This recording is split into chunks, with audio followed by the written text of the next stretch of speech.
Chapter 2057. First round. Who from Team 1 of the Wu Battalion will fight? On the stage, after both teams had taken their positions, the referee looked at Shunmu and asked in a deep voice. Now that the Wu Battalion was the champion of the arena, they would naturally be the first to send out a person for the first round. At this time, Shunmu already had an idea in his mind. Hearing the referee's question, he raised his head and said calmly, "First round, Cheng Chumo will fight."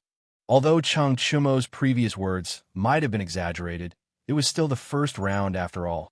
No one knew who the opponent would send out to fight.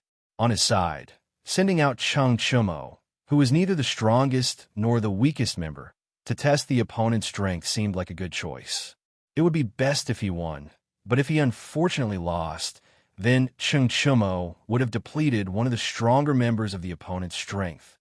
Of course, the most important thing was that Cheng Chumo didn't fight at all in the previous round of attacking the arena. He had gotten sufficient rest, and now was the time when he was full of energy. If Cheng Chumo went up to fight with Yuan Deshang, plus the magical Taiji fist that Cheng Chumo displayed in the previous battle, Shinmu felt that Cheng Chumo still had a chance to win. The prerequisite was that the opponent's strength wasn't particularly strong. "Hey, old Shun, just you wait and see." After hearing Shunmu's words, Cheng Chumo laughed and patted Shinmu's shoulder. Then, he couldn't wait to stand up and walk towards the center of the stage.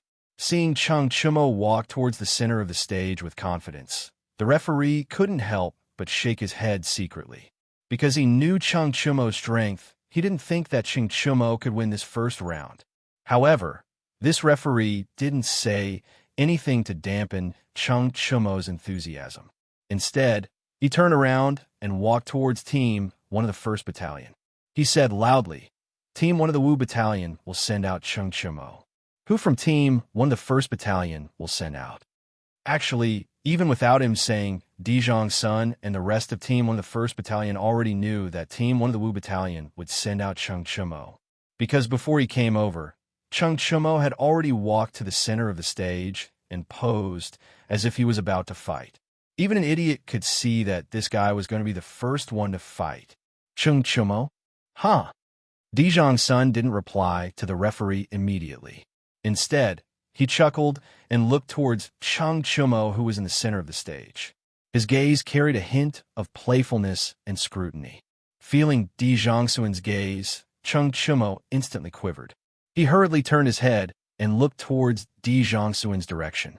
He saw that Dijong Sun was sizing him up with malicious intentions. Cough, cough. At least from Cheng Chumo's point of view, Dijong Sun's gaze was malicious. In that instant, he cursed in his heart. Could it be that this old man wants to personally go up and spar with this young master? This won't do. Isn't this bullying me? Thinking of this, without waiting for Dijong Sun to decide who to send out for Team 1 of the Wu Battalion, Cheng Chumo hurriedly shouted, "Hey, old Jong Sun, you can't go up personally and bully the weak. If my father knew, he would definitely block your doorstep and laugh at you for 3 days and 3 nights." This guy's voice was extremely loud. Almost all the soldiers standing in the first few rows below the stage heard him. Hearing this, everyone couldn't help but let out a wave of good-natured laughter. Lier, who was below the stage, saw Cheng Chumo fooling around. He was both angry and amused. However, he didn't say anything to stop him, because from his point of view, if Dijong Sun were to personally go up and fight with Cheng Chumo, it would really be bullying Cheng Chumo. After all, the difference in strength and combat experience between the two of them was extremely obvious. On the other hand, Dijong Sun's face twitched slightly. Speaking of which, he really did have the intention to personally go up and fight with Cheng Chumo. Of course, this was under the premise that he would suppress his own level to the same level as Cheng Chumo. After all, Cheng Chumo was the son of his former comrade, Cheng Chumo. Moreover, he heard that Cheng Chumo used a mysterious fist technique called Taiji to defeat Yuan Deshang, who was in the middle stage of the Qi transforming stage. Therefore, Dijong Sun couldn't help but become more interested in Cheng Chumo. However, when Cheng Chumo shouted at the top of his voice just now, he immediately suppressed the thought of going up personally. It wasn't because he was worried that the soldiers in the army would laugh at him for bullying the weak. It was because the heir was also in the army camp today, so he couldn't go overboard. Moreover, if he really went up to fight with Cheng Chumo, when Cheng Chumo heard about this, he might just block his doorstep like what Cheng Chumo said. Although he had been in the army camp recently and didn't return home, he still had his family. He didn't want that shameless old man, Cheng Chumo, to disturb his family. After weighing the pros and cons in his heart, Dijong Sun took a deep breath and turned to a soldier beside him and said, "Lin Feng, you go up and fight with Lu Guogong's son. Remember, don't be careless. That kid has a very strange fist technique. He even just defeated Yuan Desheng from the 2nd Battalion. Captain, don't worry. I will not tarnish the reputation of the A Battalion." The soldier named Lin Feng stepped forward and turned to Dijong Sun with cupped fists. Dijong Sun nodded slightly. Lin Feng straightened his body and followed the referee to the center of the arena. The first round of the A Battalion's Arena Challenge. Team 1 Cheng Chumo from the V Battalion versus Team 1 Lin Feng from the A Battalion. Match begin. Following the referee's loud shout, the atmosphere on and off the arena instantly became solemn.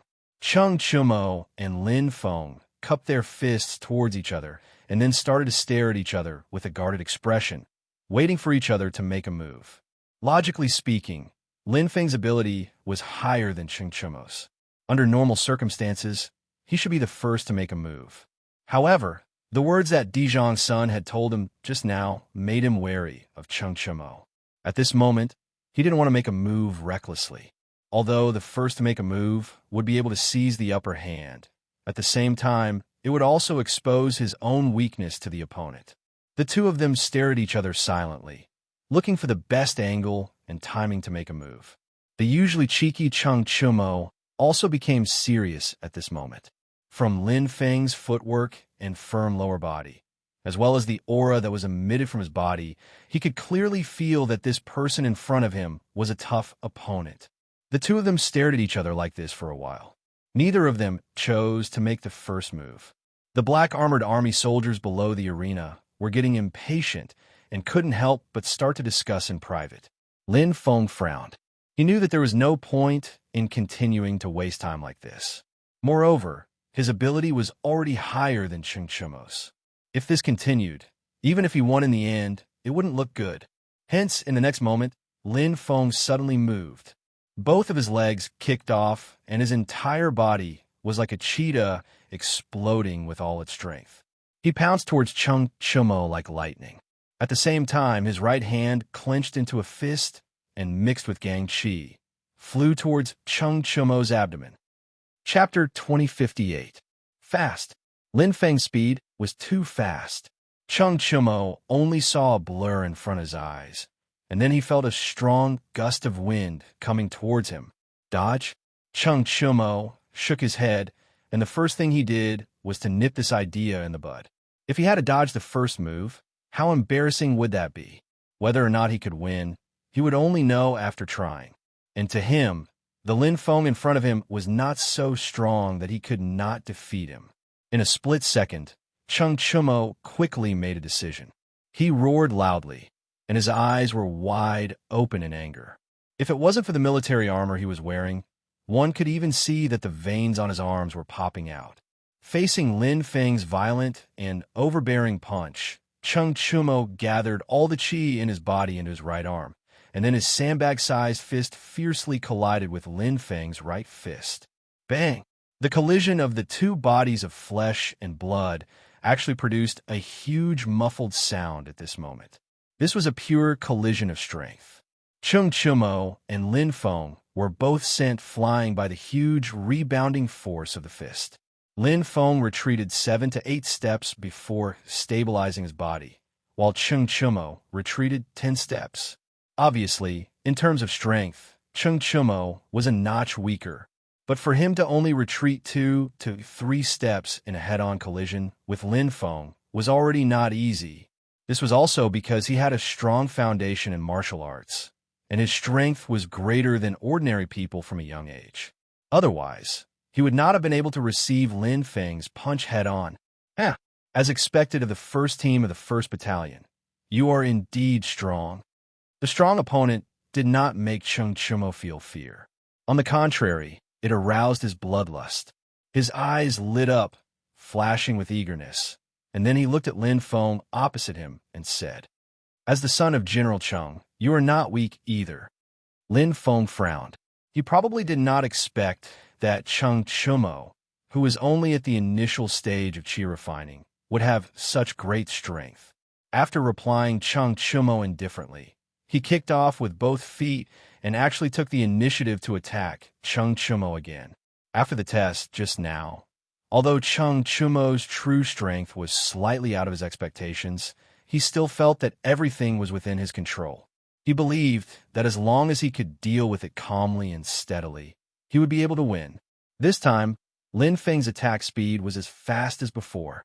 On the other side, Chung Chumo was not to be outdone, and the two of them very quickly collided again. This time, Lin Feng did not use his fist to meet Chung Chumo's fist head-on like before. Previously, he did that to test Chung Chumo's ability, but now he only had one goal in mind, and that was to defeat his opponent. Pung pung pung. Lin Feng's punches were very fast. Both his fists were swinging at lightning speed, and his punches were as dense as raindrops, greeting Chung Chumo's chest, face, nose, stomach, and other body parts like lightning.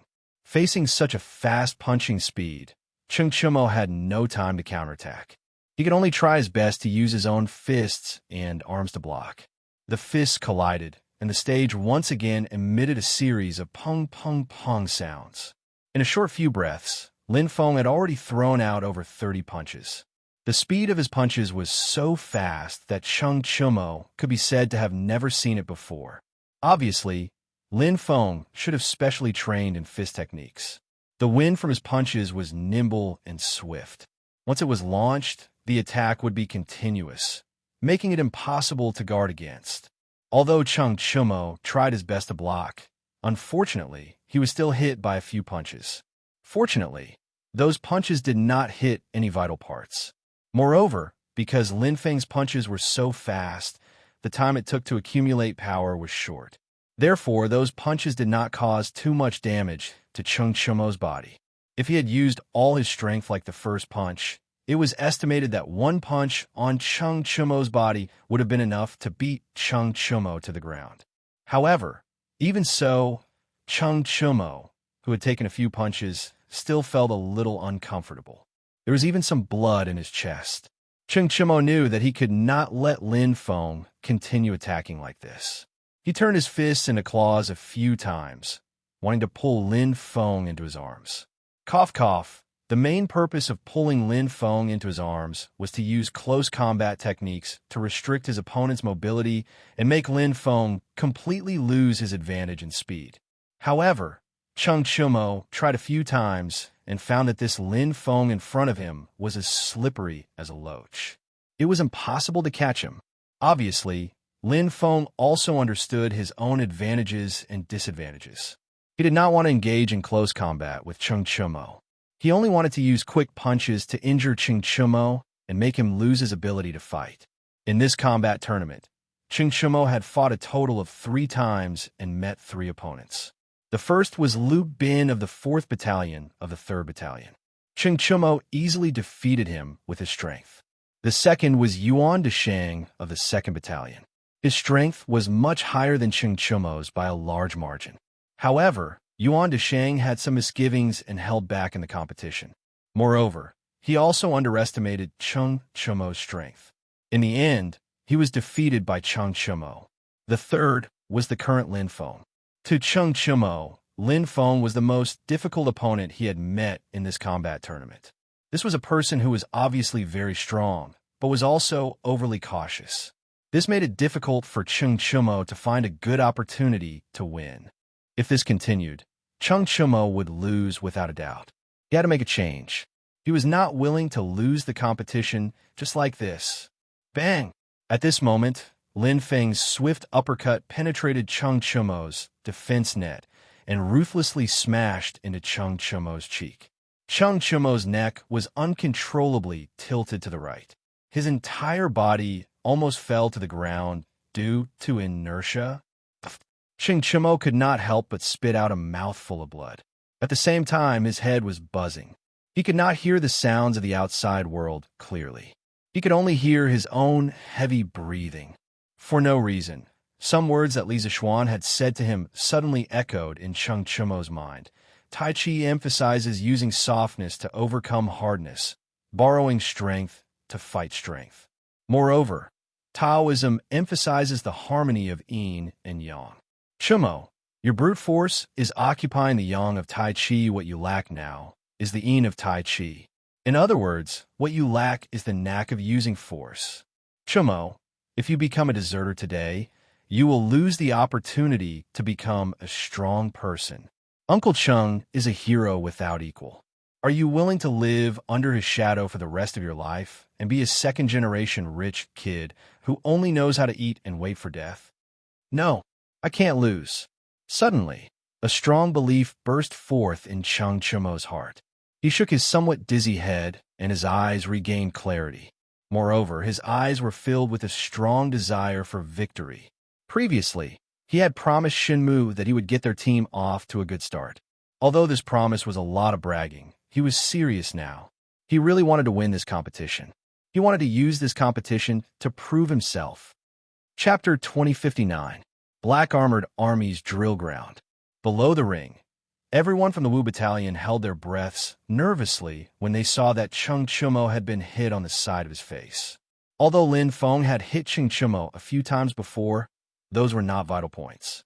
However, Lin Feng's punch was aimed directly at the upper side of Cheng Chimo's face, which was close to his earlobe. That was the most vital part of his body. As long as this punch was strong enough, not only could it injure Cheng Chimo, it could even kill Cheng Chimo directly. Fortunately, Lin Feng's punch was controlled. This punch only made Cheng Chimo spit out a mouthful of blood. Even so, this made the soldiers of the Wu Battalion, especially Shen Mu and the other members of the Wu Battalion, worried for Cheng Chimo. If it was said that Shen Mu and the others still had hope that Cheng Chimo would win at the beginning, then now almost no one had any hope anymore. This was because Cheng Chimo was in a disadvantageous position in the ring.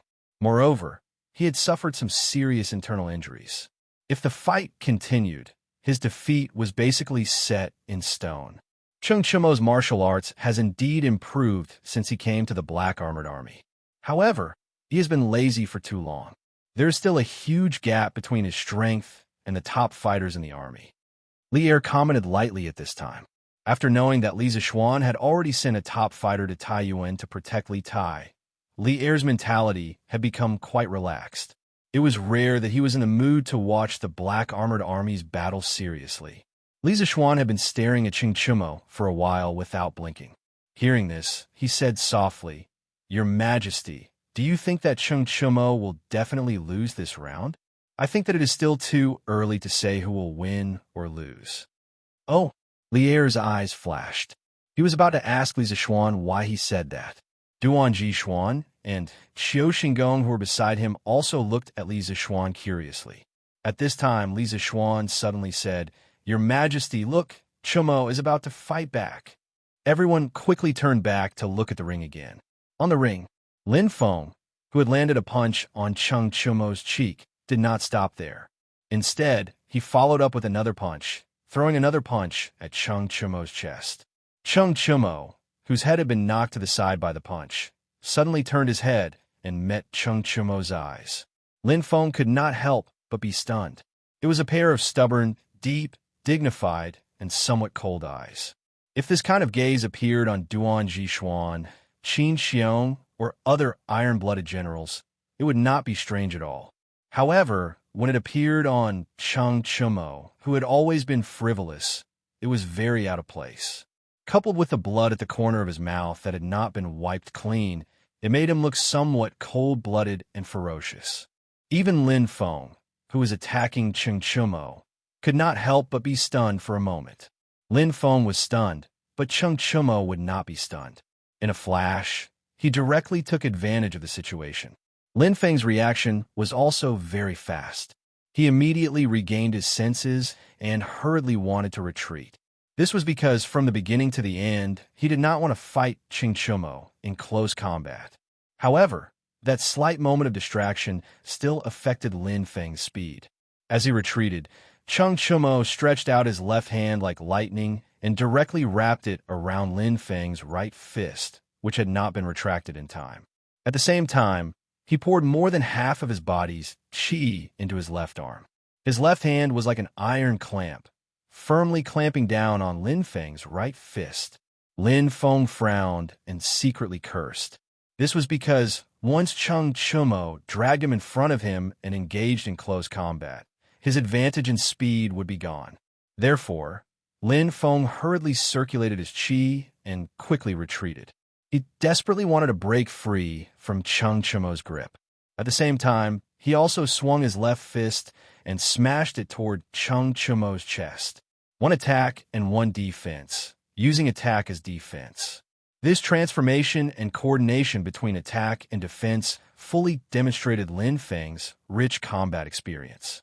However, this time, his previous experience seemed to have been used in the wrong place. Lin Feng saw Cheng Chumo's mouth curl into a sneer. Then, Cheng Chumo actually turned a blind eye to Lin Feng's left fist. Chapter 2060. This sudden, unforeseen event in the ring made everyone's heart tremble. Just a moment ago, almost everyone thought that the outcome was already decided and Cheng Chumo would lose without a doubt. But in the next moment, Lin Feng was actually pushed to the edge of the ring by Cheng Chumo, almost being pushed out of the ring directly. Fortunately, Lin Feng reacted quickly and used all his strength to stop the car in time, or else he would be the first contestant in this combat tournament to be pushed out of the ring and be defeated. Li Eru's eyes narrowed as he stared fixedly at the ring. His eyes revealed a different kind of expression. Shen Mu and the other members of the E Battalion all widened their eyes, their faces filled with shock and surprise. They did not think that Cheng Chumo, who was at a disadvantage, could suddenly reverse the situation and even almost win. But in the next moment, the surprise on their faces instantly turned into anxiety, because on the ring, Lin Feng steadied himself and waved his left fist, launching a counterattack towards Cheng Chumo. Lin Feng, who had steadied himself, was finally able to mobilize most of the qi in his body to attack. So this punch of his was not only fast, it was also ferocious. The huge fist was mixed with violent qi, whistling towards Cheng Chumo's right lower abdomen. This location was easy to hurt and injure, but not easy to kill. Previously, when Cheng Chumo was pushing Lin Feng back, he could use his body to take Lin Feng's punch, but now, Lin Feng's punch was concentrated with 90% of his strength. Cheng Chumo absolutely did not dare to use his body to take it head-on. If this punch landed solidly on his abdomen, not only would he be sent flying, he would also be severely injured. Facing this ferocious and overbearing punch, Cheng Chumo first retreated slightly, then extended his right hand forward to meet Lin Feng's left fist. It was as if he already knew that Lin Feng would retaliate with a punch. He even knew the timing, angle, position, and strength of the punch. Then, he accurately reached out his right hand and wrapped it around Lin Feng's left fist. Following the direction of Lin Feng's left fist, he guided Lin Feng's left fist to attack his lower right abdomen. Therefore, Cheng Chumo's action of reaching out his hand was the most appropriate word to describe it as welcoming. It was as if he was welcoming a friend who had come from afar into his house, afraid that the other party did not know the way. This was the borrowing force of Tai Chi at the same time. It was also Cheng Chumo's move, inviting you into the trap. At the same time, Cheng Chumo turned his body slightly so that Lin Feng's punch would not hit him. Of course, throughout the whole process, his left hand was firmly clamped on Lin Feng's right fist. Seeing that his left hand was about to fall into Cheng Chumo's evil claws, Lin Feng could not help but be shocked. He quickly pulled his hand back, but this time he learned and did not use too much strength to pull back. After all, he was almost pushed out of the ring by Cheng Chumo when he tried to pull back with all his strength. Feeling that Lin Feng did not use too much strength to pull back, Cheng Chumo did not choose to borrow force to push Lin Feng out of the ring like last time. Instead, he quickly released Lin Feng's left and right sides, then turned his palm into a fist and attacked Lin Feng's chest. At this time, Lin Feng's right hand was clamped by Cheng Chumo, and his left hand was in the process of retreating. Facing Cheng Chumo's attack, he did not have the ability and time to defend, borrowing force to dodge, turning defense into offense. It had to be said that Cheng Chumo's timing was indeed perfect. This set of combination punches was also very ingenious. With a bang, Cheng Chumo's punch landed solidly on Lin Feng's chest. Lin Feng only felt pain in his chest, and then there was a sweet taste in his throat. He could not help but spit out a mouthful of blood. His whole body could not help but retreat because of this punch. It was only because Cheng Chumo was still clamping on his right hand that he did not retreat immediately. On the other hand, Cheng Chumo was also mischievous. He took the opportunity to let go of Lin Feng's clamped right hand. Without Cheng Chumo's clamping, Lin Feng's whole body was like a kite with a broken string, uncontrollably retreating backward. Lin Feng could not help but feel that things were not going well. He hurriedly channeled qi into his legs again, trying to stabilize his body as soon as possible. However, Cheng Chumo was not willing to let go of this great opportunity to attack. Taking advantage of Lin Feng's unstable body and staggering backward, he took advantage of the opportunity and rushed forward. Both of his fists were aimed at the side of Lin Feng's face and chin. This was really a case of, when it rains, it pours. The ship's bow was met with a headwind. Lin Feng, who had just been punched in the chest, had not yet regained his balance. Now, he had to face two more ferocious punches from Cheng Chumo. Moreover, compared to the beginning of the fight, Cheng Chumo's punches were now faster. The angle and timing of his punches were also more ingenious, making it difficult for Lin Feng to effectively block them in the first place. After the vicious beating just now, Cheng Chumo seemed to have evolved. Bang! Bang! In the nick of time, Lin Feng quickly withdrew both of his hands. At this time, he did not have time to raise his fist to block Cheng Chumo's two fists. He only had time to block the side of his face and chin with his palms. Cheng Chumo's two punches that were aimed at his left face and chin whistled through the air and landed on both of his palms. Although on the surface, Lin Feng's palms blocked Cheng Chumo's two fists. However, how could he block Cheng Chumo's two ferocious punches with his two palms that he had stretched out in a hurry? When Lin Feng's palms came into contact with Cheng Chumo's fists, he suddenly felt a huge force hit him. His two palms were pushed by this huge force and fiercely hit the side of his face and chin. Lin Feng felt a burning pain on the side of his face and chin, but at this moment, he could not care less. He had to change. He had to turn the situation around, or he would lose without a doubt. At this critical moment, Lin Feng borrowed the strength of Cheng Chumo's two fists to soar into the air. He directly did a backflip, but at the same time, both of his feet were aimed at Cheng Chumo's face. In the face of Lin Feng's two kicks, Cheng Chumo had no choice but to use his hands to block and retreat slightly. Lin Feng finally landed steadily, but when he landed, he found that he was once again standing at the edge of the ring. I admit that I have indeed underestimated you, but from now on, I will not be merciful. Looking behind him, Lin Feng turned his head and wiped the blood from the corner of his mouth. He looked at Cheng Chumo and said word by word. Just now, Cheng Chumo's two punches had already caused him to suffer a serious internal injury. Up until now, he was also a little angry.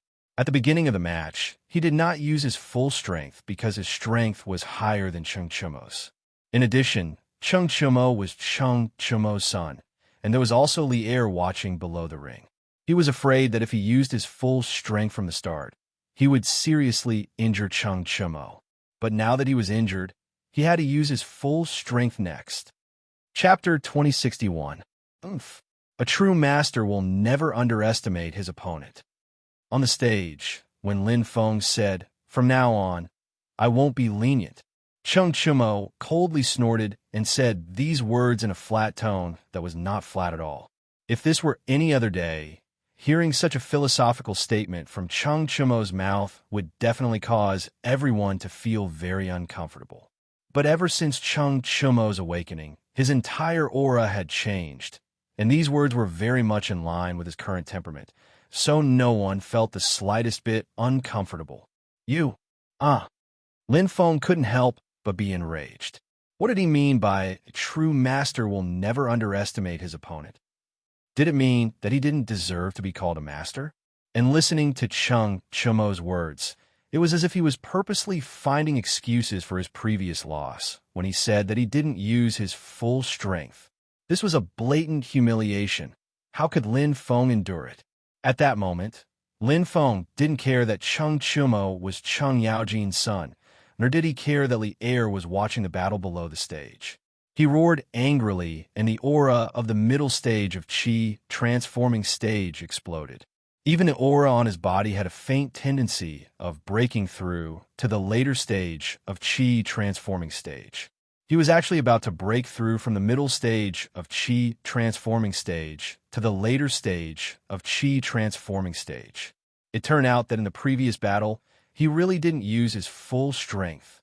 When Shun Mu and the other members of the E Battalion felt the powerful aura from Lin Feng's body, their faces couldn't help but change. Obviously, they didn't expect Lin Feng to have held back his strength earlier.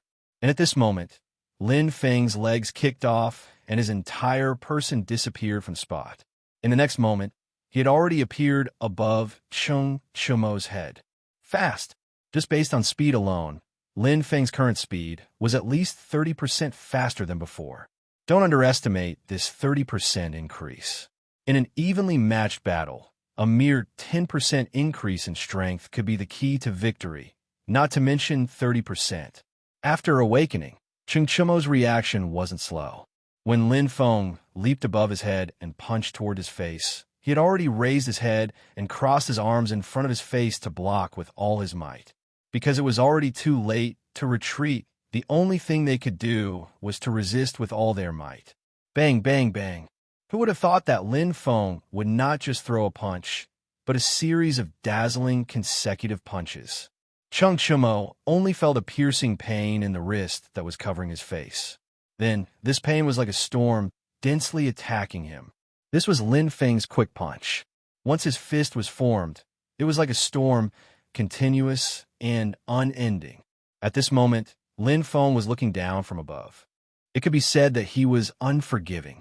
The power of his fists was also stronger than before. Chung Chumo, who had been fighting with Lin Feng for half a day, knew that he would definitely lose if he continued to fight like this. He quickly retreated while looking for an opportunity to counterattack. That's right, defending all the time was not Chung Chumo's style. From the moment he stepped onto the stage, he only had one goal, and that was to defeat his opponent. Moreover, Lin Feng was currently in midair. After a round of quick punch, he could be said to be powerless. As long as Chung Chumo could withstand Lin Feng's quick punch and wait for Lin Feng to change his strength, it would be the best time for him to counterattack. Of course, Lin Feng also knew that he could not leverage his strength in midair. He planned to severely injure Chung Chumo in this round of quick punch to secure victory. He did not believe that Chung Chumo could escape unscathed from this round of quick punch. This was a win-or-die style of fighting. Lin Feng's punches were faster, fiercer, and more cunning than the last. Moreover, his fists not only landed on Chung Chumo's crossed wrists in front of his face, but also on Chung Chumo's head and the side of his face that was not blocked. Bang! Chung Chumo, who took a punch to the cheek, could not help but tilt his head and spit out a mouthful of blood. He groaned, ignoring the pain on his face, and turned his head back at lightning speed. His eyes focused, and the arm that was blocking his face had already moved away.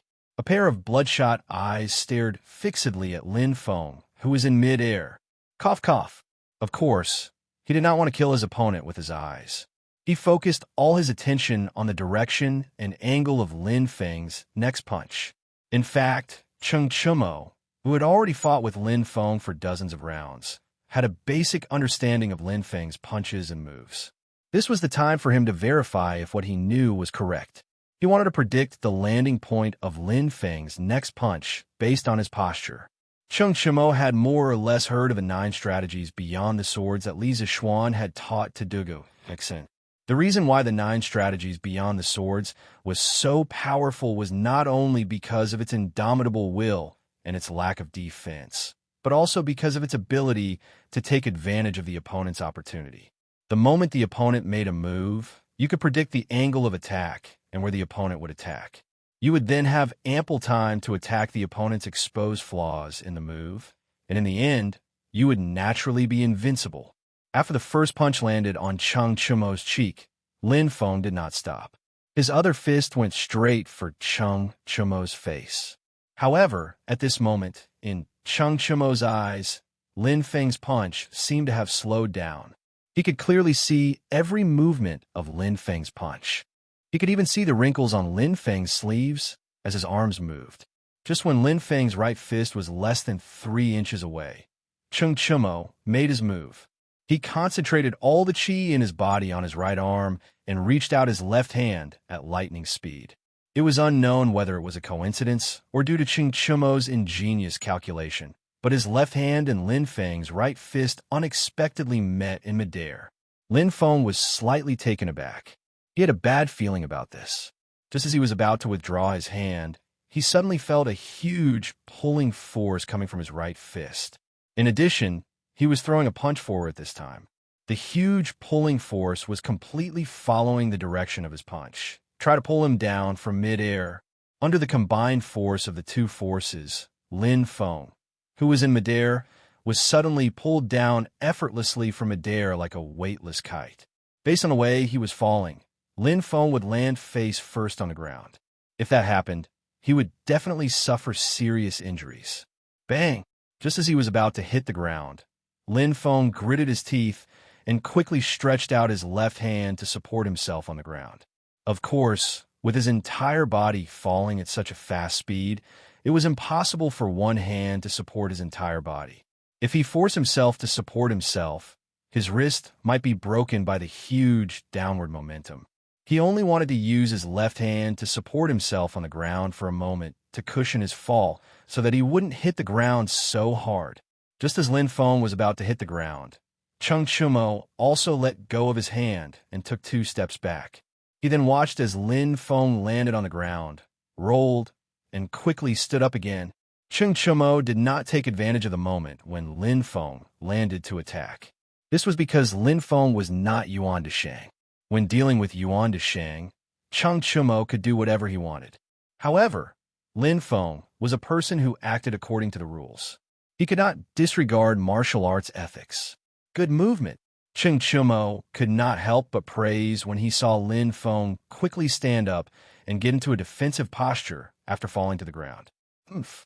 Don't be so happy too early. Cheng Shimo praised from the bottom of his heart. He was not being sarcastic. However, Lin Feng had just said some harsh words. Now that he was in such a sorry state, Cheng Shimo felt a little embarrassed. He could not help but let out a cold snort. Then, he pushed off with both feet and took advantage of the situation to launch another attack on Cheng Shimo. This time, Lin Feng did not dare to launch an aerial battle. He only dared to attack from the ground. The scene from the very beginning of the match was finally happening again. Lin Feng swung his fists rapidly. His punches were as dense as raindrops. They were like lightning, greeting Cheng Shimo's chest, face, nose, stomach, and other parts of his body. Fast. This was Lin Feng's fast punches. At the beginning of the match, Lin Feng had used a round of fast punches to beat Cheng Shimo until he could not catch his breath. Now, Lin Feng's strength was fully unleashed. His punches were faster and more ferocious than before. However, the current Cheng Shimo could not be compared to before. After experiencing the violent beating from before, he knew Lin Feng's punches like the back of his hand. In addition, he had just successfully predicted the direction of Lin Feng's punches and accurately pulled Lin Feng down from the air. This greatly increased his confidence in his prediction. At this moment, although Lin Feng's punches were actually faster than before, in Cheng Shimo's eyes, they were slower than before. This was because he had already seen through Lin Feng's punches. Lin Feng punched like lightning. Cheng Chumo stretched out his palm like lightning. Every time his palm landed, it was just slightly above Lin Feng's punches. Every time Lin Feng punched out, Cheng Chumo accurately caught his wrist. Under the guidance of Cheng Chumo's palm, Lin Feng's punches became soft and powerless. Cheng Chumo was actually neutralizing the strength of Lin Feng's punches, borrowing strength to fight strength, turning strength into formlessness. This was Tai Chi. In the past, Li Zixuan had told Cheng Chumo that his brute force occupied the yang of Tai Chi. What he lacked was the yin of Tai Chi. In other words, this was the trick of using strength. Now that Cheng Chumo had grasped the trick of using strength, he could borrow strength at any time, anywhere, borrow strength to fight strength, and turn strength into formlessness. The audience below the stage was stunned. Lier could not hide the shock on his face. Cheng Chumo was able to neutralize Lin Feng's punches invisibly. Of course, he knew that Cheng Chumo was using Tai Chi. Lier knew a little about Tai Chi, not to mention that Li Zixuan had taught Tai Chi to all the teachers and students during the military training at Yanwan College. Even in the harem, Empress Zhongsun and Chang'e often practiced Tai Chi to strengthen their bodies. But wasn't Tai Chi supposed to be slow? How did Cheng Chumo achieve this series of rapid Tai Chi moves? In contrast to Lier's shock, Li Zixuan nodded his head in satisfaction. This kid was finally enlightened. If Cheng Yaojin could see this scene, he would no longer have to worry about the lack of a successor for the Cheng family. On the stage, Lin Feng was unusually sullen. He knew that every punch he threw was very strong, but every punch felt like it was hitting cotton. Moreover, Cheng Chumo seemed to have seen through his punches. His rapid succession of punches could no longer land on Cheng Chumo. In the blink of an eye, Lin Feng had already thrown out more than 40 punches, but none of them landed on Cheng Chumo. While he felt that the chi in his body was running out, he also felt mentally tired. Anyone who threw more than 40 punches without landing a hit would feel mentally tired. At this moment, Cheng Chumo grabbed Lin Feng's fist before he could retract it. Then, he bent his body and threw him over his shoulder. Lin Feng, who was running out of chi, was shocked. However, he did not have time to react. He was thrown over the shoulder by Cheng Chumo and fell to the ground. The sharp pain from his butt and back made it difficult for him to stand up for a while. I admit defeat. Even though he was very unwilling, Lin Feng began to open his mouth to admit defeat. 1st Battalion, 1st round. 5th Battalion, 1st Battalion, Cheng Chumo wins. The referee was slightly stunned. After he recovered, he immediately announced, "Oh, he won. Damn, Chumo actually won." As soon as the referee's voice fell, Shun Mu and the others who were at the corner of the stage couldn't help but cheer. They went up and surrounded Cheng Chumo in the middle and hugged him tightly. The cheers quickly spread to the audience below the stage. The soldiers of the Wu Battalion all shouted at the top of their lungs. Cheng Chumo defeated the strong with the weak. This battle was simply too beautiful. Cheng Chumo patted his teammates' shoulders one by one. Then, he turned his head and looked at Li Zixuan, who was below the stage. Seeing the latter looking at him with a smile, Cheng Chumo's lips moved slightly. Using a voice that only he could hear, he said, "Thank you, little Xian." After this fight, he seemed to have awakened and seemed to have matured. Chapter 2062. Captain, brothers, I'm sorry. I've embarrassed our 1st Battalion Team 1. As the victorious side, Cheng Chumo's side was naturally filled with joy and cheers, but as the defeated side, the 1st Battalion Team 1 was completely silent. After Lin Feng stood up from the ground, his expression was gloomy and his mood was complicated as he walked over to the 1st Battalion Team 1 members. He cupped his fist and said to Di Zhongsun and the others with a face full of shame. The few of them were speechless. Obviously, they still hadn't recovered from their shock. Di Zhongsun took a step forward, patted Lin Feng's shoulder and said, "Don't say such discouraging words. It's normal to have wins and losses in a competition. Cheng Chumo does have some ability, If I wasn't afraid of others saying I'm bullying the weak, I would have gone up and exchanged a few moves with him. You were a bit impatient just now, but you can't be blamed. Chung Chumo must have had a breakthrough just now, or he suddenly realized something. Dijong's son was worthy of being a veteran who had been in the army for many years and had rich battle experience. He could see the changes in Chung Chumo at a glance, and he was also quite interested in the magical method of neutralizing strength that Chung Chumo displayed just now. If it wasn't for the fact that the situation didn't allow it, he really wanted to bring Chung Chumo up to the stage and fight him personally. Hearing Dijong Suan's high evaluation of Chung Chumo, Lin Feng felt a bit better in his heart. After all, no matter if it was realm strength or experience in the army, Dijong's son surpassed them by a large margin. Even he looked at Chung Chumo in a different light, which meant that Chung Chumo was indeed very strong, and at the same time, it also meant that Lin Feng's loss just now wasn't unjust. Borrowing strength and neutralizing strength, turning defeat into victory. This kid from the Chung family has really been enlightened. I have a whole new level of respect for him. Below the stage, Li Er also came back to his senses at this time, looking at Chung Chumo, who was surrounded by people on the stage, and said with a face full of emotion.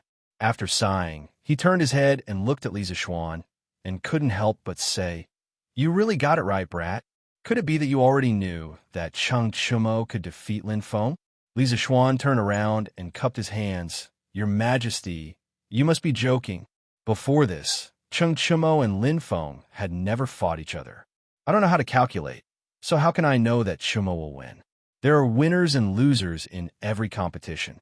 I was just lucky and guessed correctly. You're still hiding things from me, kid. Speaking of which, you're from the celestial master path of Mount Longhu. How do I know you don't know how to calculate? How could Li Er not hear Li Zishuan's words? He pointed at Li Zishuan and scolded jokingly. Hearing this, Li Zishuan almost spat out a mouthful of blood. He thought to himself, although I'm a Taoist priest in this life, a Taoist priest isn't the same as a fraud. Who says that a Taoist priest must know how to predict the future? Seeing that Li Zishuan didn't speak, Li Er recalled the situation in the ring and couldn't help but ask, "Just now, Chung Chumo defeated Lin Feng in the ring with Tai Chi, right?" Li Zishuan thought for a moment and replied, "Most of it. In fact, strictly speaking, Chung Chumo was able to defeat Lin Feng not purely by relying on Tai Chi. A large part of the reason was that he had figured out Lin Feng's martial arts when he was being beaten at the beginning. It could also be understood that this guy had an epiphany in the ring. Otherwise, he wouldn't have been able to counter Lin Feng's fast punches and turn the force invisible. This was Chung Chumo's own luck, and it could only be found by chance. Tai Chi. This Tai Chi seems to contain the truth of Taoism. It must be the condensation of your master's life's work, but you taught it to the teachers and students of Yanhuang College. How can the head of the celestial master path forgive you?" Li Er frowned and couldn't help but ask. He had heard of Tai Chi before and had seen people practice it, but he didn't take the slow punches seriously. Today was his first time witnessing the power of Tai Chi in actual combat. Chung Chumo's brilliant performance in the ring had completely subverted Li Er's understanding of Tai Chi. It turned out that Tai Chi wasn't a slow and powerless punching technique. It could be fast or slow, and it could borrow force to fight force. It could turn force invisible, and it could defeat the strong with the weak. This made Li Er's attitude towards Tai Chi become more serious. However, he subconsciously thought that this exquisite and peerless fist technique came from spiritual master Ling Su. After all, Li Zishuan was still too young. No one would think that he could create his own martial arts, let alone such an exquisite and peerless martial art. Your Majesty thinks too much. Tai Chi isn't the technique of the celestial master path. Moreover, when my master was alive, he often told me that the foundation of martial arts is to strengthen the body. Since ancient times, it was because of the bigoted views of the various sects that countless martial arts in the Central Plains were lost. Good Kung Fu should be carried forward. Practitioners of Kung Fu are also inheritors of Kung Fu. My master once warned me not to cherish Kung Fu. As long as it's someone with a pure character, I can pass on kung fu to him and strengthen his body. In my opinion, the teachers and students of Yanwan College are all people with a pure character. Therefore, I taught Tai Chi to them before. Li Zixuan cupped his hands and spoke without thinking. His words didn't admit that Tai Chi was created by spiritual master Ling Su, but he also didn't deny it. It was an ambiguous answer. Even if Li Er knew the truth later, he couldn't do anything to him. Of course, the main meaning of these words was to show spiritual master Ling Su's noble sentiments and broad mind. As for whether spiritual master Ling Su had said these words, presumably no one other than him would know, and there would be no way to investigate. When Duan Jixuan heard Li Zixuan's words, his face couldn't help but be filled with respect. Looking at his appearance, he most likely believed Li Zixuan's nonsense. Li Er frowned again. It wasn't the first day he knew Li Zixuan, so he subconsciously thought that Li Zixuan's words must be mixed with a lot of exaggeration. However, there were some things that he couldn't say without evidence. He could only settle for the next best thing and change the topic. But Tai Chi is so powerful, yet you so casually taught it to so many people. Even though most of the teachers and students in Yanwan College are pure people, no one can guarantee that there are no black sheep among them. If they use the kung fu you taught to do evil everywhere, as their master, it will be difficult for you to absolve yourself from the blame. It was said that heroes used martial arts to break the rules. After seeing the power of Tai Chi from Cheng Chimo today, Li Er couldn't help but worry about Li Zixuan's move of teaching Tai Chi to all the teachers and students of the academy. He was worried that these students would become unstable factors that would affect the stability of the Tang Empire after they left the academy. Li Zixuan smiled and said, "Your Majesty doesn't have to worry about this. The main purpose of teaching Tai Chi to the teachers and students of the academy is to strengthen their bodies, not to make them invincible in martial arts. Besides, even if I wanted to, it's impossible. I only taught them moves and routines, but Tai Chi focuses on the meaning and not the form. Only people like Chumo who have a unique or deep understanding of Tai Chi can increase their strength because of Tai Chi. It's rare for 1 in 1,000 people to be able to understand the meaning of Tai Chi. Moreover, these kinds of people were usually not vicious and evil people. Besides, when the Tang Empire clears the strong enemies around and the country becomes more and more stable, those martial arts masters will have to abide by the law no matter how strong they are. Otherwise, under the pursuit of the imperial court, they will die. Heroes using martial arts to break the rules is only for troubled times. Under prosperous times, there has never been such a saying." Hearing this, Li Er thought about it seriously and finally nodded and said, "What you said just now is not without reason. I didn't expect you to see it more clearly than I do."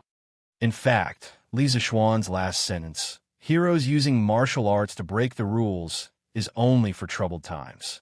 Under prosperous times, there has never been such a saying, made him feel the same way. As long as the Tang Empire was strong enough, the people could live and work in peace.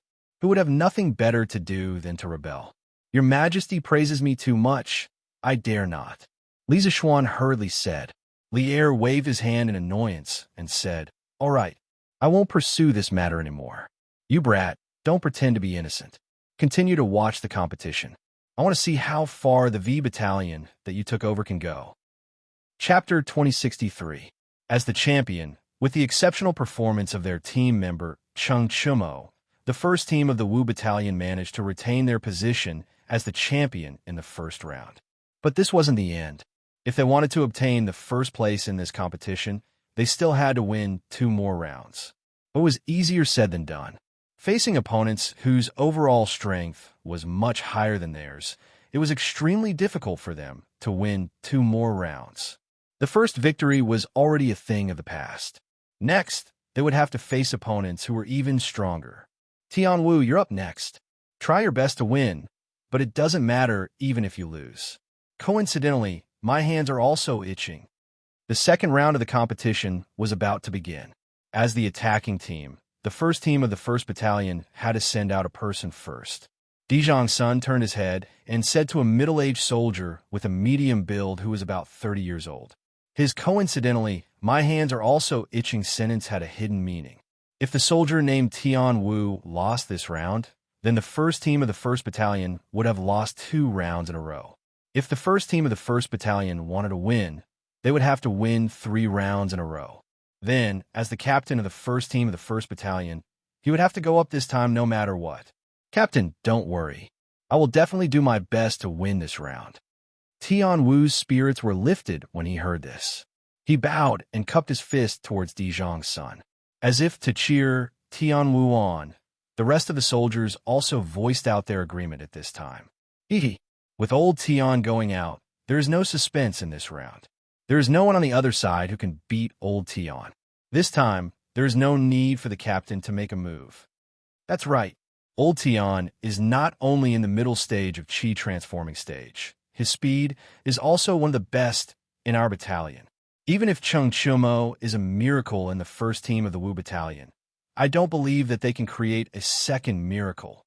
Although the first team of the 1st Battalion lost the first round, but after experiencing the initial shock, the members of the Wu Battalion quickly adjusted their mentality.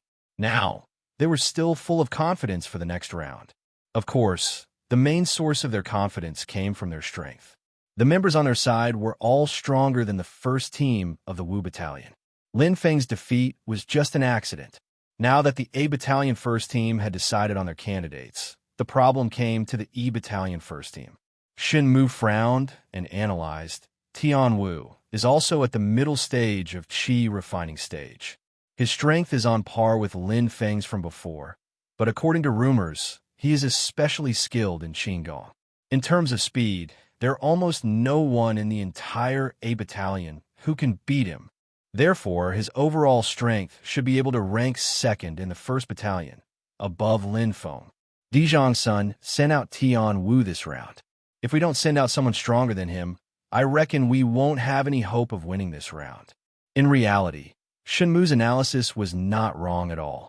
Tian Wu was indeed the second strongest expert in the 1st Battalion. Dijong's son had sent Tian Wu out this round because he wanted to force out the trump card of the 1st Battalion of the Yi Battalion. Hearing this, Wang Rong took the initiative to volunteer. "Let me go this round. As long as I go, we will have a glimmer of hope of winning this round." At the very beginning, Shen Mu had already analyzed with everyone. Facing the 1st Battalion of the A Battalion, the 1st Battalion of the E Battalion had to secure victory in the first 4 or even the first 3 rounds. Otherwise, if they dragged it out until Dijong's son went up, they would lose without a doubt, without any chance of winning. Therefore, in these first few rounds to the 1st Battalion of the E Battalion, every round's victory was important. They couldn't afford to lose even a single small point. Hearing Wang Rong volunteering himself, Shen Mu still had a frown on his face. Because Wang Rong was the strongest person in their team. If Wang Rong went up this round, it would increase their chances of winning by a lot, but at the same time, it would also deplete one of their trump cards. Of course, the most important thing was that in terms of strength, Wang Rong was also at the middle stage of Qi refining stage. He wasn't much stronger than Tian Wu. Moreover, Tian Wu had the advantage of speed. In other words, even if Wang Rong went up this round, he might not necessarily win. If he lost, then not only would the 1st Battalion of the E Battalion have lost the competition, they would also have depleted one of their strongest trump cards. There was basically no need for them to fight in the following rounds. Therefore, at this moment, Shen Mu was already considering whether to give up this round. After all, if Wang Rong went up, the risks would outweigh the benefits. "Captain Shun, let me go up this round." Right at this moment, a straightforward voice rang out beside Wang Rong's ear. Moreover, the tone was filled with determination and even a hint of stubbornness. It was Yuchi Baolin. Seeing Shen Mu turn his head, Yuchi Baolin swallowed his saliva and continued. "Big Brother Wang just went up during the previous round. He definitely hasn't rested well yet. Let me go up this round. Although that Tian Wu is very strong, but if I use all my strength, I will definitely be able to win against him. Captain Shun, you have to believe me." At this moment, Yuchi Baolin volunteering himself, made Shenmu's eyes light up. He asked with some surprise, "Oh, could it be that you didn't use all your strength before, Balin?" From the beginning of this combat competition until now, Yuchi Balin had actually only gone up once. It was during the first round of the preliminary round, when he was up against the leader of the 4th Battalion of the Sea Battalion, Xiang Peng. From the looks of it, Xiang Peng was a middle-stage Qi transforming expert, while Balin was only in the initial stage. However, in that match, Balin had made a huge upset. With his initial stage Qi transforming strength, he had defeated the middle stage Qi transforming Xiang Peng, completing the first miracle of the week, defeating the strong in this combat competition. Now that Yuchi Balin had volunteered again, and even claimed that he hadn't used all his strength in the previous match, this made Shenmu feel a trace of unexpected joy. This was because although Tian Wu and Xiang Peng were both in the middle stage Qi transforming strength, Tian Wu was obviously stronger than Xiang Peng. Just based on the precedent of Balin defeating Xiang Peng, it didn't mean that Balin could also defeat Tian Wu. However, if Yuchi Balin hadn't used all his strength in the previous match, then it would be another explanation. Perhaps Yuchi Balin could create an even bigger miracle this time. When I was fighting with Xiang Peng earlier, I felt that I hadn't reached my limit yet. Faced with Shun Mu's questioning gaze, Yuchi Balin nodded firmly and said, "Old Shun, let Balin go. I believe that he can definitely do it." Chung Chumo, who was standing to the side, used his fist to punch Yuchi Balin's chest, then turned his head to smile at Shenmu. As Balin's sworn brother, Chung Chumo naturally had to stand up and support him at this time. Besides, Chung Chumo also had a lot of faith in Balin's strength. After all, Balin was able to take several blows from Wu Jie and survive. "All right, then for this round, Balin will go." Shenmu was already tempted, and seeing that Chung Chumo also stood up to support Balin, he instantly made up his mind and spoke decisively. Chapter 2064. 1st Battalion Team 1, Second Round. 1st Battalion Team 1, Tian Wu versus 5th Battalion Team 1, Yuchi Balin. After both sides had decided on their candidates, along with the loud shout of the referee, the second round of the battle officially began. Tian Wu and Yuchi Balin both came to the center of the arena and stood facing each other. The two of them stared at each other silently for a moment. Tian Wu said indifferently, "General Yuchi is a hero, and I admire you the most. However, in a martial art competition on the arena, you should go all out. Today, I will not show you mercy just because you are General Yuchi's son." In Tian Wu's eyes, Yuchi Balin was merely an early-stage Qi transformation weakling. Although he had heard that Balin had unexpectedly defeated Xiang Peng, who was at the middle stage Qi transformation, Tian Wu still didn't put Balin in his eyes. This was because he could easily defeat Xiang Peng within 10 moves, even though they were both at the middle stage Qi transformation. Yuchi Balin's victory over Xiang Peng wasn't enough to make Tian Wu wary. He was even a little disappointed when he saw that Yuchi Balin from the 1st Battalion was not going to fight him. He felt that even if he won, there was nothing to be happy about. After hearing Tian Wu's words, the usually mild-tempered Yuchi Balin couldn't help but show a hint of anger on his face. He said, "If you want to fight, then fight. Why are you talking so much nonsense?" It was obvious that Balin, who rarely got angry, was furious at this moment. Like Chung Chumo, Balin didn't want to be a second-generation heir who only knew how to eat and wait for death. He didn't want people to call him Yuchi Jingda's son whenever they talked about him. This label seemed glorious, but sometimes it made him feel suffocated. Therefore, after seeing Li Zixuan's powerful individual strength and feeling Li Zixuan's extraordinary charisma, he chose to follow Li Zixuan to Yanhuang College with Chang Chumo and come to the Black Armored Armies camp together. He wanted to become stronger and more outstanding under Li Zixuan's guidance. This way, when people mentioned the name Yuchi Balin, they would think of him first and not Yuchi Jingda's son. To a certain extent, Tian Wu's words had hit Yuchi Balin's sore spot. Hey, good lad. He did have some temperament. That's right. Take this. Hearing the anger in Yuchi Baolin's words, Tianwu wasn't angry. Instead, he chuckled and took the initiative to attack. As soon as he finished speaking, he disappeared from where he stood, leaving a blurry afterimage in the air. In the blink of an eye, he was right in front of Yuchi Baolin. At that moment, Yuchi Baolin had no time to react. He could only watch as a palm imprinted itself on the lower part of his chest. Bam! Yuchi Baolin heard a dull thud from his chest. Immediately after, he felt a huge force coming at him. His body flew backward involuntarily, and he fell heavily to the ground. Quick! It was too fast. Although Lin Feng, who fought against Cheng Chumo in the last match, was also known for his speed, this Tianwu in front of him was more than 30% faster than Lin Feng. Yuchi Baolin was just a little careless.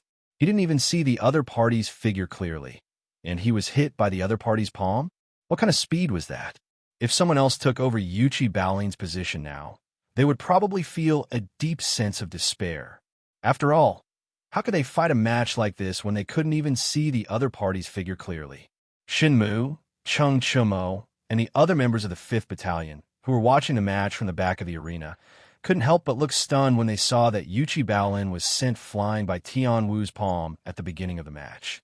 After all, just a moment ago, Yuchi Baolin was still swearing to everyone that he would definitely win this match. But the reality was that Yuchi Baolin was completely at a disadvantage the moment he entered the arena. Moreover, Tianwu's palm seemed to have injured Yuchi Baolin quite a bit. This cast a shadow over everyone's hearts. Yuchi Baolin, who had fallen to the ground, quickly stood up from the ground. It didn't look like what everyone thought. Tianwu's palm just now didn't cause much damage to him. How is this possible? Seeing Yuchi Baolin stand up from the ground as if nothing had happened, Tianwu, who had thought that the outcome of the match was already decided, widened his eyes in shock. He stared at Yuchi Baolin in disbelief. He knew his own situation very well. He was very clear in his heart how much strength he had used in that palm strike. Previously, he had used 40% of his true chi to display the light body technique, and then the remaining 60% of his true chi was all concentrated in his palm. But he still showed some mercy and slightly avoided the position of Yuchi Baolin's heart. After all, he didn't really want to kill someone. Even so, he was confident that this palm strike would definitely be able to injure Yuchi Baolin severely. So after his successful strike, he didn't follow up with another attack. Instead, he stayed where he was and waited for the referee to announce the result of the match. This was the battle strategy he had just formulated to deal with Yuchi Baolin. Because Yuchi Baolin was only at the early stage of chi refining. Only by defeating him in one move could he maximize the morale of the team and display his strength to everyone. But the final result was far beyond his expectations. Yuchi Baolin actually stood up from the ground as if nothing had happened. Actually, Yuchi Baolin's current situation wasn't as good as Tianwu had thought. When Tianwu's palm struck his chest just now, he felt a surge of chi and blood and a strong urge to vomit blood. At the crucial moment, Yuchi Baolin hurriedly activated his family's mental cultivation method with all his might and forcefully swallowed the blood that had already reached his throat. This was because he knew that once he spat out this mouthful of congested blood, it would be equivalent to him losing all his strength. If he wanted to defeat Tianwu in the future, it would be as difficult as ascending to the heavens. He couldn't lose this match, and he didn't want to lose. Previously, Cheng Chumo had defeated Lin Feng, who was a stronger opponent than him. This had given Yuchi Baolin a strong stimulus. As Li Zixuan's student and follower, Cheng Chumo was his best friend. Seeing that his good friend's strength was improving, Yuchi Baolin didn't want to fall behind. He also wanted to prove his strength, and even more so, he wanted to prove that he was useful to this team. Yuchi Baolin didn't want to fall behind Li Zixuan, Cheng Chumo, and his small team. This was the stubbornness in the depths of Yuchi Baolin's heart.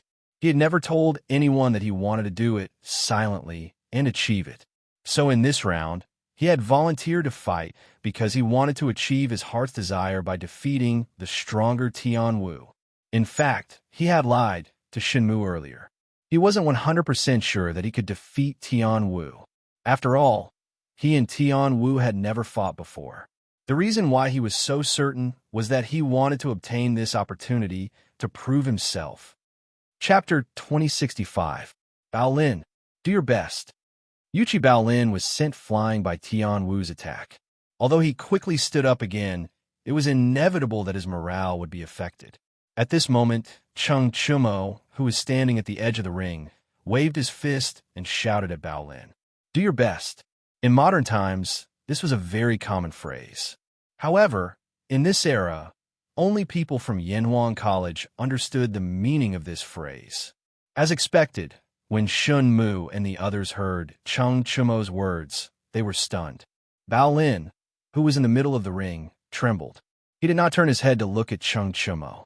Instead, he opened his legs slightly and stomped hard on the ground. He took a stable horse stance, as if he was rooted in the ring. Then, he clenched his fists and took a defensive stance. He then turned to Tian Wu and said in a low voice. Again, his voice was not loud, but his aura was strong. Cheng Chumo's "do your best" made Yuchi Baolin's fighting spirit even stronger. He was determined not to lose this battle. Very good. Looks like I've underestimated you. I won't hold back from now on. Tian Wu took a deep breath and looked at Baolin as he spoke. After saying that, he kicked backward with one foot and charged toward Yuchi Baolin like an arrow released from a bow. He was as fast as lightning as before. Previously, Yuchi Baolin had been sent flying by Tian Wu's palm strike mainly because he had been careless and Tian Wu's attack had been too sudden. However, this time, Baolin had clearly come prepared. From a moment he stood up again, his eyes had been fixed on Tian Wu and had not left him for even a moment. Therefore, even though Tian Wu's speed was as fast as before, his figure was not as untraceable as before in the eyes of Baolin, who was completely focused on him. Baolin could still capture Tian Wu's figure. Whoosh! Tian Wu's figure was like lightning as he charged toward Baolin. He clenched his right hand into a fist and smashed it toward Baolin's face. Just as he said, he would not hold back at all this time. Unfortunately, this time, Baolin was prepared. When Tian Wu's fist was about 3 feet away from Baolin's face, Baolin roared and quickly crossed his arms in front of his face to block the attack. Fist and palm quickly collided. This time, Baolin wasn't sent flying like before. His upper body leaned forward slightly, and his legs were firmly rooted to the ground. However, because Tian Wu's punch was too powerful, he couldn't help but slide back for more than 10 feet before he completely neutralized the force of Tian Wu's punch. Although the force had been neutralized, a portion of the violent vital qi in Tian Wu's fist had unavoidably entered Baolin's meridians. Baolin groaned. It was obvious that the punch had caused him some internal injuries. However, at this moment, he couldn't care less about this. Since Tian Wu had punched out, it was the time for him to change his strength. It was the best time for him to launch a counterattack. Baolin quickly lowered his hands in front of his face. Then, with a roar, he clenched his hands into fists. He gathered all the vital qi in his body and punched both fists toward Tian Wu's chest. Tian Wu didn't expect Baolin to be able to withstand his punch. He also didn't expect Baolin to counterattack so quickly. Chapter 2066. Bam, bam, bam. In the arena, Tian Wu relied on his advantage in speed to launch round after round of rapid attacks on Yuchi Baolin. His attacks ranged from Yuchi Baolin's head to his shoulders, to his chest, to his back, and then to his abdomen. He covered almost all of Baolin's vital parts. His attacks were different from Lin Feng's. Although Lin Feng's punching style was also fast, he mainly threw many punches at the same spot in an extremely short period of time, making it difficult for his opponent to parry. On the other hand, Tian Wu's fast punches relied on his speed advantage and could quickly launch multiple rounds of attacks on different parts of his opponent's body, making it impossible for his opponent to defend against. Therefore, the only thing that could be seen in the ring now was Yuchi Baolin, who was exhausted from dealing with attacks from all sides, and Tian Wu's afterimages coming from all directions around him. Of course, one could also hear the sounds of fists colliding with flesh. As the stronger side, Tian Wu naturally focused on offense. As for Bao Lin, as the weaker side, he focused on defense. However, he wasn't purely defending. He was defending and counterattacking because pure defense couldn't win a match. As he defended against Tian Wu's attacks, he was also looking for opportunities to counterattack. However, Tian Wu's speed was simply too fast. Many of Bao Lin's counterattacks were dodged by Tian Wu. In the middle of the ring, Bao Lin knew very well that this couldn't go on. This was because in the dozen or so rounds he had just exchanged with Tian Wu, the damage he had suffered was far greater than the damage he had caused Tian Wu. If this went on, even if he was thick-skinned, he would definitely be defeated before Tian Wu. He had to make a change. As he was thinking this, Tian Wu had already closed in on him with his fists raised. His target was the middle of Bao Lin's back. When Bao Lin sensed a strong gust of wind coming at him from behind, he quickly gathered his thoughts and turned around to block the attack. However, Tian Wu did not act according to common sense. When he saw Bao Lin turn around and assume a defensive stance, Tian Wu actually pulled back his fist and bent his body to sweep his leg. He viciously swept his leg at Bao Lin's left calf. Bam! Bao Lin, who was concentrating on defending against the attack from the upper half of his body, did not have the time to change his defense. He was tripped by Tian Wu's sweeping leg. His body involuntarily tilted to one side and smashed heavily onto the arena floor. Because Bao Lin had fallen sideways, the left side of his face had also hit the ground hard when he fell. Not only was his body in pain, but his head was also dizzy from the impact. Tian Wu's leg sweep had caused him to suffer a rather serious external injury. On top of that, Tian Wu's previous attacks on him had also caused him to suffer serious internal injuries. Therefore, at this moment, it could be said that he had suffered injuries on top of injuries. He was very tired. He really wanted to lie down and rest for a while. His body's subconscious was telling him, "Give up, admit defeat." But he really couldn't accept it. He was unwilling to admit defeat just like that. Because the outcome of this match was very important to the first team of the Wu Battalion. Bao Lin, do your best. Stand up quickly. Bao Lin's fall made the hearts of the first team of the Wu Battalion tighten. Cheng Chimo was also a little anxious as he watched from the side. Tian Wu's strength was indeed a little unexpected, but Cheng Chimo still believed that his good brother could defeat his opponent. Therefore, he shouted at the top of his voice again. Although Shen Mu and the others didn't know what "do your best" meant at first, when they heard Cheng Chimo shout "do your best" again, they could more or less guess the general meaning. Therefore, Shen Mu also shouted at the top of his voice, "Bao Lin, do your best." Wang Rong and Xiao Ming looked at each other and followed suit. They shouted behind Shen Mu, "Bao Lin, do your best." The four of them shouted in unison, so much so that even the soldiers of the Black Armored Army watching from below the arena could hear the "do your best" from their side. Li Er, Duan Jishuan, Qiu Xingong, and the others looked at Shen Mu and the others with some surprise.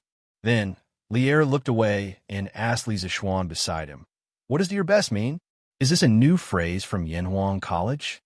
Although he was the dean of Yanhuang College in name, Li Er didn't go to the college often. Therefore, he didn't know about some of the new phrases that were circulating among the students of the college.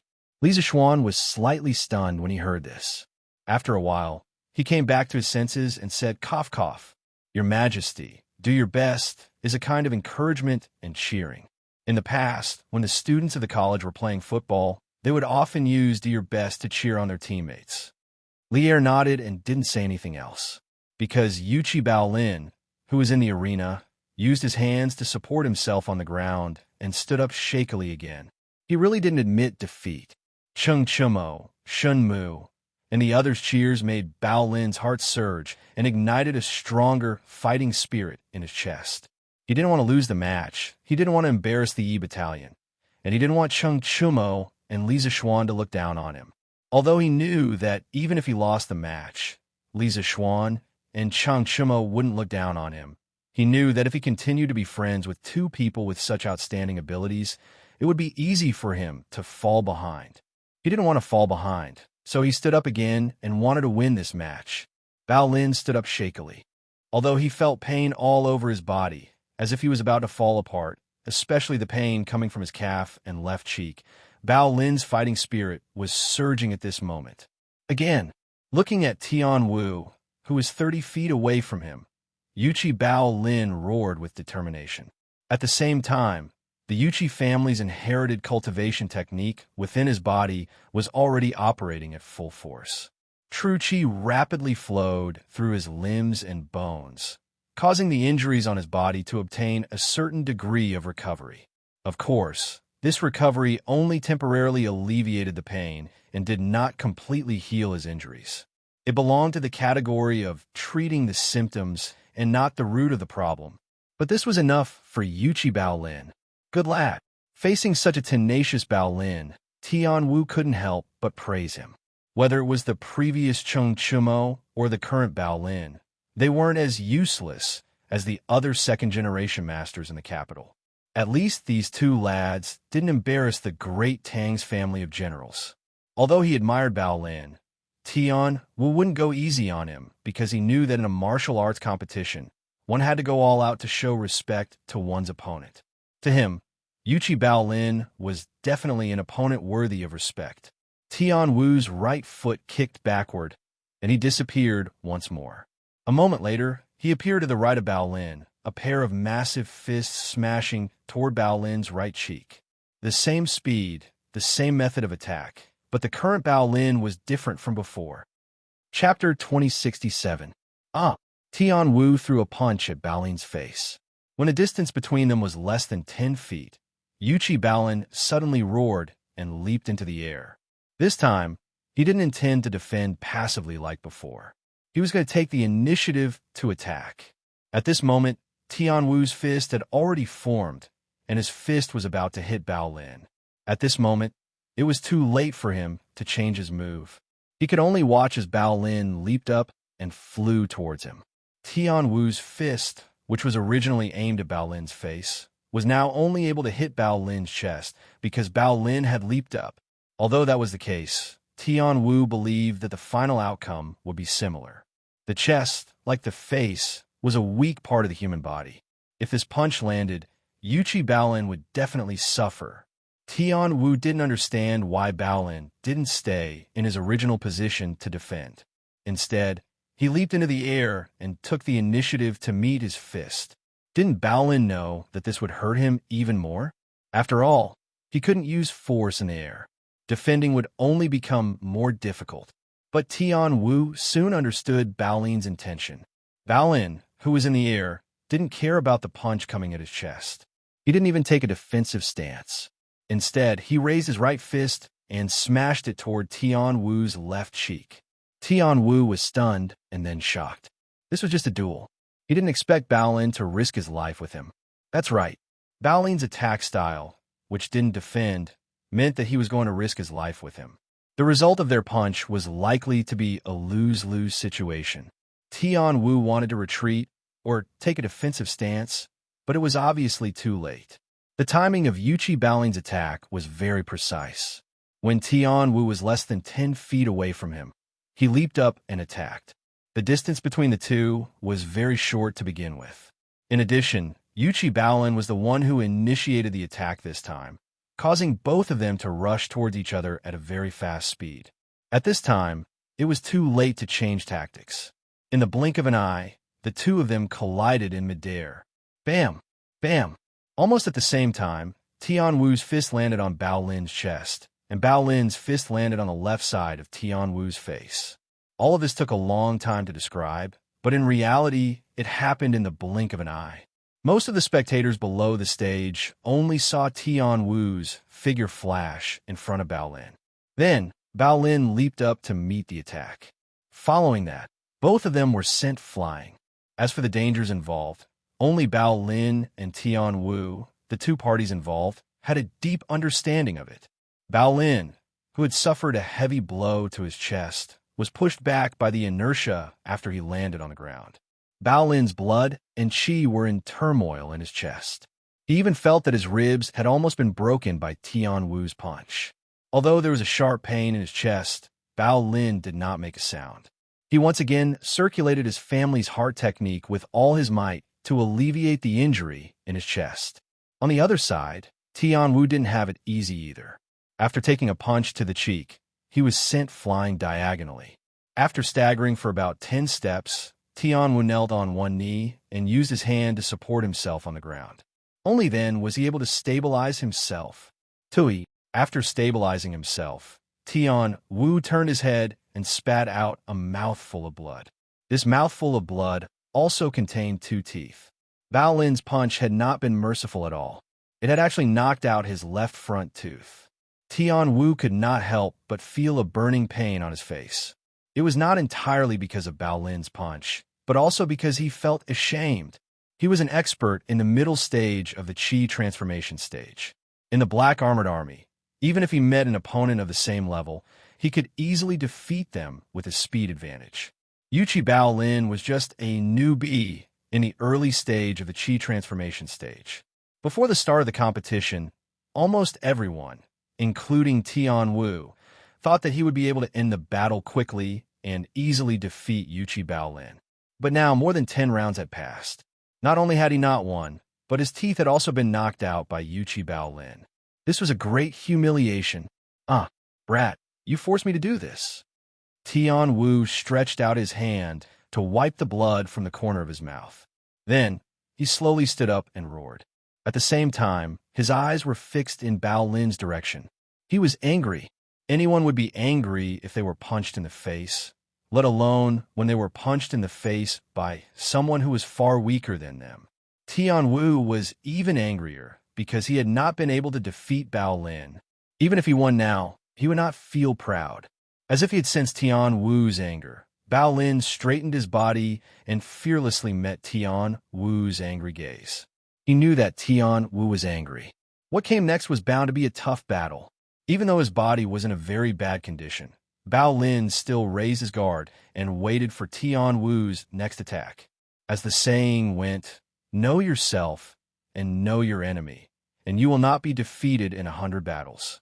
After fighting with Tianwu for more than 10 rounds, Bao Lin not only knew his own strengths and weaknesses, but he also knew Tianwu's strengths and weaknesses. Compared to Tianwu, Bao Lin had the advantage of being young and vigorous and having thick skin. However, in terms of true Qi quantity and speed, he was far inferior to Tianwu. Therefore, from the beginning of the fight until now, Bao Lin had rarely taken the initiative to attack.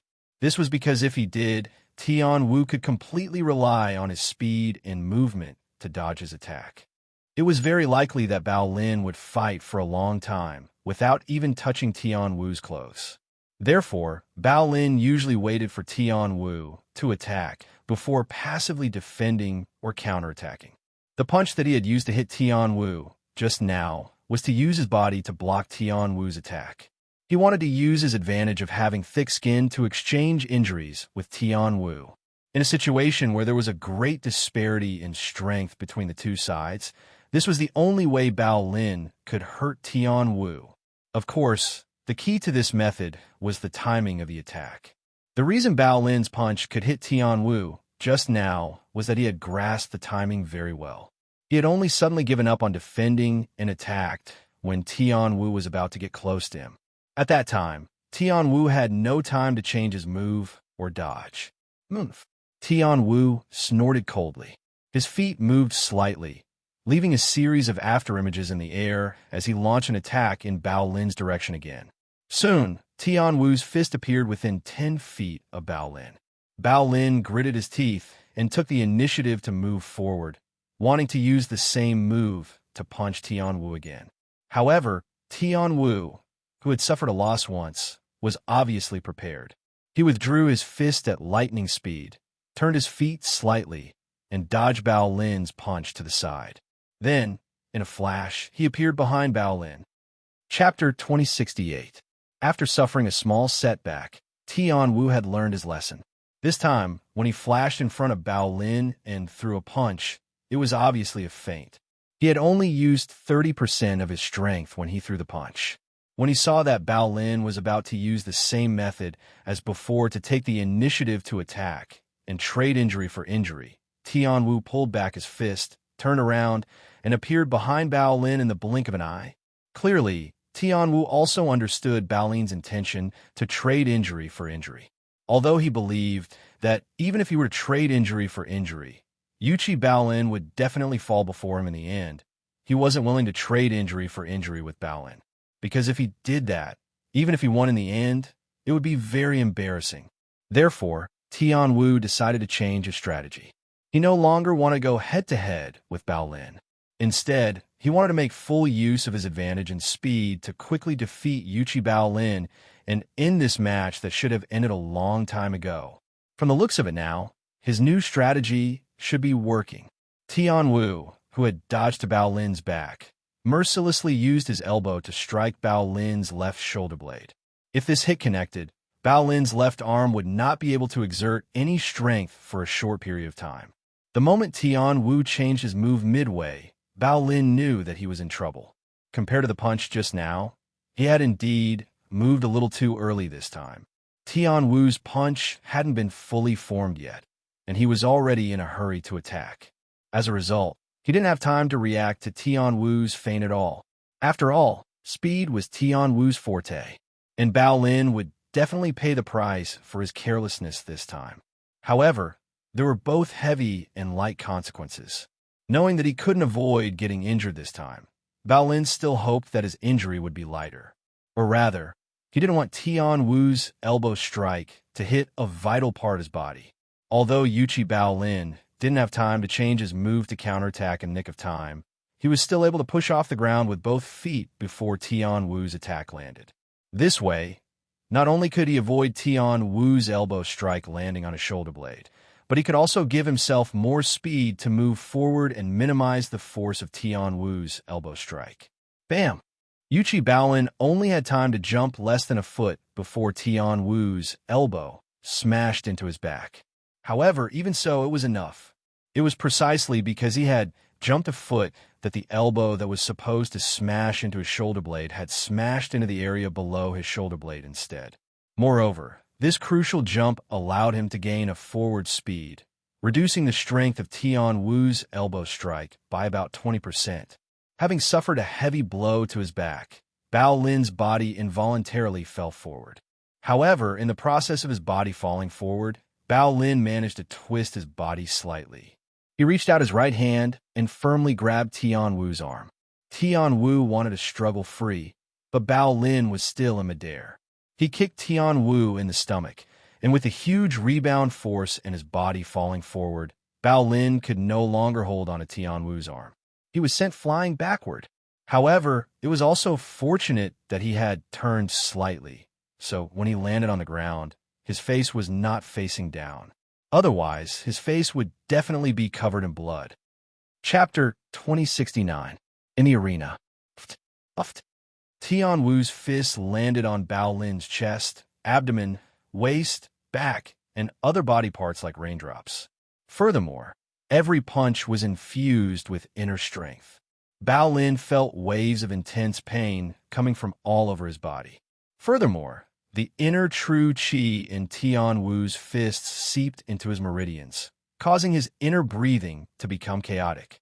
With external injuries and internal injuries, Bao Lin finally could not hold it in any longer and spat out several mouthfuls of blood.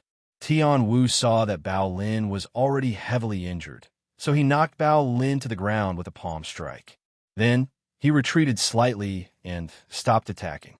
After all, this was just a martial arts competition. He didn't want to take Bao Lin's life. Besides, he had used all his strength in a round of attacks against Bao Lin just now and had used up a lot of true qi. Even if he had a lot of inner force, he couldn't maintain such a high-intensity attack for long. Now that Bao Lin was vomiting blood and lying injured on the ground, there was only one path left for him: to admit defeat. Bam!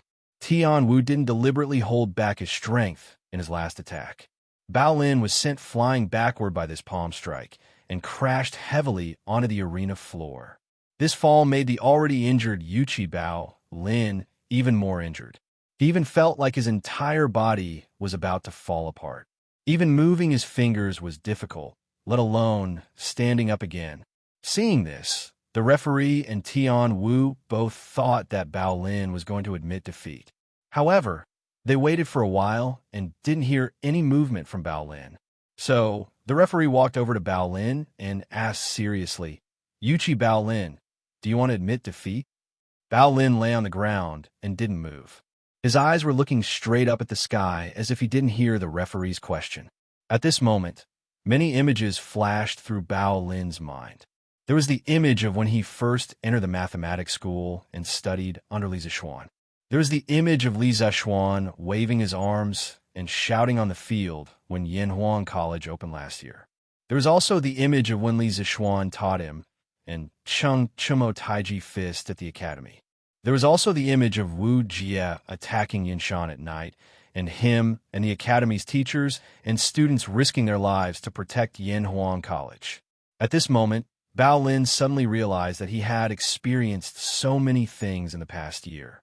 He loved Yinshan deeply and wanted to become stronger under Li Zixuan's guidance and Cheng Chumo's company. He knew that he wasn't as talented as Li Zixuan and Cheng Chumo. That was why he had been training hard since he joined the Black Armored Army. He worked harder than anyone else because he didn't want to fall behind. Besides, this time, he and Cheng Chumo had joined the Black Armored Army not only to protect Li Zixuan, but also to serve the country on behalf of the academy's teachers and students. He hadn't even entered the battlefield yet, but he was already falling behind. How could he accept that? He couldn't lose this battle. Not only was he afraid of letting down his brothers in the E Battalion, but he also didn't want to embarrass Yanhuang College. "Yuchi Bao Lin, do you want to admit defeat?" Seeing that Bao Lin still didn't move, the referee raised his voice and asked again. If Bao Lin didn't have his eyes on his pillow and his chest still rising and falling, the referee would have thought that he had fainted from his injuries. Bao Lin still didn't move. "Yuchi," the referee paused and was about to ask one last time before announcing the result of the battle. But just as he opened his mouth, Bao Lin's lips suddenly moved. "I haven't lost yet. I won't admit defeat." Chapter 2070. Is Bao Lin about to break through? At the back of the arena, the members of the Wu Battalion also noticed the change in Bao Lin's condition. Shen Mu's eyes widened as he exclaimed in disbelief. Cheng Chumo's mouth was also agape in shock. His eyes were fixed on Bao Lin. Then he said enviously, "F***CK? I finally caught up with Bao Lin after so much effort. Who knew that this kid was about to break through again?" In terms of martial arts talent, Cheng Chumo was indeed slightly better than Yuchi Bao Lin. However, this guy was too lazy. Before entering Yanhuang College, Cheng Chumo's martial arts realm had always been hovering around the mid-stage of the body refining realm. Because of this, his father, Cheng Yaojin, had often scolded his son for being a good-for-nothing and a disgrace to the Tang dynasty's family of generals. Later, Cheng Chumo entered Yanhuang College. In order to improve Cheng Chumo's strength, Cheng Yaojin often came to the college to serve as the military training instructor and personally train Cheng Chumo. Later, the bearded man accidentally joined Yanhuang College and became the martial arts instructor of the college. He also became Cheng Chumo's half-master. In the end, after going through that tough military training and the bearded man's meticulous training, Cheng Chumo's martial arts realm finally improved by leaps and bounds. He reached the Qi transformation realm and caught up with Yuchi Bao Lin, who was also a second-generation general.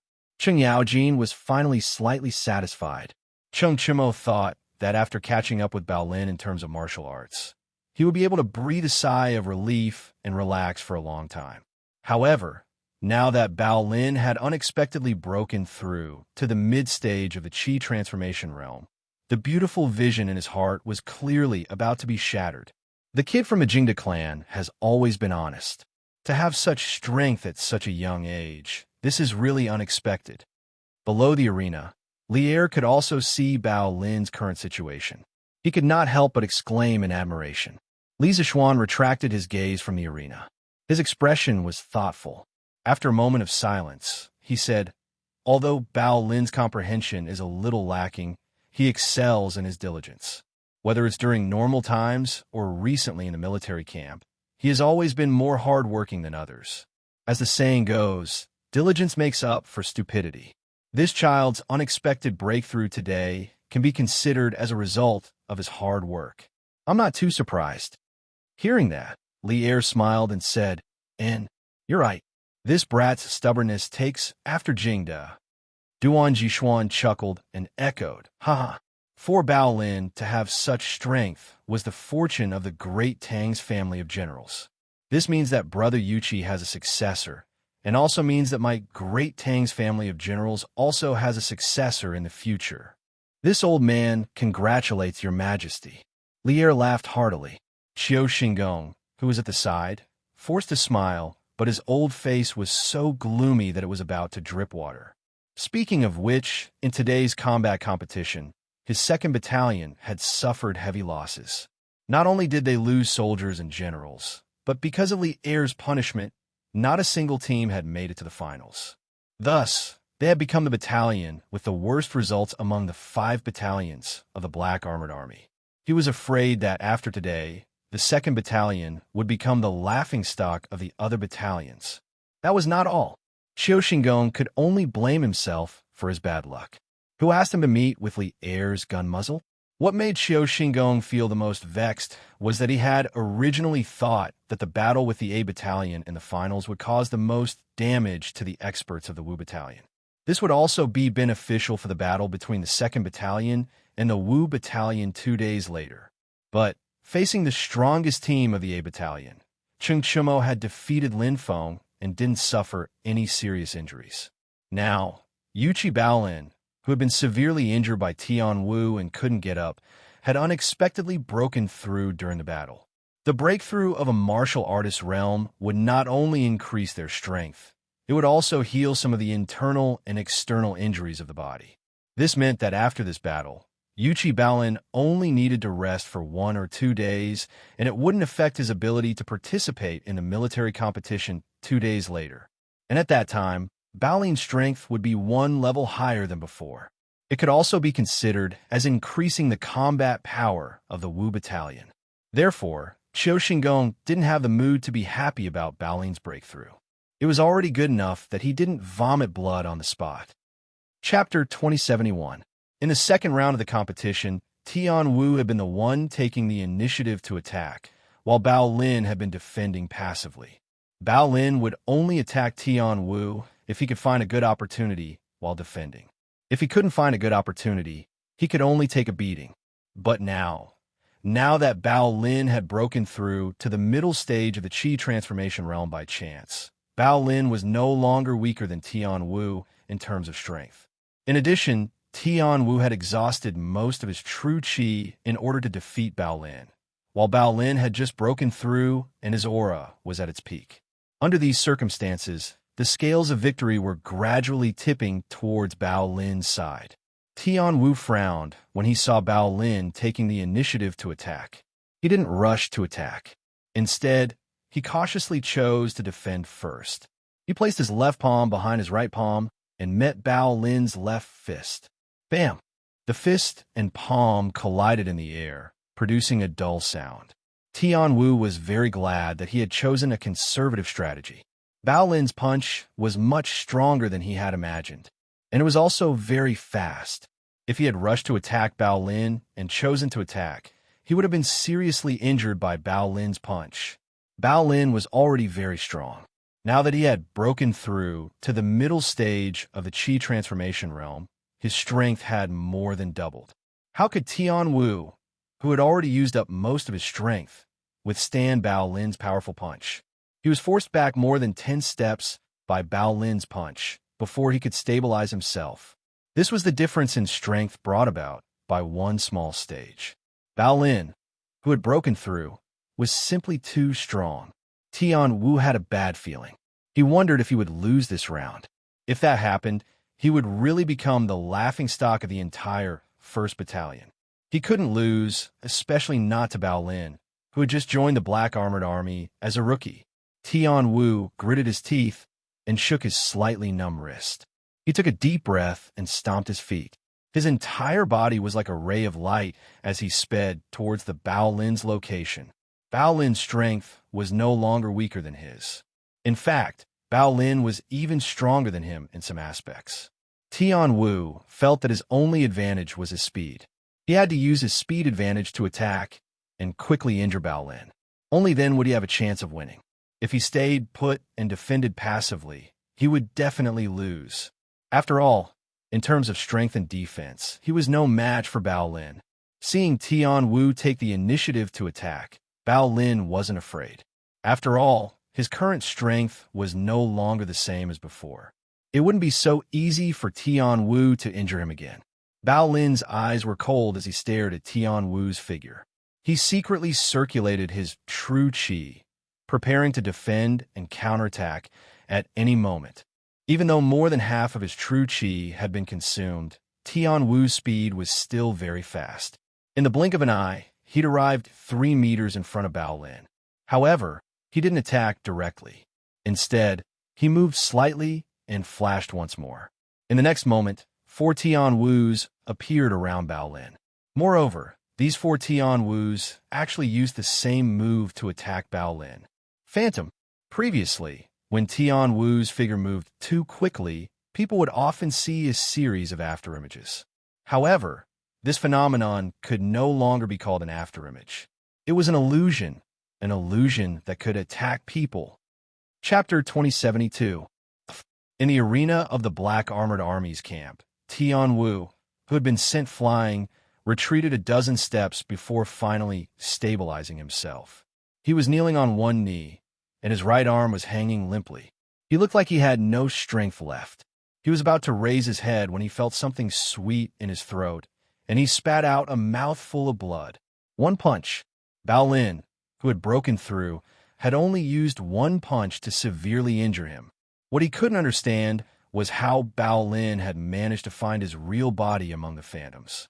One had to know that this was his ultimate trump card. In the past, when he was fighting one-on-one in the military camp, he had used this move to defeat many other powerful opponents. When he saw that Tian Wu had fallen to the ground and was injured, Bao Lin didn't take advantage of his victory to pursue Tian Wu, because Tian Wu had always treated him with respect during the battle before this.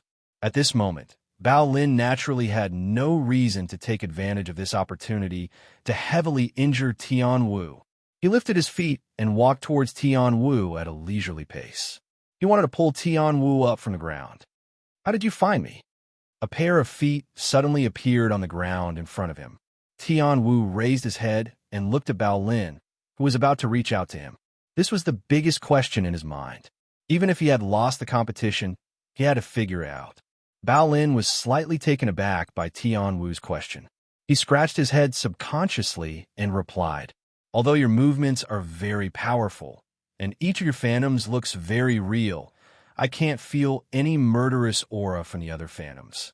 I can't say it's murderous aura, but I can't tell exactly what it is. Anyway, I just feel that you're more alive than the other 3 phantoms." Bao Lin's words were without rhyme or reason. Others might not know what he was talking about, but Tian Wu got what Bao Lin was trying to say. His expression changed slightly, and his body trembled.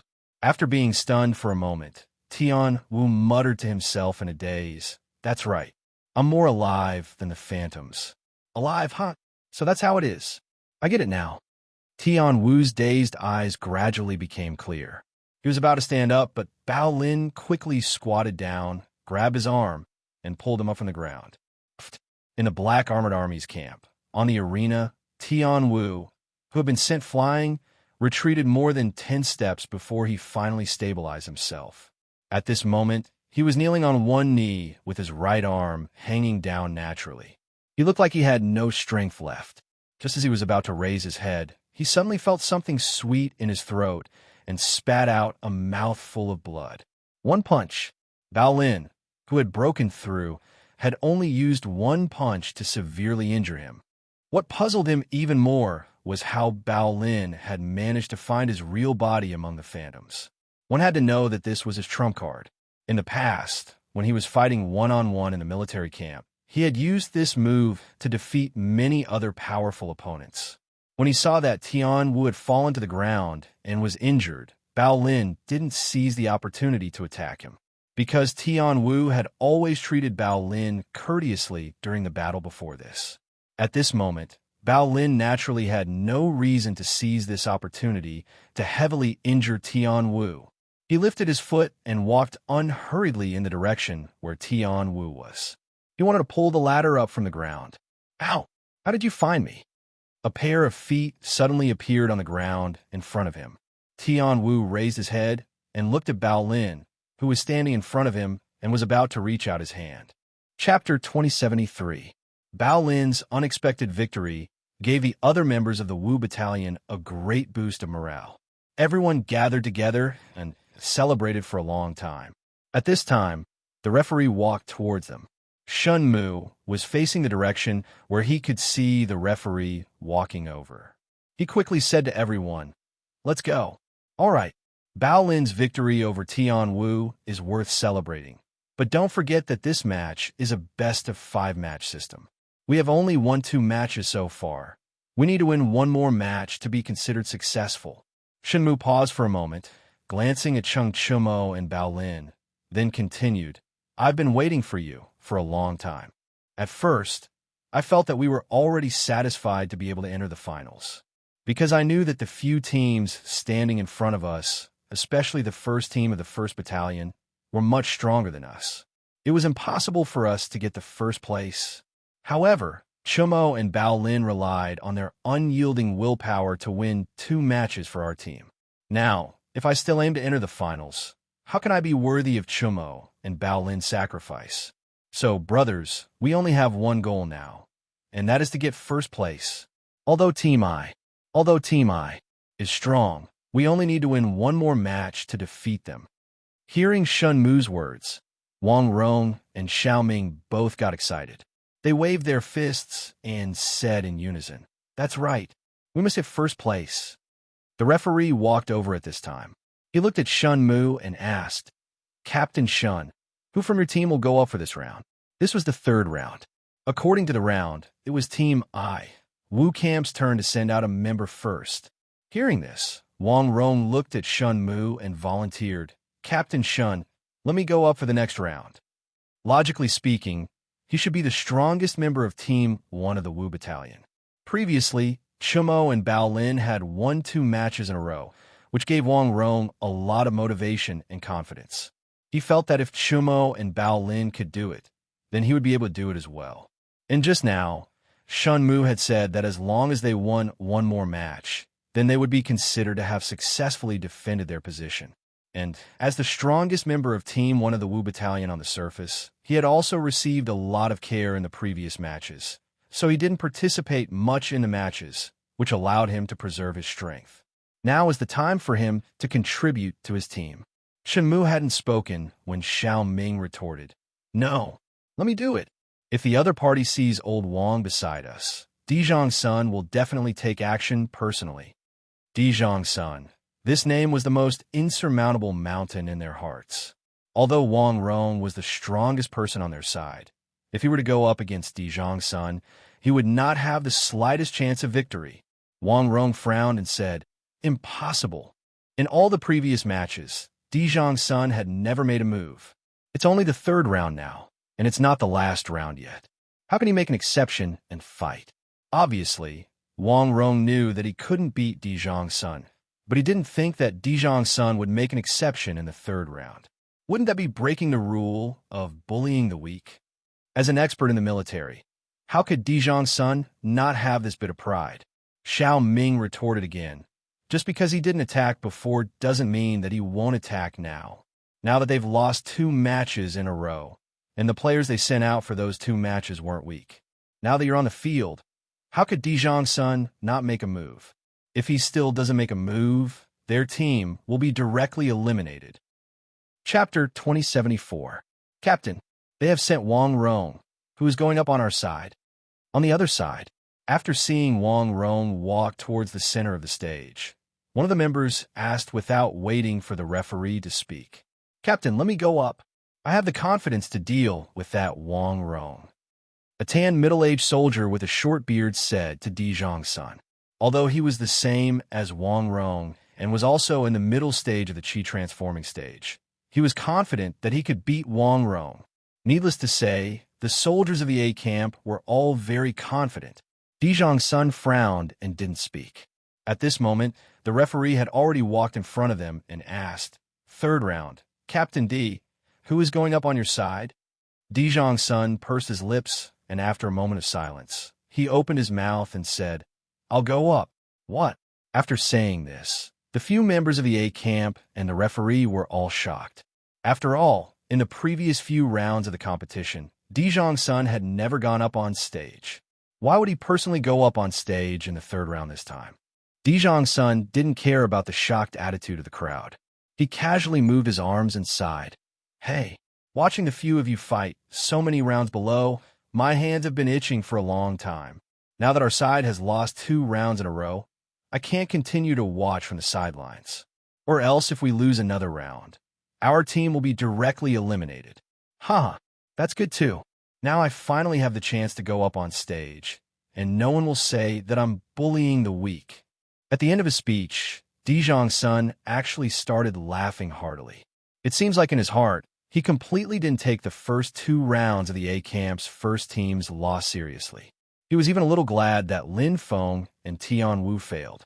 Because of this, he, a Qi-transforming advanced stage expert, could finally legitimately go up the stage to compete, and he wouldn't be accused of bullying the weak. After all, he is a Qi-transforming stage expert. There are very few people in the army who can match him. Only those middle and high-ranking generals who have experienced hundreds of battles can fight with him. "Captain, they have sent Wang Rong, who's going up on our side." On the other side, after the A camp saw Wang Rong walk towards the center of the stage, one of the members asked without waiting for the referee to speak, "Captain, let me go up. I have the confidence to deal with Wang Rong." A tan middle-aged soldier with a short beard said to Dijong Sun. Although he and Wang Rong were both at the middle stage of Qi condensation, he was confident that he could defeat Wang Rong. It had to be said that the soldiers of the A battalion were all very confident. Dijong Sun frowned and didn't say anything. At this moment, the referee walked up to them and asked, "Third round, Captain D, who is going to fight on your side?" Dijong Sun pursed his lips. After a moment of silence, he said, "I'll go." "What?" When those words were spoken, the members of the A camp's first team and the referee were all greatly shocked. After all, in the previous rounds of the competition, Dijong Sun had said the same words. The members of the A camp's first team and the referee were all greatly shocked.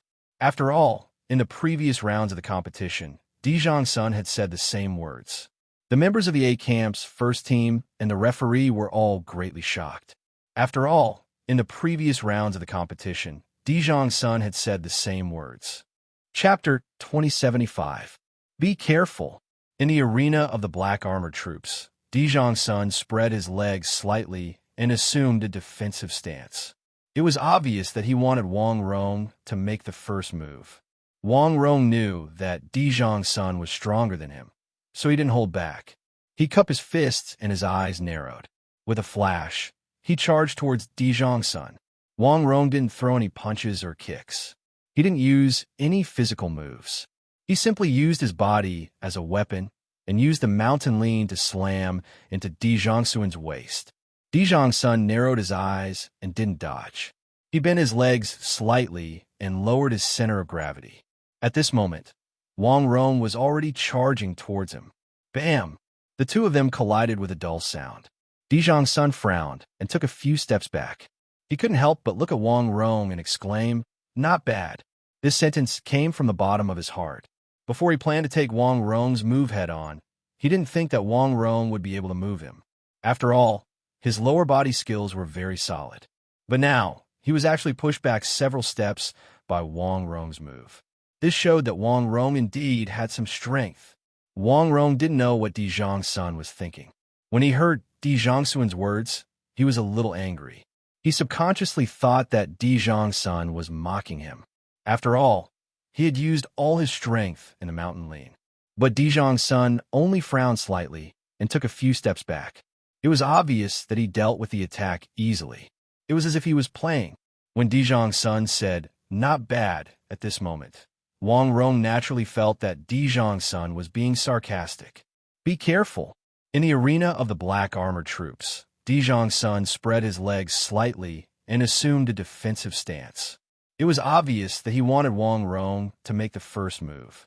Wang Rong knew that Dijong Sun was stronger than him, so he didn't hold back. He cupped his fists and his eyes narrowed. With a flash, he charged towards Dijong Sun. Wang Rong didn't throw any punches or kicks. He didn't use any physical moves. He only used his body as a weapon and used the mountain lean to slam into Dijong Sun's waist. Dijong Sun narrowed his eyes and didn't dodge. He bent his legs slightly and lowered his center of gravity. At this moment, Wang Rong was already charging towards him. Bam! The two of them collided with a dull sound. Dijong Sun frowned and took a few steps back. He couldn't help but look at Wang Rong and exclaimed, "Not bad." This sentence came from the bottom of his heart. Before he decided to take on Wang Rong's attack, he didn't think that Wang Rong would be able to move him. After all, his lower body skills were very solid. But now he was forced to take a few steps back by Wang Rong's attack. This showed that Wang Rong was indeed quite strong. Wang Rong didn't know what Dijong Sun was thinking. Anyway, after hearing Dijong Sun's words, he was a little angry. He subconsciously thought that Dijong Sun was mocking him. After all, he had used all his strength in the mountain lean. But Dijong Sun only frowned slightly and took a few steps back. It was obvious that he dealt with the attack easily. It was as if he was playing. Hearing Dijong Sun say "not bad" at this moment, Wang Rong naturally felt that Dijong Sun was being sarcastic. Chapter 2076. Dijong Sun indeed didn't have any deep enmity with Wang Rong, so his final punch was stopped just 3 inches away from Wang Rong's face, saving Wang Rong from serious injury. In reality, he wasn't satisfied with this fight. Halfway through the fight, he felt that Wang Rong wasn't using his full strength and seemed to be holding back. At that time, he understood why Wang Rong was like this. He didn't want to be seriously injured because in 2 days' time, it would be the battle between the 2nd and 5th Battalions. Therefore, from the start, this match could only be considered as a normal exchange of martial arts, and not a duel where one gave their all. Wang Rong wouldn't be like Cheng Chumo and Bao Lin, who didn't care about anything on the stage. Even at the risk of being seriously injured, he would still try his best to win the match. While he was attacking, he still reserved a portion of his strength for defense, to prevent himself from being seriously injured. It was because of this reason that Dijong Sun didn't feel satisfied. He even felt that fighting with Wang Rong wasn't as interesting as fighting with Cheng Chumo and Bao Lin. At least Cheng Chumo and Bao Lin would give their all and exchange injuries with him, while Wang Rong wouldn't. But even so, Dijong Sun still didn't cause any serious injuries to Wang Rong, and when the match was set, he even gave Wang Rong a few words of advice. 1st Battalion, 1st Team, 3rd round, Dijong Sun wins. The referee's hearing was good. After hearing Wang Rong admit defeat, he hurriedly opened his mouth and announced loudly, "The result of this round, at least it wasn't out of my expectations." The referee secretly sighed in his heart. 2 days later, when your battle with the 2nd Battalion ends, you'll have to fight with me again. Dijong Sun indeed didn't have any deep enmity with Wang Rong, so his final punch was stopped just 3 inches away from Wang Rong's face, saving Wang Rong from serious injury. In reality, he wasn't satisfied with this fight. Halfway through the fight, he felt that Wang Rong wasn't using his full strength and seemed to be holding back. At that time, he understood why Wang Rong was like this.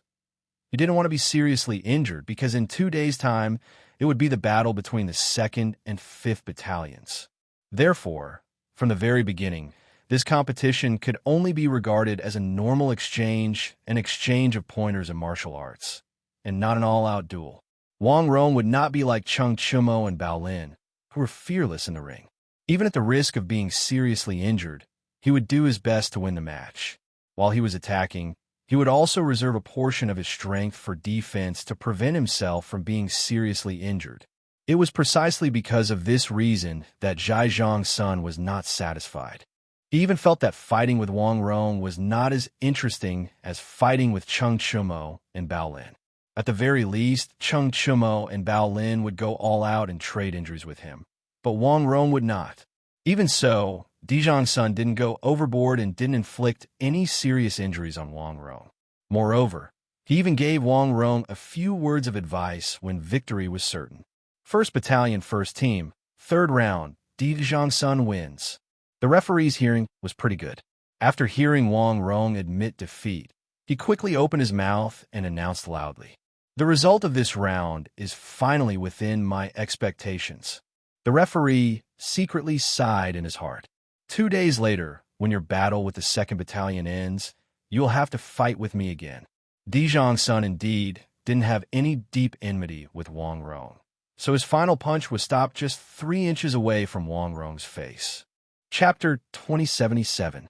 Before the start of the match between the 1st Team of the A Battalion and the 1st Team of the E Battalion, no one had expected that it would be such a stalemate. At first, almost everyone thought that the 1st Team of the A Battalion would take away the 1st Team of the E Battalion with a score of 3-0. But unexpectedly, the 1st Team of the E Battalion actually won 2 matches in a row with a huge advantage. Therefore, everyone thought that the 1st Team of the E Battalion would make a big upset in this match and eliminate the 1st Team of the A Battalion. But who would have thought that the 1st Team of the E Battalion would actually lose 2 matches in a row, completely destroying the lead that they had obtained previously? The process of this match was really full of twists and turns, causing the spectating soldiers to feel a wave of emotions. A match that required 3 wins out of 5 matches had now become a deciding match. In the last match, the captains of both teams didn't even need to consider who to send out, because there was only 1 member left from each team that hadn't gone up yet. Therefore, the referee directly shouted out, "The 5th round of the A Battalion's challenge. The 1st Team of the A Battalion, Han Chong, versus the 1st Team of the E Battalion, Shun Mu. Match begin." Han Chong was an expert who had just stepped into the middle stage of the Qi transforming stage 3 months ago, while Shun Mu was in the early stage of the Qi transforming stage. His strength was weaker than Han Chong, but Shun Mu was good at adapting and strategizing, so there might be a miracle. Who knows, he might even be able to defeat the strong in the end. In the center of the arena, Han Chong and Shun Mu cupped their fists together. The match had officially begun. The overall strength of the 1st Team of the A Battalion was obviously much higher than the 1st Team of the E Battalion. Originally, they could have easily eliminated the 1st Team of the E Battalion in the first few matches, but in the end, it was dragged to the last match.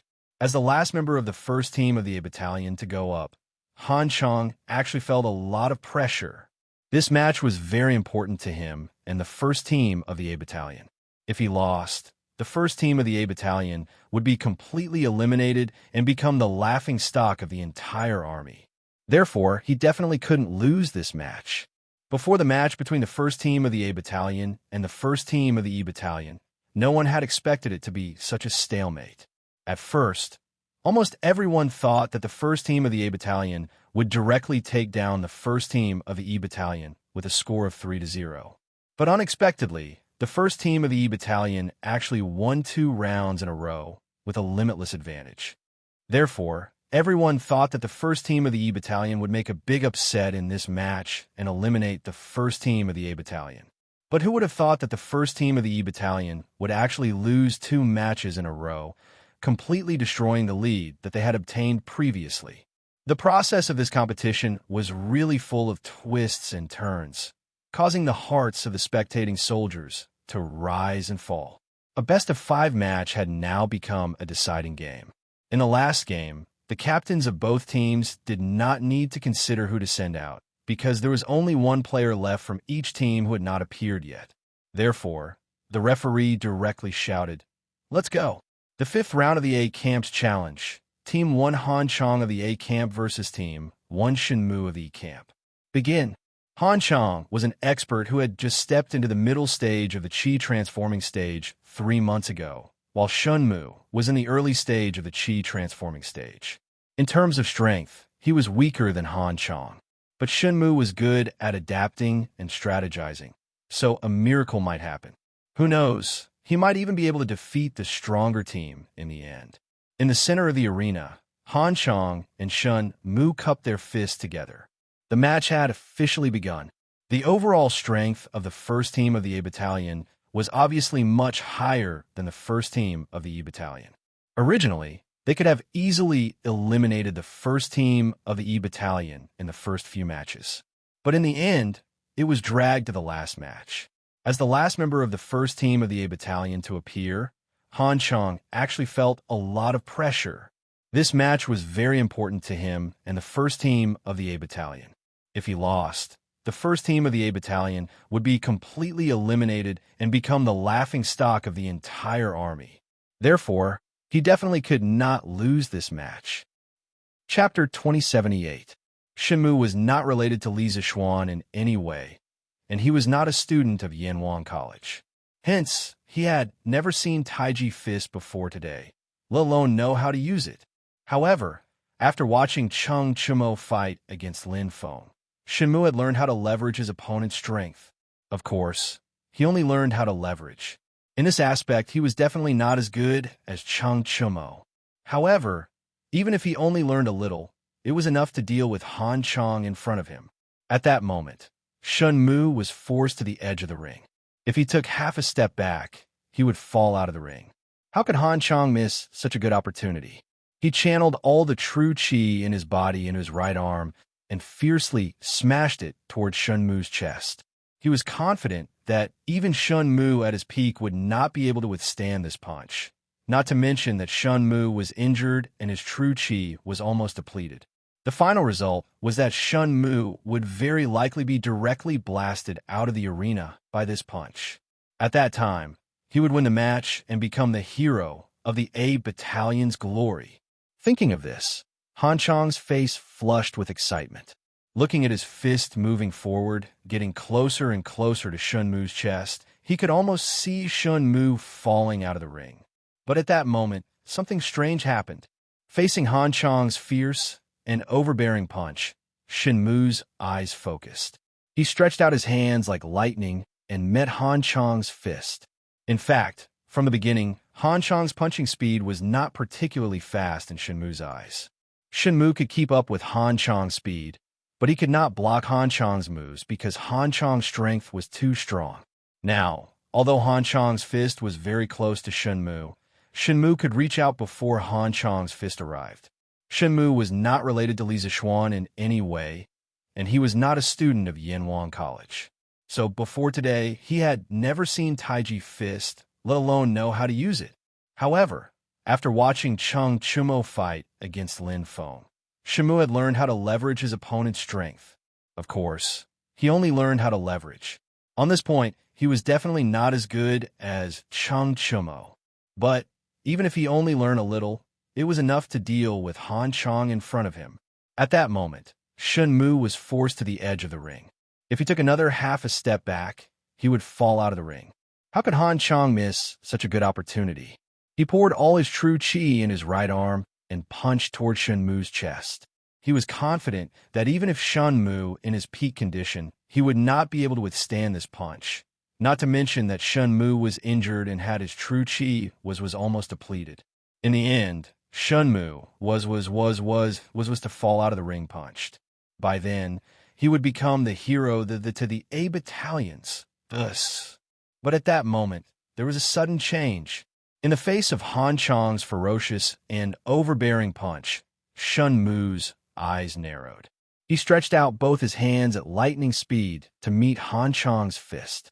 In fact, from the beginning, the speed of Han Chang's punches was not particularly fast in Shenmue's eyes. Shenmue could keep up with Han Chang's speed, but he could not withstand Han Chang's moves because Han Chang's strength was too strong. Now, although Han Chang's fist was very close to Shenmue, Shenmue was able to reach out before Han Chang's fist arrived. Chapter 2079. Shenmue and Han Chang were both judged to have failed, which meant that the first team of the E Battalion and the first team of the A Battalion would be eliminated at the same time. The second team of the E Battalion that hadn't had a chance to fight had won without a fight and became the champion of this combat tournament. This kind of result couldn't be described as unexpected anymore. Before the start of the finals, no one would have thought that the final result would be like this. I have no objections. Facing Duan Jixuan's judgment, Shenmue was the first to reply. From his point of view, although this result was out of his expectation, it was still something he could accept. After all, the members of the second team of the 5th Battalion were also members of the 5th Battalion. No matter which team won first place, all the soldiers of the 5th Battalion would share in the glory. Speaking of which, if it didn't die together with Han Chang, then the final result might be different, because after they were eliminated, Team 1 would become the new champion of the arena. At that time, even if all the members of Team 1 were injured, Team 2 would have no chance of winning. If that was the case, the champion of the competition would be Team 1 of Team 1. Therefore, Shenmue naturally had no objections to Duan Jixuan's judgment. But Han Chang had an objection. He clearly remembered that he landed on the ground one step later than Shenmue. He didn't think too much about it, and subconsciously thought that Shenmue would fly out of the arena before him. Just as he was about to refute, someone spoke first. "We have no objections." It was Dizhang's son. He saw that Han Chang was slightly unconvinced and even wanted to refute. He quickly spoke first and glanced at Han Chang with a meaningful look. We have no objections." Seeing that Dizhang's son jumped out to support Duan Jixuan's judgment and even gave him a meaningful look, Han Chang still faced Duan Jixuan's direction and bowed. "Good. If that's the case, then this fighting competition will end here. First place, Team 2, Team 1 and Team 2 are tied for second place. Fourth place, Team 2, Team 2, Team 4, Team 1, Team 4. The top 5 teams will receive their rewards from Army Constable Lee according to the reward rules that were set in advance. As for the teams that didn't get a good ranking, I hope that you will work harder and make persistent efforts in the following training." Shenmue and Han Chang were both judged to have failed, which meant that the first team of the E Battalion and the first team of the A Battalion would be eliminated at the same time. The second team of the E Battalion that hadn't had a chance to fight had won without a fight and became the champion of this combat tournament. This kind of result could no longer be described as unexpected. Before the start of the finals, no one would have thought that the final result would be like this. "I have no objections." Faced with Duan Jixuan's judgment, Shenmue was the first to reply with cupped fists. From his point of view, although this result was out of his expectation, it was still something he could accept. After all, the members of the second team of the 5th Battalion were also members of the 5th Battalion. No matter which team won first place, all the soldiers of the 5th Battalion would share in the glory. Speaking of which, if he hadn't perished together with Han Chang, the final outcome might have been different, because after they were eliminated, the first team of the A Battalion would become the new champion of the arena. At that time, even if the members of the first team of the A Battalion were all injured, the second team of the V Battalion would have no chance of winning. In that case, the champion of the competition would be the first team of the A Battalion. Therefore, Shenmue naturally didn't have any objections to Duan Jixuan's judgment. But Han Chang had an objection. He clearly remembered that he had landed on the ground one step later than Shenmue.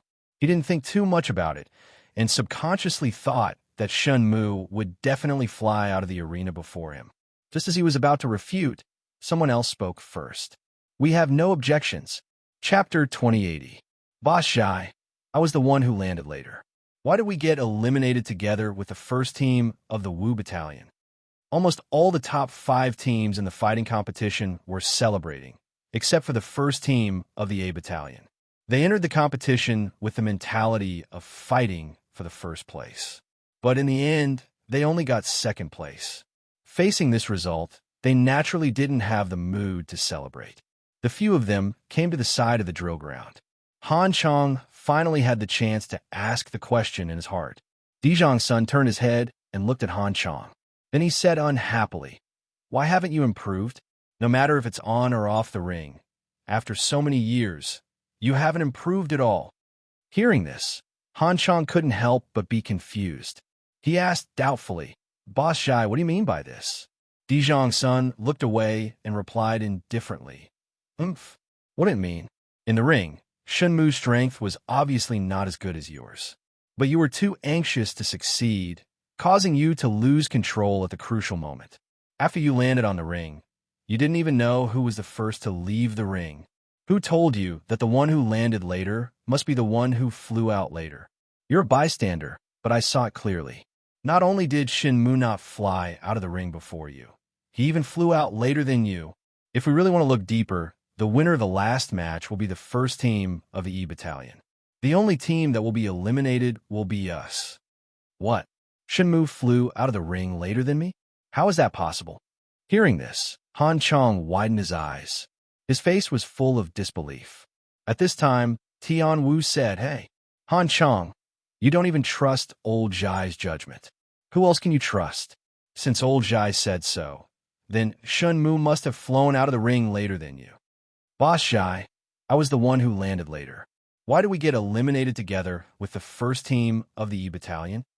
Almost all the top 5 teams in the fighting competition were celebrating, except for the first team of the A Battalion, because they entered the competition with the mentality of fighting for the first place. But in the end, they only got second place. Facing this result, they naturally didn't have the mood to celebrate.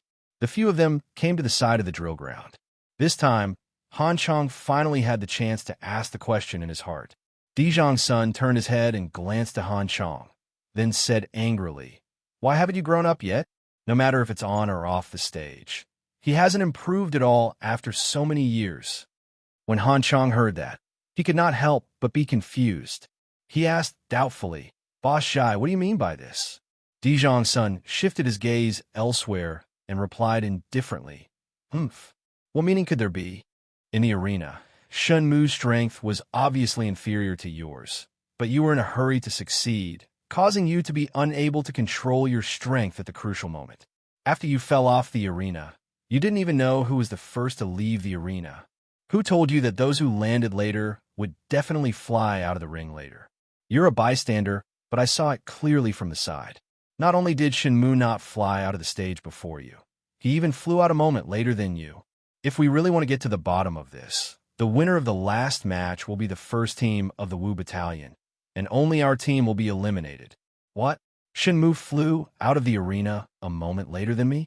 How is that possible?" Hearing this, Han Chong widened his eyes, his face full of disbelief.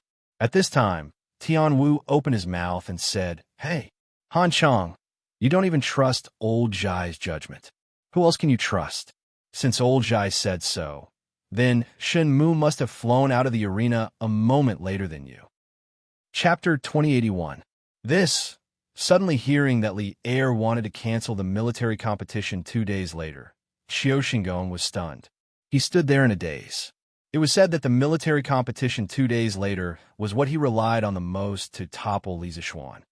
But now, Li Er wanted to cancel the military competition. This was asking for Qiu Xingong's old life. Qiu Xingong stood there in a daze for a while, not knowing how to respond to Li Er's words. Seeing that Qiu Xingong didn't reply for a long time, Li Er couldn't help but frown as a trace of dissatisfaction flashed across his eyes. Actually, canceling the competition between the 2nd Battalion and the 5th Battalion 2 days later was a chance for Qiu Xingong to redeem himself. If Qiu Xingong still didn't take the overall situation into consideration and didn't know how to appreciate his kindness, then he would be too disappointed. "Your Majesty is wise. This old subject will follow your orders." Noticing the displeasure in Li Er's eyes, Qiu Xingong instantly recalled the warning Li Er gave him in the morning. He instantly shivered and hurriedly cupped his fist and replied. Even though he was extremely unwilling, Qiu Xingong had no choice but to agree with Li Er's suggestion. The punishment Li Er gave to the 2nd Battalion in today's military competition was already a warning to him. At this time, if he still disobeyed Li Er, his good days would be coming to an end. Qiu Xingong, who had been in the imperial court for many years, still had this bit of political awareness. Li Er nodded his head in satisfaction.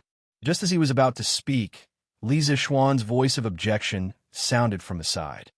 "Your Majesty, this subject thinks that this is inappropriate."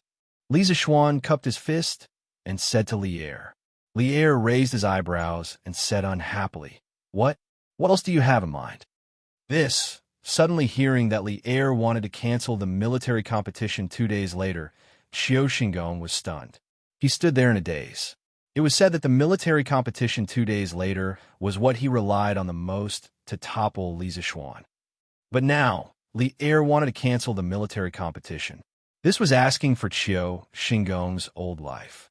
Qiu Xingong stood there in a daze for a while, not knowing how to respond to Li Er's words. Seeing that Qiu Xingong didn't reply for a long time, Li Er couldn't help but frown, and a trace of dissatisfaction flashed across his eyes. Actually, canceling the competition between the 2nd Battalion and the 5th Battalion 2 days later was a chance for Qiu Xingong to redeem himself. If Qiu Xingong still didn't take the overall situation into consideration and didn't know how to appreciate his kindness, then he would be too disappointed. Your Majesty is wise. This old subject will follow your orders. Noticing the displeasure in Li Er's eyes, Qiu Xingong instantly recalled the warning Li Er gave him in the morning. He instantly shivered and hurriedly cupped his fist and replied. No matter how unwilling he was, Qiu Xingong had no choice but to agree with Li Er's suggestion. The punishment Li Er gave to the 2nd Battalion in the military competition today was already a warning to him. At this time, if he still disobeyed Li Er, his good days would be coming to an end. Qiu Xingong, who had been in the imperial court for many years, still had this bit of political awareness. Li Er nodded his head in satisfaction. Just as he was about to speak, Li Zishuan's voice of objection sounded from his side. Your Majesty, this subject thinks that this is inappropriate. Li Zishuan cupped his fist and said to Li Er. Li Er raised his eyebrows and said unhappily, What? What else do you have in mind? Chapter 2082. Li Zishuan had never led an army before, but Li Zishuan had. Furthermore, he was more experienced than most of the generals in the imperial court. Thus, while Li Zishuan might not be able to see the superiority of the new drill code, Old Man Song could see it clearly. However, since Li Zishuan insisted on pushing for the competition between the 2 battalions, Old Man Song could not say much. After all, there were only 2 days left before the competition. It would be good to let Qiu Xingong give up completely through this competition. However, Old Li had also prepared a backup plan for Duan Jishuan and Qiu Xingong in advance. That was, even if the Wu Battalion lost in the military competition, they couldn't completely abolish the new drill in the Black Armored Army. At most, they could make some improvements on the existing foundation, but they couldn't completely abolish it. Obviously, Li Er had realized that the old drill code was already outdated in the face of new equipment. The new drill code was obviously more efficient and more reasonable. Your Majesty, are we going back to the palace? After leaving the Black Armored Army's camp, Zhao Song saw that Li Er was in a good mood and asked softly.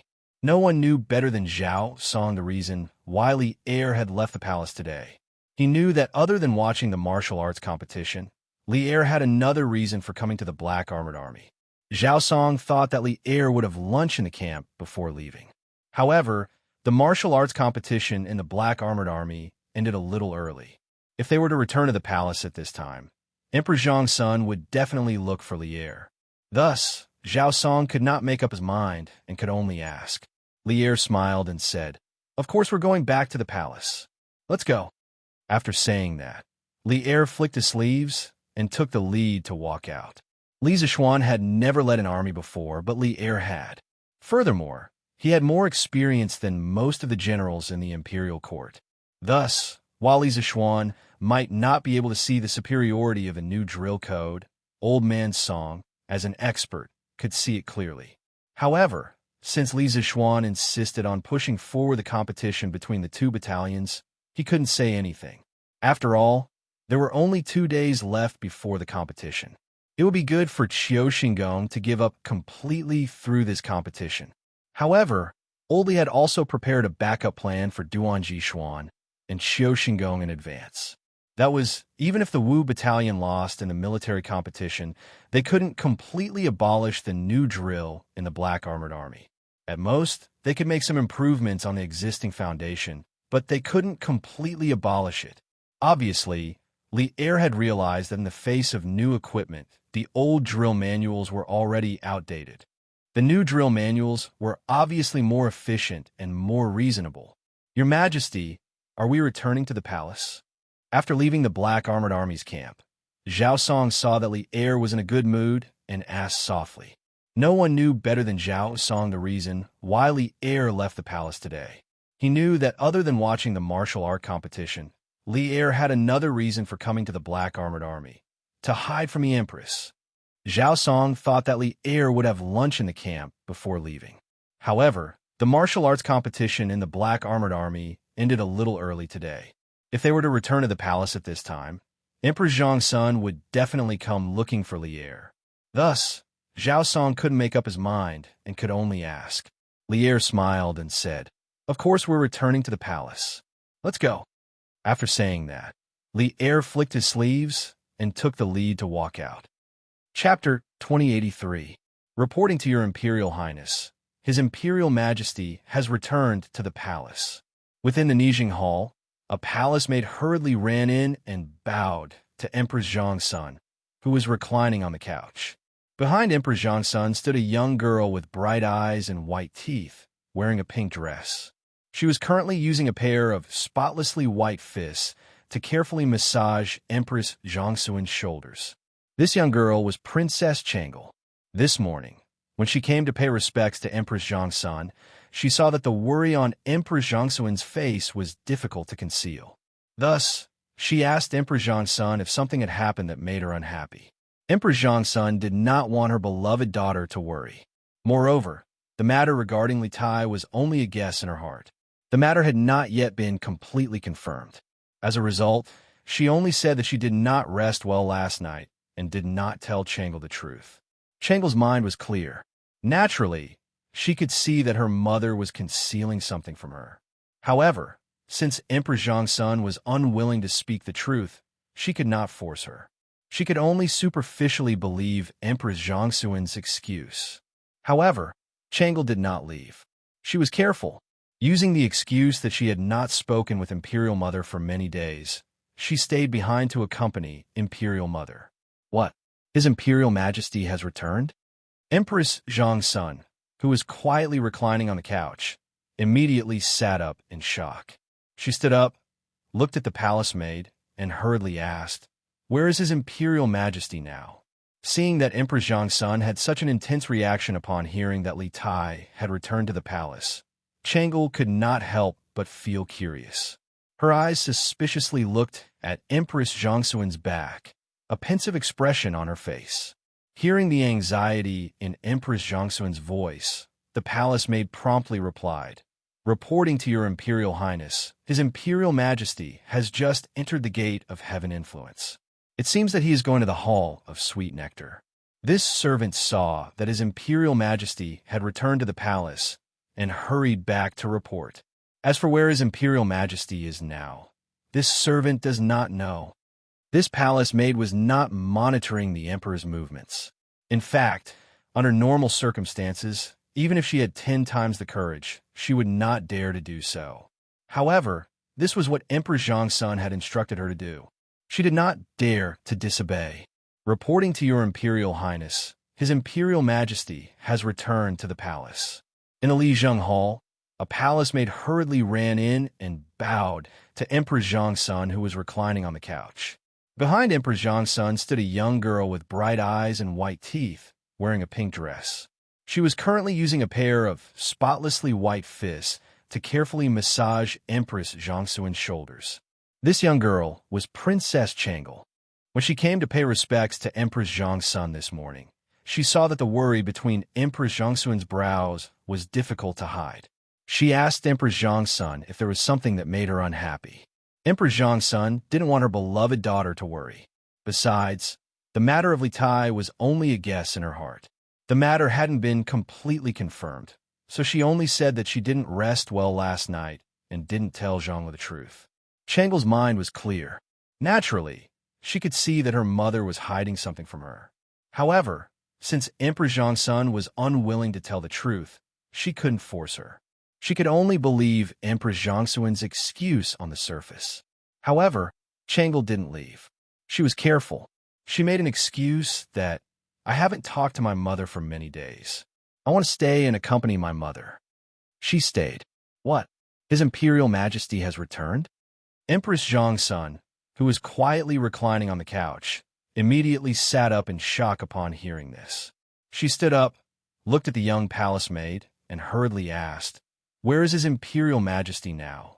Seeing that Empress Zhongsun had such an intense reaction upon hearing that Li Tai had returned to the palace, Chang'e couldn't help but feel curious. Her eyes suspiciously looked at Empress Zhongsun's back, a pensive expression on her face. Hearing the anxiety in Empress Zhongsun's voice, the young palace maid hurriedly replied, Reporting to your Imperial Highness, His Imperial Majesty has just entered the gate of heaven influence. It seems that he is going to the Hall of Sweet Nectar. This servant saw His Imperial Majesty return to the palace and hurried back to report. As for where His Imperial Majesty is now, this servant doesn't know. Chapter 2084. Oh. In the Nijing Hall, Chang'e originally wanted to stay and listen to what had happened to make Empress Zhongsun so anxious. However, she didn't expect Li Er to rudely order her to leave as soon as he arrived. Even though Chang'e was extremely unwilling, she didn't dare to openly disobey Li Er. She could only curl her lips in displeasure. After bowing to Li Er, she turned and left the hall. Your Majesty, can you tell me what happened last night? Chang'e left the palace, and the door was closed again. Empress Zhongsun could not wait to ask. Last night, she and Li Er were already asleep, but Zhao Song came in a hurry, saying that there was urgent news. Li Er went out to talk to Zhao Song alone for a while before returning to the room. She asked Li Er what had happened, but Li Er only said that someone in the army was causing trouble. Then, he said that he was sleepy and fell asleep. Although Li Er said so, her woman's intuition told her that things were not so simple. However, Li Er was already asleep, and she could not continue to ask. She could only wait until this morning. In the morning, when she asked again, Li Er told her that he would give her an answer after the morning court. She sat quietly in the Lizheng Palace, waiting for Li Er's answer. Who knew that Li Er would sneak out of the palace after the morning court? Faced with Li Er's shameless behavior, Empress Zhongsun was both angry and worried. The more Li Er avoided her, the more it meant that what had happened last night was too important. Moreover, it was very likely that it was news about her son, Li Tai. That was why Li Er was unwilling to tell her. Your Highness, you... At this moment, Zhao Song's voice came from outside the palace. After Chang'e left the palace, she did not go far immediately. Instead, she squatted outside the door and secretly eavesdropped. Oh. In the Nijing Hall, Chang'e originally wanted to stay and listen to what had happened to make Empress Zhongsun so anxious. However, she didn't expect Li Er to rudely order her to leave as soon as he arrived. Even though Chang'e was extremely unwilling, she didn't dare to openly disobey Li Er. She could only curl her lips in displeasure. After bowing to Li Er, she turned and left the hall. Your Majesty, can you tell me what happened last night? Empress Zhongsun asked impatiently as soon as Chang'e left the hall and the door was closed. Last night, she and Li Er had already fallen asleep, but Zhao Song had rushed over, saying that he had urgent news. Li Er had gone out to speak to Zhao Song alone for a while before returning to the room. She had asked Li Er what had happened, but Li Er had only said that someone in the army was causing trouble. Then, he had given the excuse of being tired and fell asleep. Although Li Er said so, her woman's intuition told her that things were definitely not that simple. However, Li Er had already fallen asleep, so she could not continue to ask. She could only wait until this morning with a nervous heart. When she asked again in the morning, Li Er told her that he would definitely give her an answer after the morning court. She sat quietly in Lizheng Palace, waiting for Li Er's reply. But who would have thought that, after the morning court session, Secondly would directly slip out of the palace? In the face of Li Er's shameless behavior, Empress Zhongsun was both angry and worried. The more Li Er avoided her, the more it meant that what had happened last night was too important. Moreover, it was very likely to be news about her son, Li Tai. Therefore, Li Er had been unwilling to tell her clearly. Your Highness, if you do this... At this moment, Zhao Song's voice came from outside the palace. After Changle had left the palace, she did not immediately go far. Instead, she squatted outside the door and secretly eavesdropped. Chapter 2085. Your Highness, you can't enter. His Highness the Crown Prince is handling official business. Outside the main hall of the Eastern Palace, Changle walked briskly into the main hall. The eunuch at the door hurriedly stepped forward to stop her with a troubled expression. "Humph, I want to see Brother Crown Prince. Get out of the way." Changle was still fuming after being chased away by the heir from the Regent Hall. How could she tolerate someone stopping her from coming to the Eastern Palace to see Li Changxian? She immediately rebuked the eunuch. Although she was angry, Changle still restrained herself and didn't say anything too extreme. It had to be said that this young lady's upbringing was really good. Even if she was in a bad mood, she wouldn't bully her servants. If it were any other unruly princess, they would be so angry that they would stretch out their legs to kick the eunuch.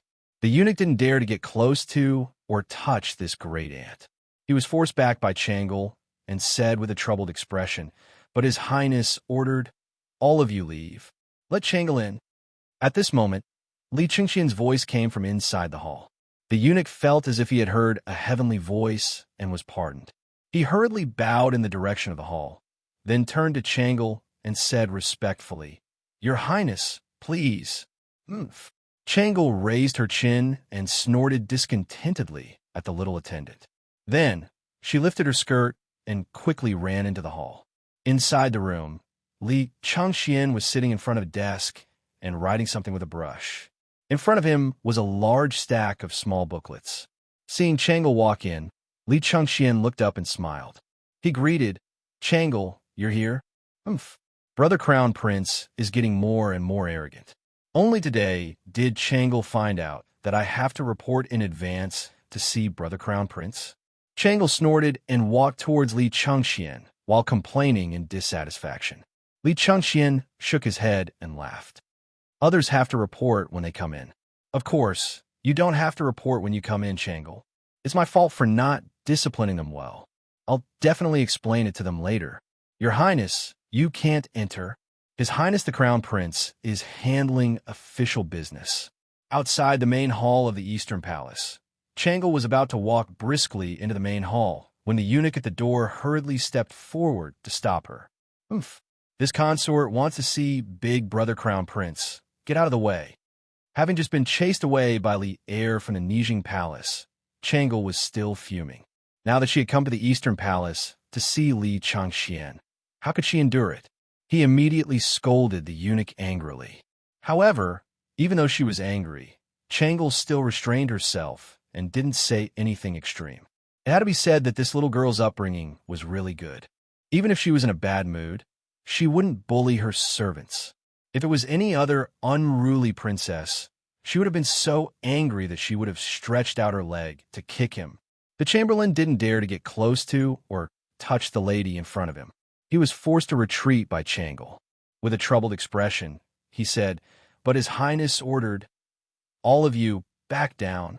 Let Changle in." At this moment, Li Changxian's voice came from inside the hall. When a eunuch heard this, it was as if he had heard heavenly music and was pardoned. He hurriedly bowed in the direction of the hall, then turned to Changle and said respectfully, "Your Highness, please." Changle raised her chin and snorted discontentedly at the little attendant. Then, she lifted her skirt and quickly ran into the hall. Inside the room, Li Changxian was sitting in front of a desk and writing something with a brush. In front of him was a large stack of booklets. Seeing Changle walk in, Li Changxian raised his head and smiled. He greeted, "Changle, you're here?" Chapter 2086. Brother Crown Prince. What's wrong? Did you think of something? In front of the desk, Li Changxian's complexion suddenly changed. Just a moment ago, the sky was clear and boundless, but now it was covered with dark clouds.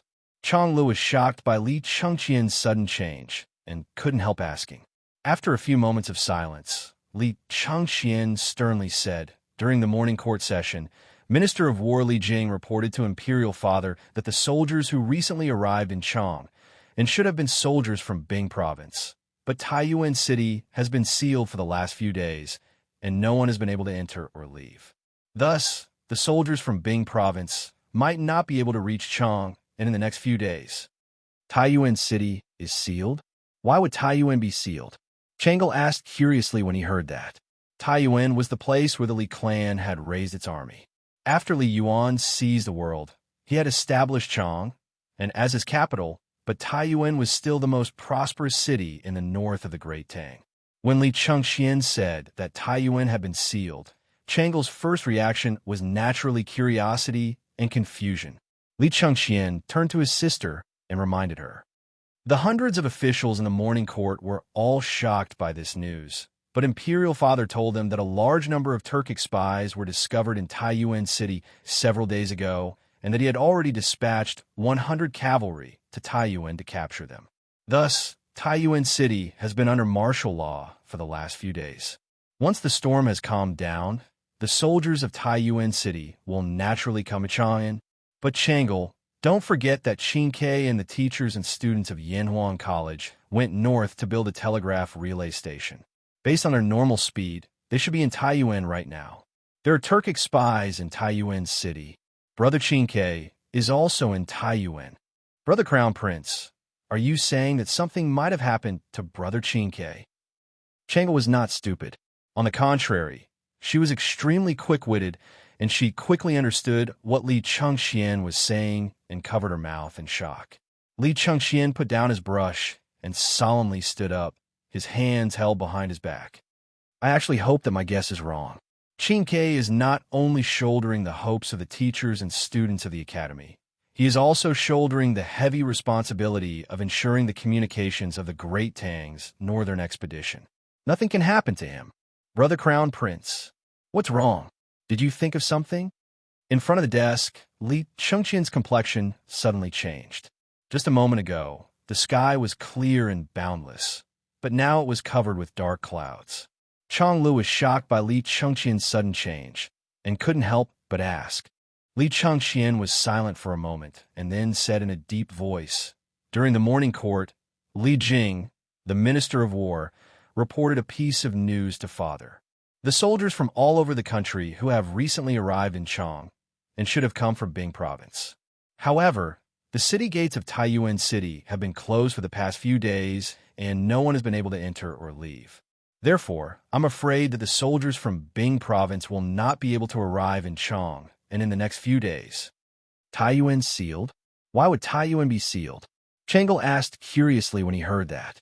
Taiyuan was the place where the Li family rose. Back then, the Li family had raised their troops from Taiyuan.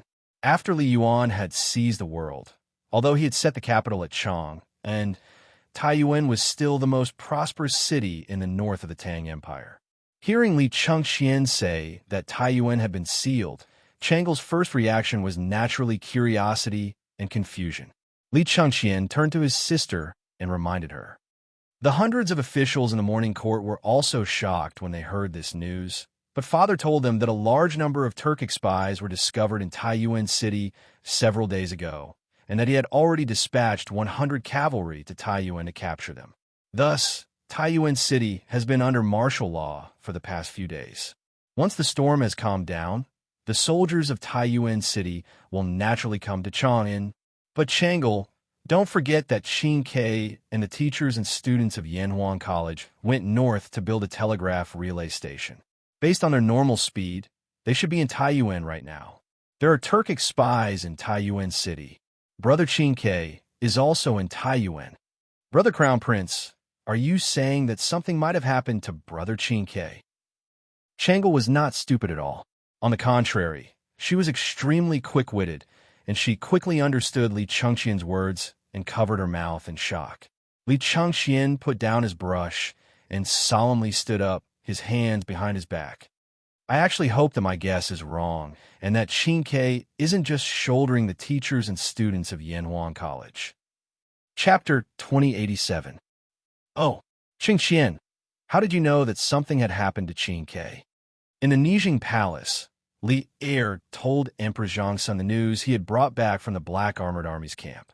After hearing this, Empress Zhongsun relaxed slightly. Just as Li Er was about to leave, Li Chengxian and Changle arrived together. Moreover, as soon as they arrived, Li Chengxian asked him if something had happened to Li Tai and Tai Yuan. Hearing this, Li Er couldn't help but raise his eyebrows. Only a few people in Chang, and knew that Li Tai had been kidnapped by Turkic spies. Because Li Er had ordered for the news to be strictly sealed, Li Er was rather surprised to hear this from Li Chengxian. I don't dare to deceive Imperial Father. This son heard from Changle that Imperial Mother was in a bad mood today and was filled with worry. Combined with the news Duke Wei presented during the morning court session, this son deduced that something might have happened to Qin Ke in Taiyuan.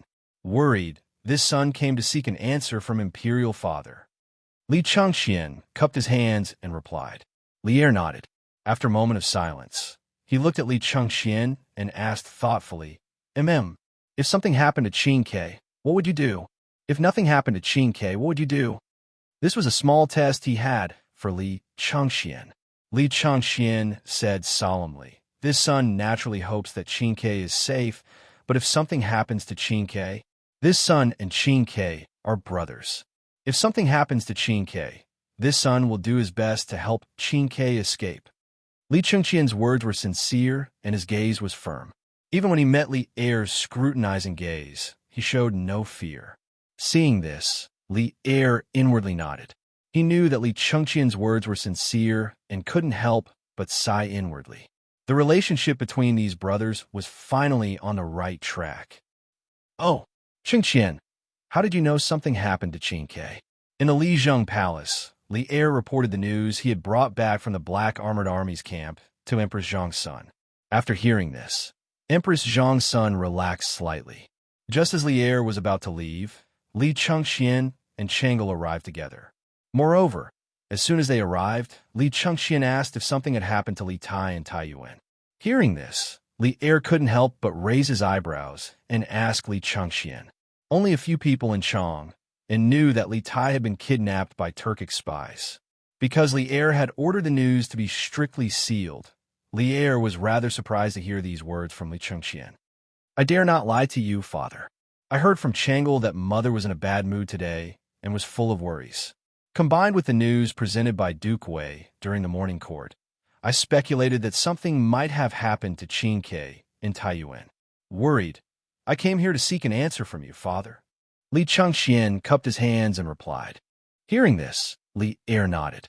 After a moment of silence, he looked at Li Chengxian and asked thoughtfully, What will you do if something happens to Qin Ke? What will you do if nothing happens to Qin Ke?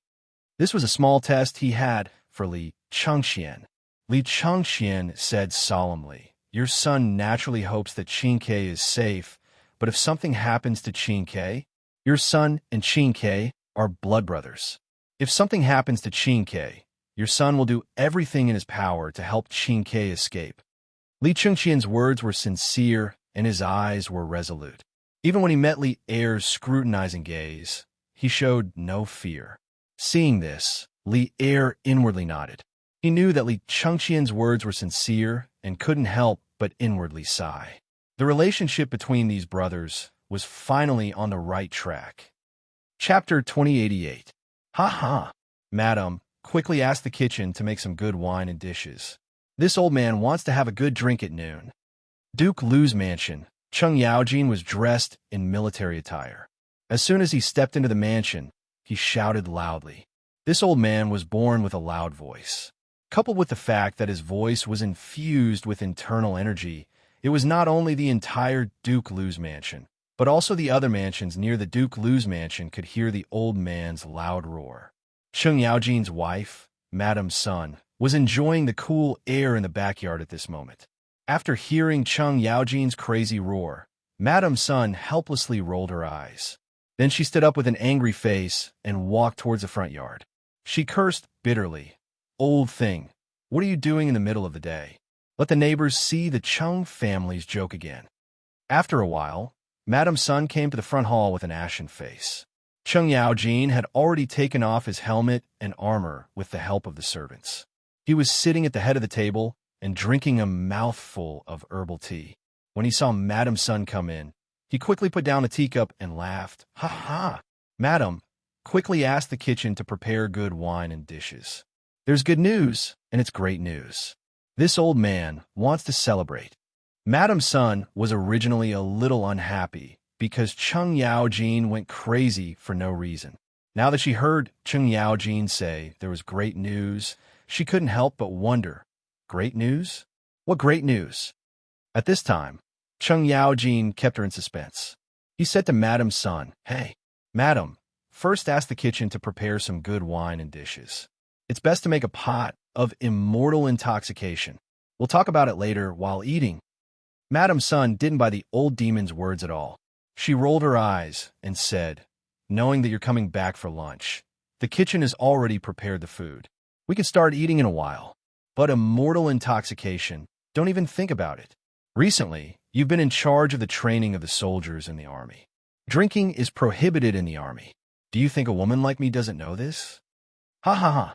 Madam, quickly ask the kitchen to prepare some good wine and dishes. This old man wants to have a good drink at noon." Duke Lu's mansion. Chung Yaojin was dressed in martial attire. As soon as he stepped into the mansion, he shouted at the top of his voice. This old man was born with a loud voice. Coupled with the fact that his voice was infused with internal energy, it was not only the entire Duke Lu's mansion, but also the other mansions near the Duke Lu's mansion could hear the old man's loud roar. Chung Yaojin's wife, Madam Sun, was currently enjoying the cool air in the backyard. After hearing Chung Yaojin's crazy roar, Madam Sun helplessly rolled her eyes. Then, she stood up with an angry expression and walked towards the front yard. She cursed hatefully. "Old thing, why are you acting crazy in the middle of the day? The neighbors are laughing at the Chung family again." Not long after, Sun Shi came to the front hall with an ashen face. Chung Yaojin had already removed his helmet and armor with the help of the servants. He was sitting at the head of the table, wolfing down a mouthful of herbal tea. Seeing Sun Shi come in, he quickly put down the teacup and laughed. "Ha ha! Madam, quickly ask the kitchen to prepare good wine and dishes. There's good news, and it's great news. This old man wants to celebrate." Madam Sun was originally unhappy because Chung Yaojin went crazy for no reason. Now that she heard Chung Yaojin say there was great news, she couldn't help but wonder, great news? What great news? At this time, Chung Yaojin kept her in suspense. He said to Madam Sun, "Hey, Madam, first ask the kitchen to prepare some good wine and dishes. It's best to prepare a pot of immortal intoxication." Chapter 2089. Over in Chong, Chung Chumo and Yuchi Baolin were displaying their talents in the army, bringing glory to the Chung and Yuchi clans. Over in Taiyuan City, their good brother, Li Tai, was still suffering in his cage. Strictly speaking, Li Tai wasn't suffering much. The little fatty was currently feasting at Tongfu Inn. On the first floor of Tongfu Inn, Li Tai was sitting at a square table. There were 4 or 5 dishes on the table, all of them emitting a warm aroma. Li Tai sat there alone and ate happily. The surrounding Turkic spies looked at the vegetables in their bowls and then at the fish and meat in front of Li Tai and found it hard to swallow. Comparing oneself to others is really infuriating, especially when Li Tai is now their prisoner. They are in charge of Li Tai's life and death. But the reality is, Li Tai doesn't look like a prisoner at all. He eats better than all of them, and he sleeps better than all of them at night. Second brother Chun, why do you think boss is accommodating this Prince of Wei? Right now, we're the ones holding his life in our hands. 2 Turkic spies squatted by the staircase, eating the food in their bowls while staring at the fish and meat on Li Tai's table. At this moment, one of the Turkic spies couldn't help but speak with dissatisfaction. The other one frowned and said, "What do you know? This person in front of us is a lord. Although we've captured him, we still have to serve him carefully. Didn't you hear that when our men attacked the inn last night, this Prince of Wei put a knife to his own neck in order to save his companions? This is a lord who isn't afraid of death. If he's unhappy and commits suicide, won't the soldiers around the inn swarm in and tear us apart? There's such a thing. But isn't this Prince of Wei someone who's been living in the palace for a long time? Why isn't he afraid of death?" You're asking me, but who should I ask? But what happened last night is definitely true. That's why boss told us to serve this lord with care. All of our lives, including Lord Wei's, are tied to him. I understand. Over in Chong, and Chungchumo and Yuchi Baolan were showing off their talents in the army, bringing glory to the Chung and Yuchi clans. Over in Taiyuan City, their good brother, Li Tai, was still suffering in his cage. Strictly speaking, Li Tai wasn't suffering. The little fatty was eating at Tongfu Inn. On the first floor of Tongfu Inn, Li Tai was seated at a square table. There were 4 or 5 dishes on the table, all of them emitting a warm aroma. There was fish and meat, and Li Tai was happily eating alone. The Turkic spies looked at the vegetables in their bowls, and then at the fish and meat in front of Li Tai, finding it hard to swallow. Comparing oneself to others was truly infuriating, especially when Li Tai was their prisoner and they were in charge of his life and death. But in reality, Li Tai didn't seem like a prisoner at all. He ate better than any of them and slept better than any of them. Second brother Chun, why do you think boss is accommodating this Prince of Wei? Right now, we're the ones holding his life in our hands. 2 Turkic spies were squatting by the stairs, eating the food in their bowls while staring at the fish and meat on Li Tai's table. At this moment, one of the Turkic spies couldn't help but complain. Chapter 2090. Hurry up. At noon, on the streets east of Taiyuan City, a group of bailiffs was escorting a dozen carriages of grain to the west. The leader of the bailiffs turned his head and urged the people behind him. These bailiffs weren't from the provincial governor's manor, but from the Jinyang County office in Taiyuan City. Taiyuan was part of Bing Province, and Bing Province had 13 counties under it. Both Jinyang County and Bing Province were in Taiyuan City. In the morning, Wang Liaoyuan had ordered the transfer of 10,000 dan of grain from the official storehouse. All the bailiffs in Taiyuan City had been mobilized, temporarily acting as the grain transport team. After all, 10,000 dan of grain wasn't a small amount. In this era, 1 dan was equivalent to 100 caddies of modern times. 10,000 dan of grain was equivalent to 1 million caddies of grain.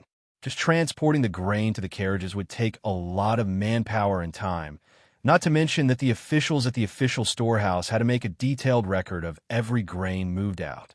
The soldiers in Taiyuan City were busy guarding the city gates and maintaining order in the city. Thus, the task of transporting the grain could only be left to the bailiffs of the various offices in the city. At noon, under the scorching sun, the bailiffs pushing the grain carriages were all sweating profusely. Some of the weaker ones were already starting to feel weak in the legs and were complaining incessantly. Leader Wang, can you let us rest for a while? We've already moved 3 times. A bailiff standing slightly in front couldn't help but ask the leader of the bailiffs at this time. That Chief Wang stopped in his tracks, frowned, and scolded, "What rest? The provincial governor has ordered that a total of 10,000 dan of grain will be released from the official storehouse. There are 50 to 60 grain stores in the city, big and small. We and the other brothers from the Yamen have to deliver these 10,000 dan of grain to the major grain stores in the city before the sky turns dark. You want to rest after less than 3 trips? At this rate, we won't even be able to finish by tomorrow." The bailiff who spoke first felt embarrassed after being reprimanded by Leader Wang. He defended himself, "But it's already time for dinner, and we're all hungry." "Leader Wang, you have to let us fill our stomachs first, right? How can we work when we're hungry?" Hearing him say this, the other bailiffs all looked at Leader Wang. Clearly, they also wanted to rest and eat. Leader Wang saw this and muttered to himself, "Good. After this trip is done, let's go back and have a meal first. After that, we'll continue." Okay. Hearing this, the Yamen runners were greatly encouraged. Their tired bodies seemed to be filled with energy again, and their speed suddenly increased by 30%. The transport team is here. The grain transport team is here. When the grain transport team reached Gujiangfang, they were about to turn south when a group of people suddenly rushed out from the opposite alley. There were men and women, old and young. They were all holding cloth bags. When they saw the grain transport team appear, these people instantly became excited and rushed over. The provincial governor didn't lie to us. They're really opening the granary. "Sir, can you sell me 5 buckets of this grain first? Since you're going to ship it to the grain store anyway, Why not sell it to us now? That's right. Sir, please sell us some of the grain first. My family only has 1 day's worth of food left, and it looks like we're about to run out of food. This group of commoners swarmed forward and instantly surrounded the carriages. The bailiffs of the county government were all on high alert, as if they were facing a great enemy. Chapter 2091. You're right. We can't let them transport the grain to the grain stores. Otherwise, we'll starve to death. The officials are colluding with the merchants to drive up the price of grain. Taiyuan City will be closed for more than a month. If we can't buy any grain, we'll all starve to death. We can't let these grain be transported to the grain stores. Someone from the crowd surrounding the grain transport team quickly followed suit and shouted. If one were to observe carefully, one would easily notice that these people who were shouting were standing at the back of the crowd. They were all wearing navy blue short shirts made of coarse cloth and headscarves. At first glance, they looked like ordinary people, but their skin was paler and their bodies thinner. Some of them even had scars on their faces or arms. One look, and one could tell that they were definitely not ordinary people. This was a premeditated robbery of grain. We can't let these grain be transported away. We want to buy grain. We want to buy grain. We want grain. As these people fanned the flames in the crowd, the ordinary people who didn't know the truth suddenly became restless. The huge crowd suddenly surged toward the grain carriage. Arrester Wong and the other county yamen runners all drew the sabers at their waists as if they were facing a great enemy. How dare you? All of you, stop right there. What are you trying to do? Are you trying to openly rob the grain transport vehicles of the officials and openly go against the imperial court? Constable Wong held his sword in front of him. The aura of a martial artist suddenly erupted from his body as he shouted at the restless crowd with a ferocious expression. The sound of the yamen runners unsheathing their swords and Constable Wong's stern shout made the people who were charging at the front of the crowd freeze involuntarily. At the end of the day, the people of this era had a natural fear of the officials. Unless it was absolutely necessary and they couldn't survive, no one would be willing to go against the officials. Whoosh! Bam! Just then, a stone flew toward Constable Wong from the left. Constable Wong's attention wasn't focused behind him at all, so when he heard the sound, he couldn't react in time. The walnut-sized stone hit the back of Constable Wong's head directly to the left. Constable Wong's vision darkened, and he almost fell down. In pain, he subconsciously covered the back of his head with his hand. However, he felt something wet and sticky. When he removed his hand was actually covered in blood. Who is it? Who the hell is throwing stones? Constable Wong was instantly enraged. He turned around and prepared to look for the murderer. A few yamen runners hurriedly protected Arrester Wong to prevent him from getting hurt again. The surrounding commoners, especially those who were close by, were even more afraid when they saw that Constable Wong's head was bleeding from the impact. Everyone's hearts were shrouded with thoughts of retreating. But even if they wanted to retreat, there were people who didn't want them to. The county yamen runner is going to beat someone up. Collusion between officials and merchants. Collusion between officials and merchants. They don't want to give us a chance to live. Hurry up and take the food. My wife and child are still waiting for the rice to be cooked. Someone shouted from the back of the crowd. Not only were they shouting and jeering, they were also taking action. More than a dozen young men in navy blue shirts pushed the people in front of them to squeeze toward the cart. The temporary stalemate was broken in an instant. Some commoners who didn't know the truth in the crowd heard that the yamen runners were going to commit murder and collude with the grain merchants. They also started to jeer. The crowd surged, and shouts rang out everywhere. As for the crowd standing in front, they saw the truth clearly. They knew that the yamen runners weren't beating anyone up, so they didn't want to snatch the food. However, their bodies were no longer under their control. Under the shoving of the people behind them, they were getting closer and closer to the grain cart step by step. Just like that, the people who didn't know the truth added fuel to the fire. As for those who knew the truth, they didn't have time to say anything. They could only allow themselves to be pushed toward the grain cart by the people behind them. More than a dozen grain carts were quickly engulfed and swallowed by this powerful flood of people. All of you stop. Are you trying to rebel? Constable Wang only had less than 30 Yamen runners with him, but there were hundreds and thousands of commoners around them.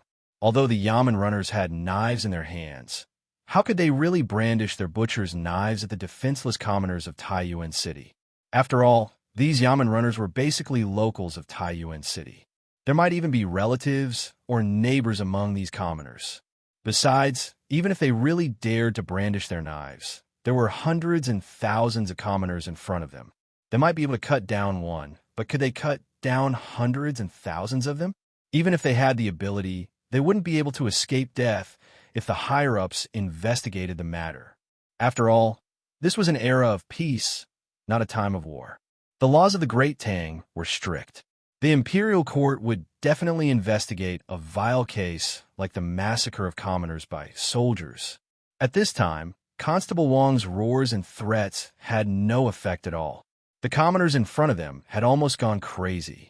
Seeing the sacks of food on the grain cart in front of them and thinking of the rumors in the marketplace that Taiyuan City would be sealed off for at least a month, how could these commoners, who didn't have much food in their homes, not be tempted? Thus, the crowd surged forward while the Yamen runners were forced to retreat. The public was like a surging torrent that no one could stop. After seeing someone carry a sack of rice and run away, the rest of the people followed suit. The food on the grain cart became less and less, and the scene became more and more chaotic.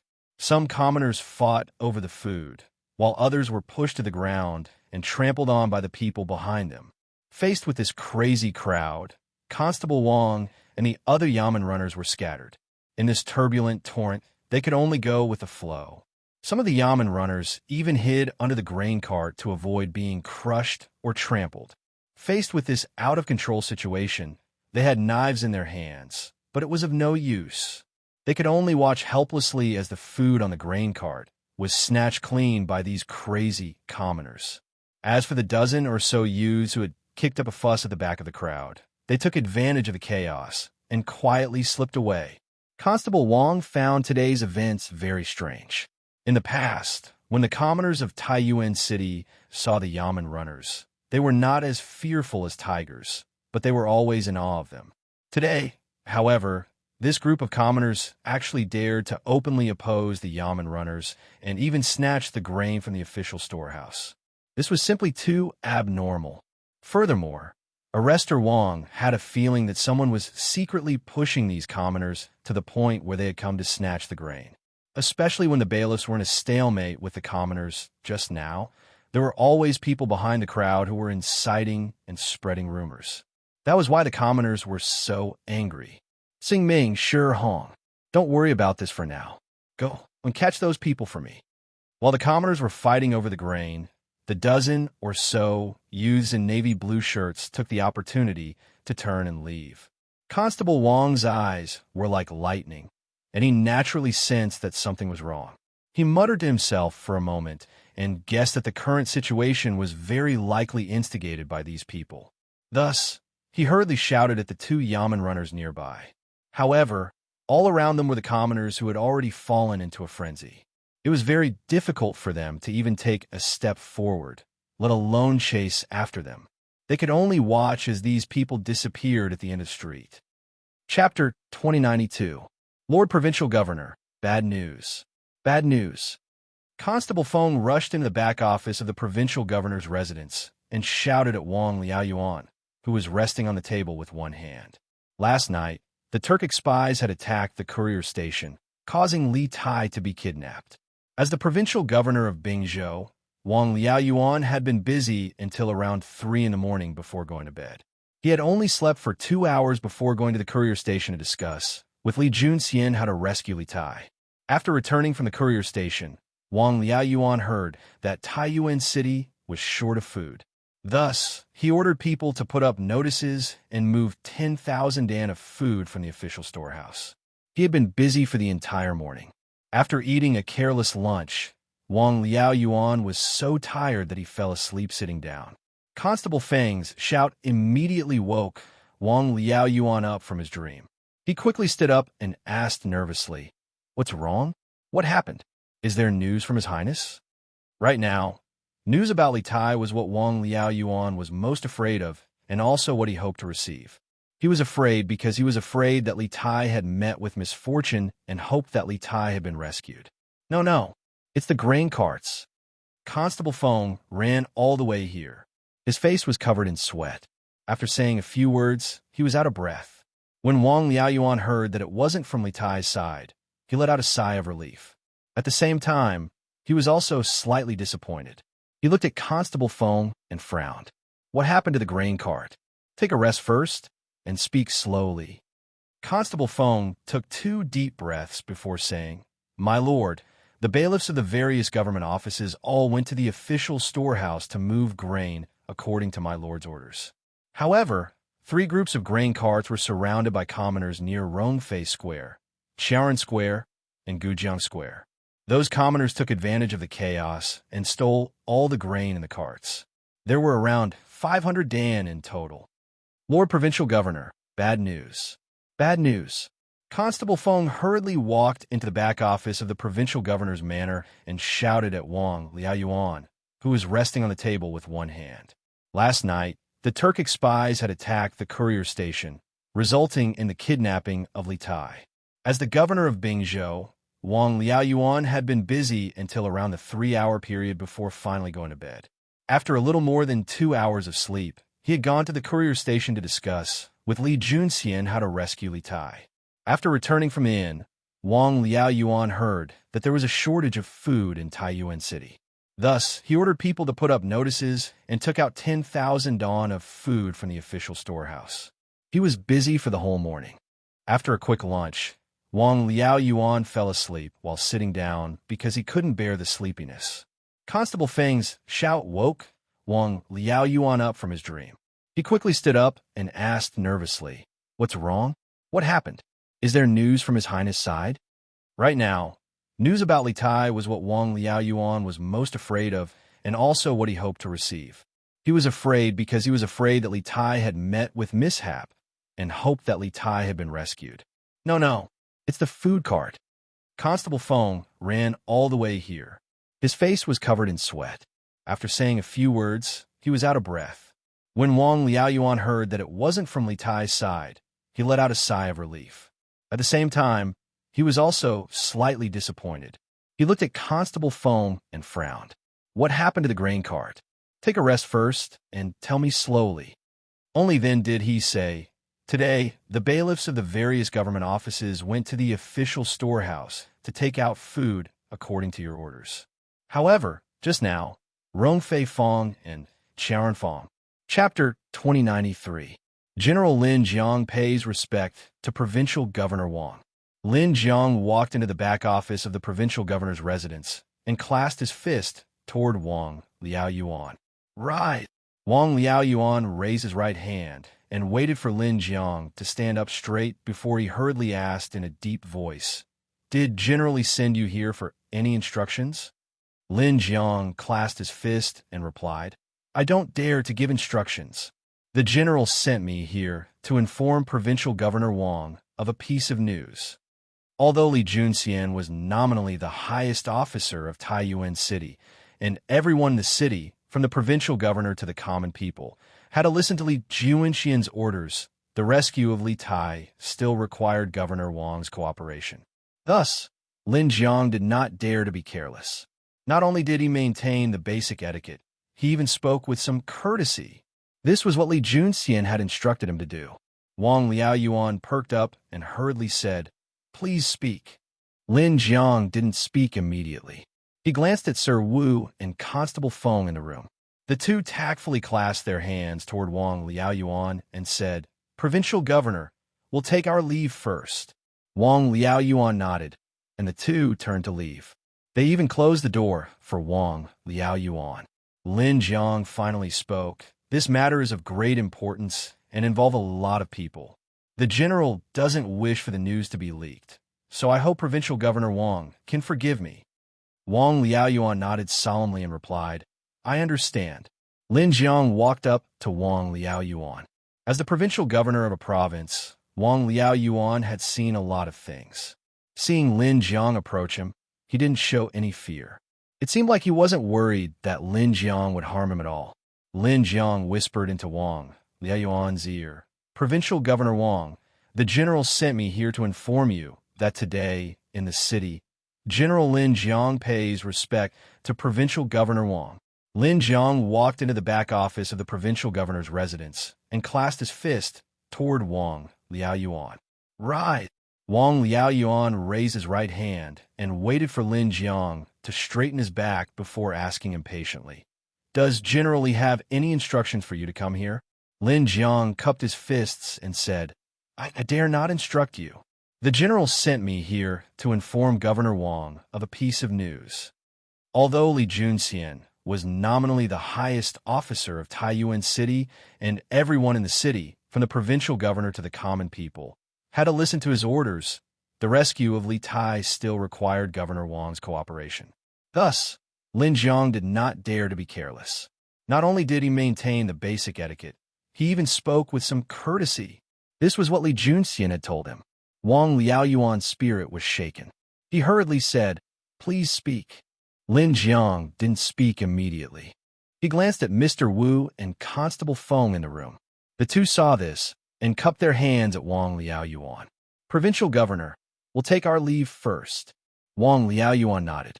The two of them turned around and left, closing the door for Wang Liaoyuan. In the room, Lin Jiang said, "This matter is of great importance and has many implications. The general doesn't wish for the news to be leaked in advance, so I hope Provincial Governor Wang can forgive me." Wang Liaoyuan nodded with a solemn expression. "I understand." Lin Jiang took 2 steps forward and stood in front of Wang Liaoyuan. As the provincial governor of a province, Wang Liaoyuan was someone who had seen many storms. Seeing Lin Jiang close in on him, he didn't show any fear. It seemed like he wasn't worried that Lin Jiang would harm him. Lin Jiang whispered into Wang Liaoyuan's ear. "Provincial Governor Wang, the general sent me here to inform you that today, in the city..." Chapter 2094. My lord, I think we should immediately stop distributing the grain to the grain stores in the city. Instead, we should inform the people that the government will directly sell a certain amount of grain to the people at a fair price near the official warehouse in the city. In the main hall of the provincial governor's mansion, Mr. Wu cupped his hands at Wang Liaoyuan as if he had a well-thought-out plan. "Oh, but there are millions of people in Taiyuan City. Won't it be more difficult for the people to buy grain?" Wang Liaoyuan said with a frown. "Not necessarily." Mr. Wu shook his head and replied, "For the people, there may seem to be fewer places to sell grain in the city, but we can set up many queuing places near the official warehouse to sell grain to the people nearby. Moreover, the government will centralize the supply of grain this time. Naturally, the government can also send bailiffs to maintain order at the scene. The people queuing to buy grain is much more efficient than a swarm of robbing in the grain stores. In addition, we will set a rule that each household can only buy a certain amount of grain. This way, it will be fair for all the people in the city. When the people queue, they won't have to worry about running out of grain when it's their turn. Naturally, they won't be impatient and won't rob." It had to be said that Mr. Wu was indeed a good administrator. He saw the main point of the problem. The biggest problem with the grain sales policy in Taiyuan City was that it was not standardized. First, it was not standardized in the queuing. Second, it was not standardized in the distribution. After all, the owners and workers of the grain stores were only responsible for selling the grain. Why would they care about how much each household bought? Even if they wanted to, they couldn't because they didn't know how many people each household had. What was even worse was that some grain store owners even took advantage of the convenience and kept a portion of the grain for themselves as gifts. After all, in Taiyuan City now, grain could be considered a hard currency.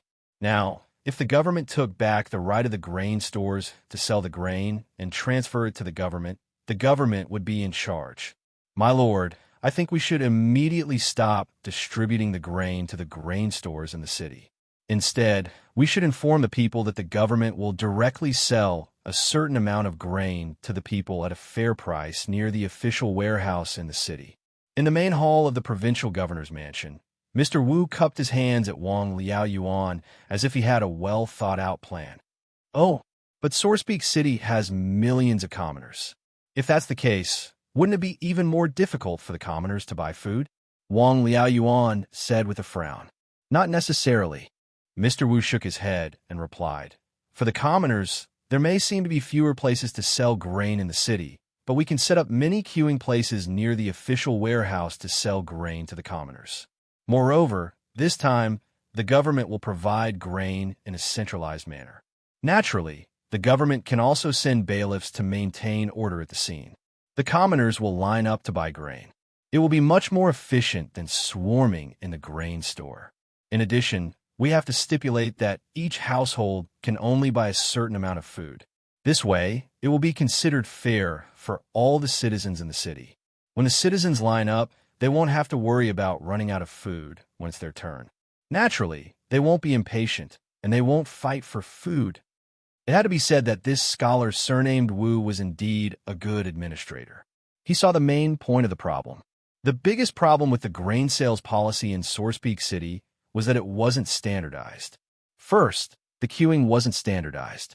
Second, the distribution wasn't standardized. After all, the grain store owners and workers were only responsible for selling the grain. Why would they care about how much each household bought? Even if they wanted to, they couldn't because they didn't know how many people each household had. Even worse, some grain store owners even took advantage of the convenience and kept a portion of the grain for themselves as gifts. Chapter 2095. Now, the people in Taiyuan City are tempted. So far, there have been 3 cases of people robbing the officials' grain. The government's plan to use 10,000 dan of grain to pacify the people will soon be shattered. In less than 3 days, the people of Taiyuan City will not be able to hold back and will take the initiative to fight against the government. In the secret chamber of the Kong Mansion, a servant came in and whispered a few words to Kong Chu. Kong Chu looked very happy and laughed loudly to everyone in the room. Boston's move is really smart. Without grain, the government of Taiyuan City will lose the people's support. Under pressure, the government will not continue to seal the city. Kong Songping chimed in with a smile. A stout merchant sitting next to Kong Songping couldn't help but say, when the city gate is opened, we can send people back to the Kong Kingdom to inform His Highness of Brother Chang's death. We can also protest to the Chang and court that the Taiyuan government is harming Brother Chang. If the Tang court can't give Brother Chang an explanation, we will let the Tang officials see the power of the Zhaowu 9 families. The atmosphere in the room was peaceful and jubilant. These people looked as if they had just won a big battle. Each of them looked proud and high-spirited. It was a sharp contrast to the dispirited and depressed look in the morning when they learned that the Taiyuan government was going to open the warehouse to release grain. And from what they said, the incidents of people robbing the officials' grain in Taiyuan City today were all secretly planned by them. Kong Chu waved his hand, and everyone quieted down. After this incident, Kong Chu's prestige and status among the Kong Kingdom's merchants had increased a lot. This time, it's our 9 families. Now, the people in Taiyuan City are tempted. So far, there have been 3 cases of people robbing the officials' grain. The government's plan to use 10,000 dan of grain to pacify the people's support will soon be shattered. In less than 3 days, the people of Taiyuan City will not be able to hold back and will take the initiative to fight against the government. In the secret chamber of the Kong Mansion, a servant came in and whispered a few words to Kong Chu. Kong Chu looked very happy and laughed loudly to everyone in the room. Boston's move is really smart. Without grain, the government of Taiyuan City will lose the people's support. Under pressure, the government will not continue to seal the city. Kong Songping chimed in with a smile. A stout businessman sitting next to Kong Songping couldn't help but say, Once the city gates are opened, we can send someone back to Kong Kingdom to inform His Highness of the grievous news of Brother Chang's death. We can also protest to the Chang, an imperial court, about Taiyuan's persecution of Brother Chang.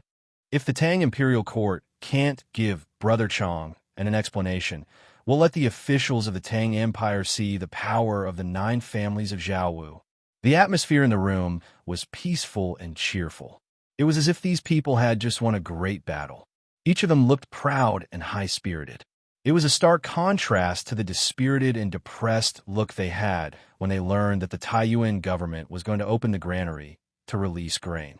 Moreover, listening to the meaning of their words, the several incidents of the commoners robbing the officials' grain in Taiyuan City were actually all secretly planned by them.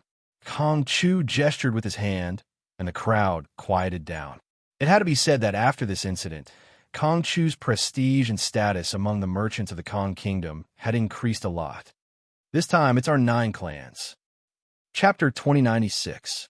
The provincial governor has ordered that in order to catch the Turk spies, Taiyuan City will remain closed from today onwards. If the people in the city are short of food, they can go to the official warehouse in the west of the city and queue up to buy food. Each family can only buy 1 jin of food at most. However, the government guarantees that there will be sufficient food supply every day. As long as they queue up, they will definitely be able to buy food at a reasonable price. In addition, there are people in the city who gathered to rob the official warehouse of food. Considering that most of the people were bewitched, the provincial governor has announced to the whole city that as long as those who participated in the robbery return the stolen food to the county yamen or the provincial governor's mansion before dark, they will be let bygones be bygones. However, if there are people who secretly hide the stolen food, the government will investigate to the end and punish them severely according to the law of the Tang Empire. I hope that the people who rob the official grain will behave themselves. If the people who did not participate in the robbery find that there are people around them who participated in the robbery, they can also report to the county yamen or the provincial governor's mansion. The government will also reward them with some food. While Kong Chu and the other Kong Kingdom merchants were feeling complacent in the secret chamber, the Taiyuan government had also begun to take action. First, the yamen runners of the various yamen offices went to the various checkpoints in the city to post the fresh out-of-the-oven notices and read the latest decision of the provincial governor's mansion to the people. When the people heard this, they were all delighted. This was because the government's guarantee that there will be sufficient food supply every day. As long as they queue up, they will definitely be able to buy food at a reasonable price, was undoubtedly a reassurance to the people who were confused and hesitant because of the closure of the city. In this era, the people's requirements for the quality of life were relatively low. As long as the government could guarantee that there was no shortage of food in the city, as long as they could eat rice every day without going hungry, most of the people could accept the temporary closure of the city. The provincial governor has ordered that in order to catch the Turk spies, Taiyuan City will remain closed from today onwards. If the people in the city are short of food, they can go to the official warehouse in the west of the city and queue up to buy food. Each family can only buy 1 jin of food at most. However, the government guarantees that there will be sufficient food supply every day. As long as they queue up, they will definitely be able to buy food at a reasonable price. In addition, there are people who gathered to rob the official warehouse of food today. Considering that most of the people were bewitched, the provincial governor has announced to the whole city that as long as those who participated in the robbery return the stolen food to the county yamen or the provincial governor's mansion before dark, they will be let bygones be bygones. However, the government will investigate to the end and punish them severely according to the law of the Tang Empire. I hope that the people who rob the officials' food will behave themselves. If the people who did not participate in the robbery find that there are people around them who participated in the robbery, they can also report to the county yamen or the provincial governor's mansion. The government will also reward them with some food. While Kong Chu and the other Kong Kingdom merchants were feeling complacent in the secret chamber, the Taiyuan government had also begun to take action.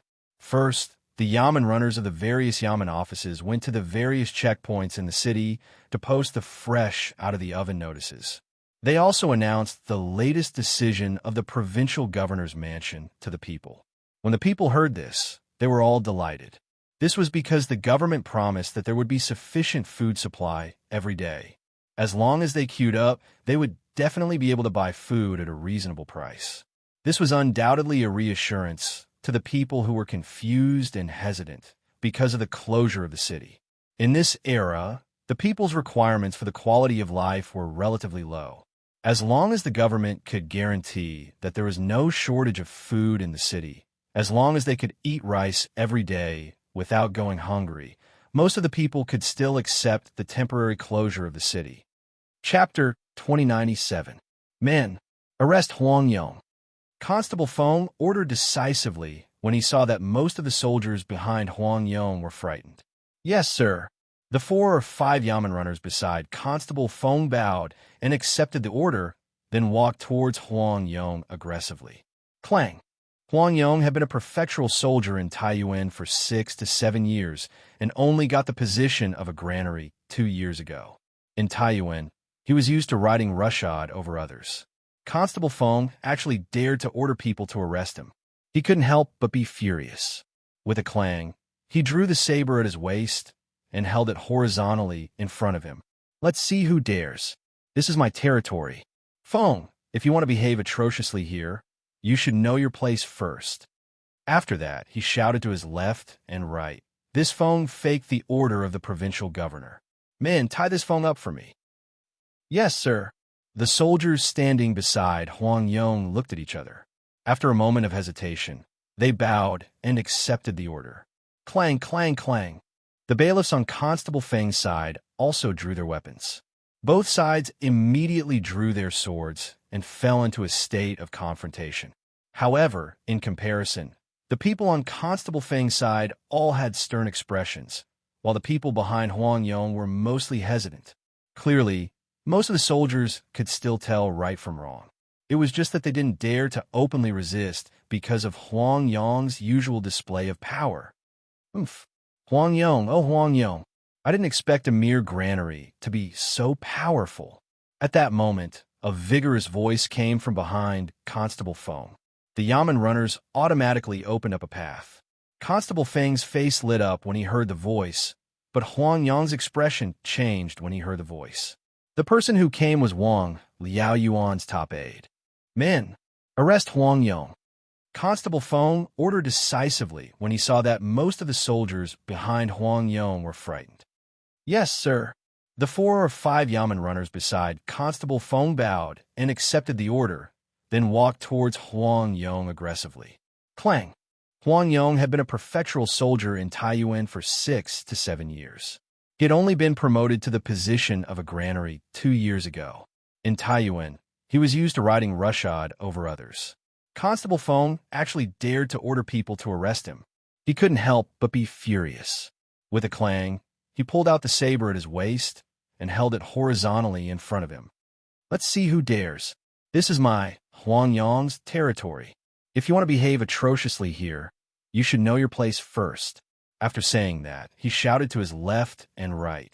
This Feng faked the provincial governor's order. Men, tie this Feng, faked it for me. Yes. The soldiers standing beside Huang Yong looked at each other. After a moment of hesitation, they bowed and accepted the order. Clang, clang, clang. The bailiffs on Constable Feng's side also drew their weapons.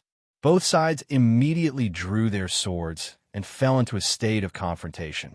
However, in comparison, the people on Constable Feng's side all looked stern, while the people behind Huang Yong mostly looked hesitant. Clearly, most of the soldiers could still tell right from wrong. It was just that they didn't dare to openly resist because of Huang Yong's usual display of power. Oomph. Huang Yong, oh Huang Yong, I didn't expect a mere granary to be so powerful. At that moment, a vigorous voice came from behind Constable Feng. The Yamen runners automatically opened up a path. Constable Feng was delighted when he heard the voice, but Huang Yong's expression changed when he heard the voice. The person who came was Wang, Liao Yuan's top aide. Chapter 2098. Stop. This is a private residence. You can't go in.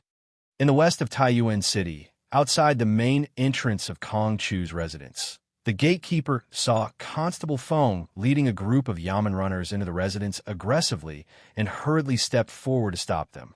Oomph. Are you blind? Can't you see that we're from the provincial governor's residence? The provincial governor's residence is handling a case. All unrelated personnel should leave.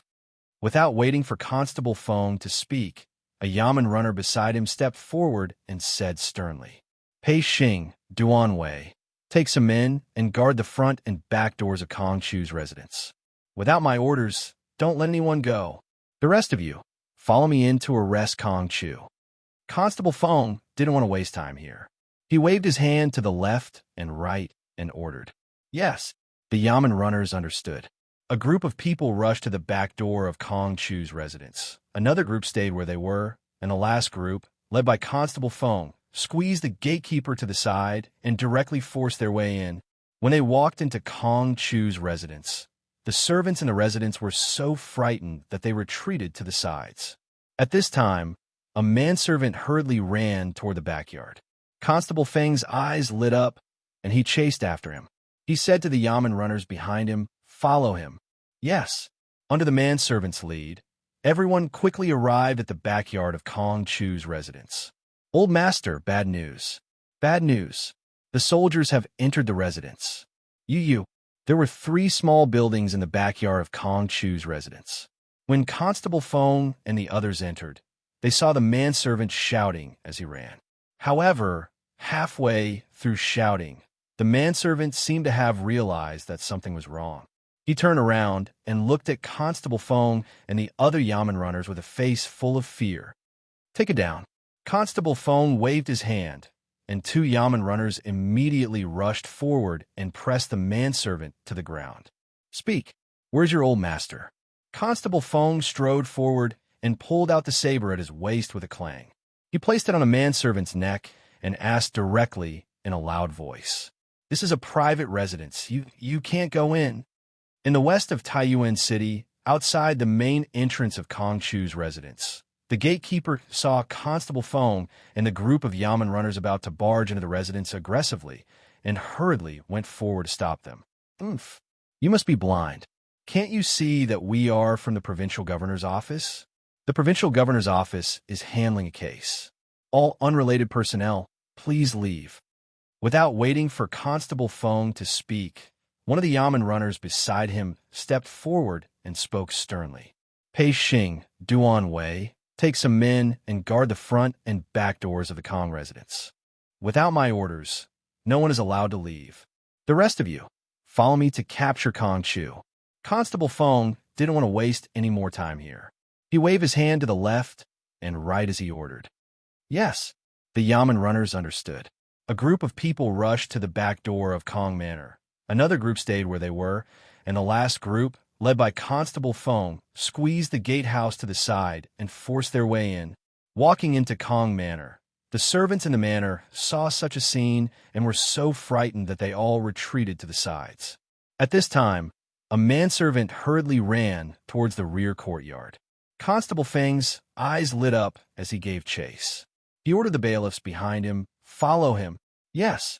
Under the guidance of the manservant, everyone quickly arrived at the rear courtyard of Kong Manor. "Master, this is bad. Not good. The soldiers have entered the manor." There were 3 small buildings in the rear courtyard of Kong Manor. When Constable Feng and the others entered, they saw the manservant shouting as he ran. However, halfway through his shouting, the manservant seemed to have realized that something was wrong. He turned around and looked at Constable Feng and the other Yamen runners with a face full of fear. "Take him down." Constable Feng waved his hand, and 2 Yamen runners immediately rushed forward and pinned the manservant to the ground. "Speak. Where is your master?" Constable Feng strode forward and pulled out the saber at his waist with a clang. He placed it on the manservant's neck and asked directly in a loud voice. Chapter 2099. Even if they had to dig 3 feet into the ground, they had to find Kong Chu. These words were equivalent to telling the bailiffs not to be afraid of damaging things. Even if they had to demolish the house, they had to find Kong Chu. This was basically equivalent to raiding Kong Chu's house. Yes, the bailiffs heard this, and their expressions brightened. They cupped their fists and responded. Then, they aggressively rushed into the house again. Soon, there was a series of bang, bang, bang noises coming from the house. Su Xiuhe suddenly said anxiously, How can you do this? My master is only a merchant. How can he incite the people to make trouble? You have no evidence, and you are barging into a private house indiscriminately. Are you soldiers or bandits? Constable Feng's face was livid, and he did not say anything. Indeed, if it was under normal circumstances, they would be in the wrong. Because the government was particular about evidence, it was impossible for them to lead soldiers to raid someone's house based on a piece of paper. But now, faced with Su Xiao's questioning, Constable Feng had nothing to say. He could only remain silent for the time being. Wang Liaoyuan had previously given him a strict order to capture all the people on the list before nightfall. Kong Chu was one of the most important people on the list. He was gambling now. He was gambling that the Kong bailiff was not lying. He was gambling that Kong Chu was hiding in the house in front of him. As long as they found Kong Chu, not only could they complete the task given by Wang Liaoyuan, they could also justify their violent actions. There was still the sound of bang, bang, bang, bang, noises coming from the house. Su Xiaoha's eyes flashed with a trace of anxiety. However, the Kong family was a merchant's house after all. It was impossible for them to have many guards like aristocratic families. How could the servants and guards of the Kong family have the ability and courage to go up and obstruct the bailiffs brought by Constable Feng? You barged into a private house first, and now, even if they had to dig 3 feet into the ground, they had to find Kong Chu. These words were equivalent to telling the bailiffs not to be afraid of damaging things. Even if they had to demolish the house, they had to find Kong Chu. This was basically equivalent to raiding Kong Chu's house. Yes, the bailiffs heard this, and their expressions brightened. They cupped their fists and responded. Then, they aggressively rushed into the house again. Soon, there was a series of bang, bang, bang noises coming from the house. Su Xiaoha immediately said anxiously, "How can you all be like this? My master is just a merchant. How could he incite the commoners to cause trouble? You have no evidence, and you dare to barge into a private residence indiscriminately. Are you soldiers or bandits?" Constable Feng's face was ashen, and he didn't say anything. Indeed, under normal circumstances, they would be in the wrong for doing this. This was because the government was very particular about evidence when it came to handling cases. It was impossible for them to directly lead soldiers to raid someone's residence based on a slip of paper. But now, faced with Su Xiao's questioning, Constable Feng had nothing to say and could only remain silent for the time being. Wang Liaoyuan had ordered him to capture all the people on the list before nightfall. Kong Chu was one of the most important people on the list. He was betting that the servant from the Kong Manor was not lying. He was betting that Kong Chu was hiding in the house in front of him.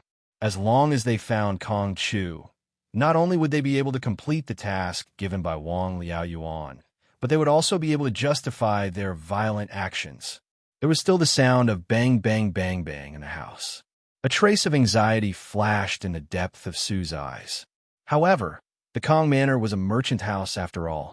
It was impossible for them to have many warriors and guards like the aristocratic families. How could the servants and guards of the Kong Manor have the ability and courage to go up and stop the bailiffs brought by Constable Feng? You barged into a private residence first, and now. Chapter 2100. Oh, what's the occasion today? Kong Fu, the owner of Yongliang Rice Shop, Kong Shunjian, the owner of Rui Jeweled Worth Shop, Kong Songping, the owner of Huyue Restaurant, Kong Da, the owner of Xiangyu Restaurant, Kong Bangyang, the owner of Rare Treasure Shop, Kong Yinming, the owner of Jamming Tea House, and Kong Yongqing Grain Shop. I didn't expect that these bosses, who were usually secretive, would all gather here today. Should I say it's a coincidence, or is someone plotting something? Not long after, Constable Feng led a group of Yamen runners through the tunnel and arrived at the underground secret room of Kong Manor. They saw that the secret room was brightly lit, and there were more than 10 people gathered there.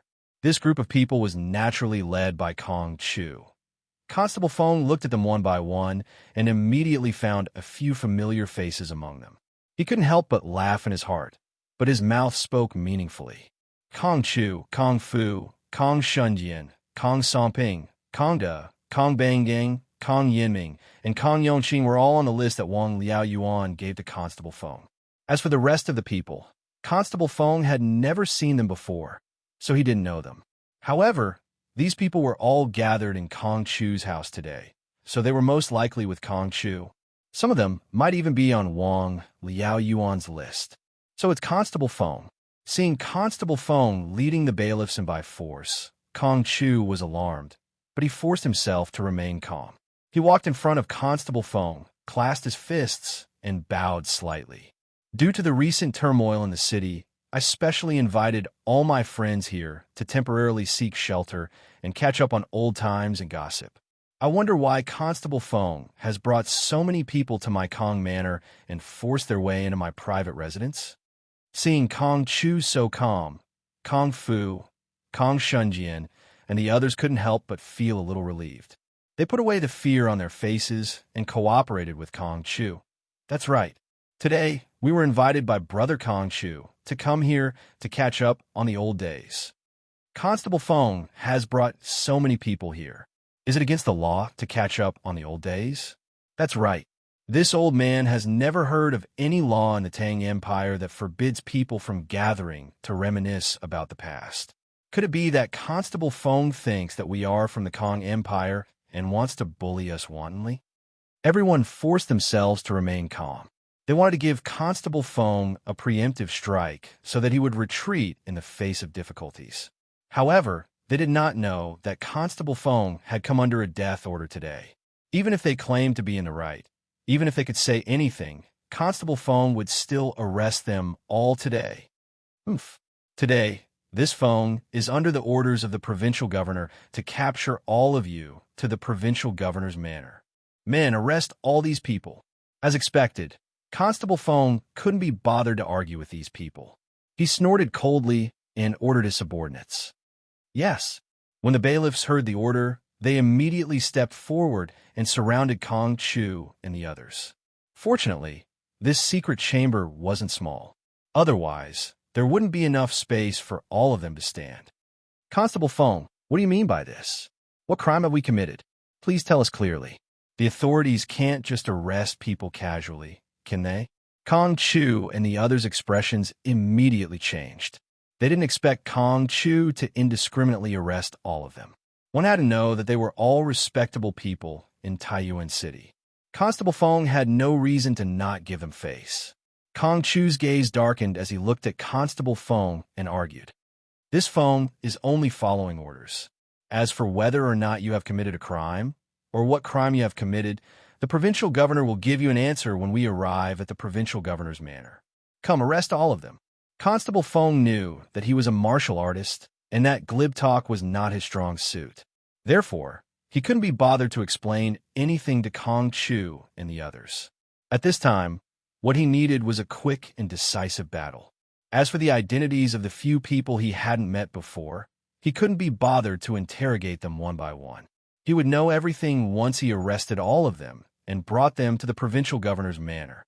Yes, the bailiffs accepted the order and rushed toward Kong Chu and the other Kong Kingdom merchants. Most of these merchants were spoiled and pot-bellied. How could they be a match for these live bailiffs?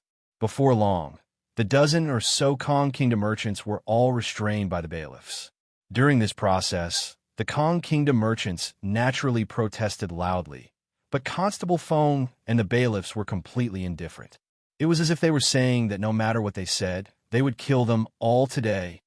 The Taiyuan authorities had gone against the law and treated our Kong Kingdom merchants cruelly. Feng Yong, you are helping the evildoers. The Tang Imperial Court will not let you off. The entire Kong Kingdom will not let you off either. Kong Chu was escorted out of the secret chamber by the bailiffs. When he reached Constable Feng, he roared angrily. These were not only harsh words, but also Kong Chu's threat to Constable Feng and the others. Today, the authorities had suddenly sent people to arrest so many Kong Kingdom merchants. This move would definitely cause a great shock among the people and the Imperial Court. There were many Kong Kingdom merchants in the Tang Empire. These Kong Kingdom merchants were very rich when they did business outside. Another characteristic was that they were usually unusually united. Moreover, the 9 families of Zhao were of the same breath and branch. Now that the Taiyuan authorities had arrested so many Kong Kingdom merchants, the people of the 9 families of Zhao in the Tang Empire would definitely not sit idly by. Constable Feng and Provincial Governor Wang might have poked a hornet's nest this time. Chapter 2101. Pang Shaw, go interrogate these people and verify their identities. I'll bring some men to Jing'an Square. In the provincial governor's office, Constable Feng led his men to escort Kong Chu, Kong Songping, Kong Fu, and the others to the prison. Then, he instructed a bearded yamen runner beside him. This runner, called Pang Shua, had served in the provincial governor's manor for many years like Constable Sunday. Constable Sun trusted him very much, or else he wouldn't have left Pang Shua here to guard and interrogate Kong Chu and the others. Yes, Pang Shua cupped his fists and agreed to the task. Then, he couldn't help but ask curiously, "Boss, why are you going to Jing'an Square? Are there still people to be arrested there?" Constable Feng had acted out of character today and led the state government runners to arrest many important people. That's right. Weren't those arrested important people in the eyes of these ordinary runners? Hearing that Constable Feng was going to bring people out of the provincial governor's manor, Pang Shua couldn't help but be curious. Constable Feng sighed and said, "That's right. There are still 2 people waiting for us at Jing'an Square. Once you're done interrogating them, just send the news to Jing'an Square." Constable Feng didn't specify who they were. It wasn't that he didn't trust Pang Shua, but he was worried that new problems might arise. With that, Constable Feng waved at Pang Shua and turned to leave. "Yes. Haha. Lord Tianying, don't worry. Pang Shua, go interrogate these people and verify their identities. I'll bring some men to Jing'an Square." In the provincial governor's office, Constable Feng led his men to escort Kong Chu, Kong Songping, Kong Fu, and the others to the prison. Then, he instructed a bearded yamen runner beside him. This runner, called Pang Shua, had served in the provincial governor's manor for many years like Constable Sunday. Constable Sun trusted him very much. Otherwise, he wouldn't have left Pang Shua here to guard and interrogate Kong Chu and the others. Yes, Pang Shua cupped his fists and agreed to the task. Then, he couldn't help but ask curiously, "Boss, why are you going to Jing'an Square? Are there still people to be arrested there?" Today, Constable Feng had acted out of character. He had led the yamen runners to arrest many important people. That's right. In the eyes of these ordinary yamen runners, weren't those people important people? Hearing that Constable Feng was going to bring people out of the provincial governor's office, Pang Shua couldn't help but be curious. Constable Feng sighed. "That's right. There are still 2 people waiting for us at Jing'an Square. Once you've finished interrogating him, just send the news to Jing and Fong." Constable Feng didn't say who it was. It wasn't that he didn't trust Pang Shua, but he was worried that there would be more problems. Constable Feng waved his hand at Pang Shua and turned to leave. "Yes. Haha. Pang Shua, go interrogate these people and verify their identities. I'll bring some men to Jing and Square." In the provincial governor's residence, Constable Feng led his men to escort Kong Chu, Kong Songping, Kong Fu, and the others to the prison. Then, he instructed a bearded yamen runner beside him. Like Constable Sun, this yamen runner, called Pang Shua, had served in the provincial governor's residence for many years. Constable Sun trusted him very much. Otherwise, he wouldn't have left Pang Shua here to guard and interrogate Kong Chu and the others. "Pang Shua, go interrogate these people and verify their identities. I'll bring some men to Jing and Fong." In the provincial governor's residence, Constable Feng led his men to escort Kong Chu, Kong Songping, Kong Fu, and the others to the prison. Then, he instructed a bearded yamen runner beside him. Like Constable Sun, this yamen runner, called Pang Shua, had served in the provincial governor's residence for many years. Constable Sun trusted him very much. Otherwise, he wouldn't have left Pang Shua here to guard and interrogate Kong Chu and the others. Yes, Pang Shua cupped his fists and first agreed to the task.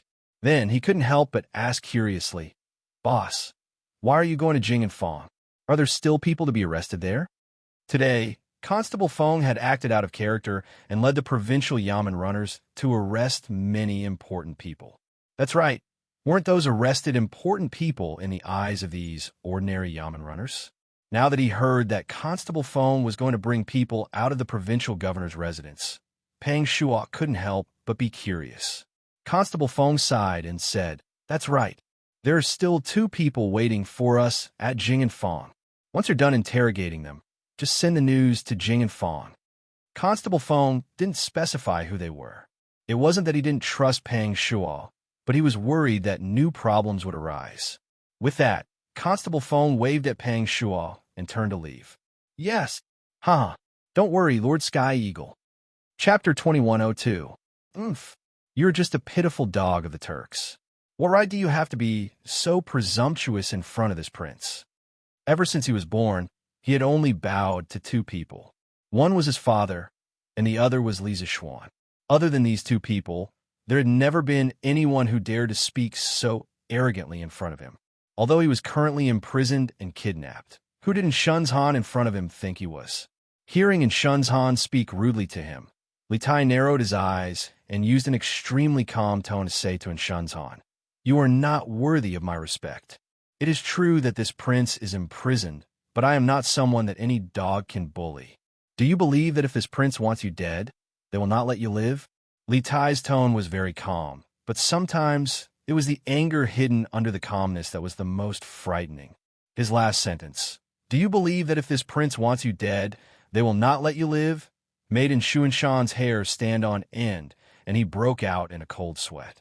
Only then did he remember that the little fatty in front of him was not a spoiled prince who had not seen the world, but a ruthless person who dared to risk his life in order to exchange for the survival of his companions in a desperate situation. Kong Chu, Kong Fu, Kong Songping, and the other Kong Kingdom merchants did not know the truth of Taiyuan City's blockade, but how couldn't Shunzhan, who had close ties with the Turk spies, not know? Not only did he know, but he also knew the details of the battle at the courier station last night. Therefore, he knew that Li Tai's words were not to scare him, but a fact that could really happen, as long as Li Tai was willing. Just think about it. If Li Tai used the same trick again and used his own life to threaten Xian Yi and Sky Eagle to kill him, and Shunzhan, then what would be the consequences that awaited him? Even a fool could think of it. Now that their leader had been captured and their men were surrounded by soldiers, Li Tai had become the only bargaining chip that Xian Yi, Sky Eagle, and the others could use to negotiate with the government. No matter what, they would not allow anything to happen to Li Tai. Faced with such a choice, Xian Yi and Sky Eagle would probably choose to sacrifice Shunzhan without hesitation. Your Highness, please calm down. I know, this lowly one had a slip of the tongue. Please forgive me, Your Highness. After figuring out the crux of the matter, how can Shunzhan dare to continue sitting there? He hurriedly stood up and took 2 steps back. Then he bowed deeply to Li Tai. He was scared.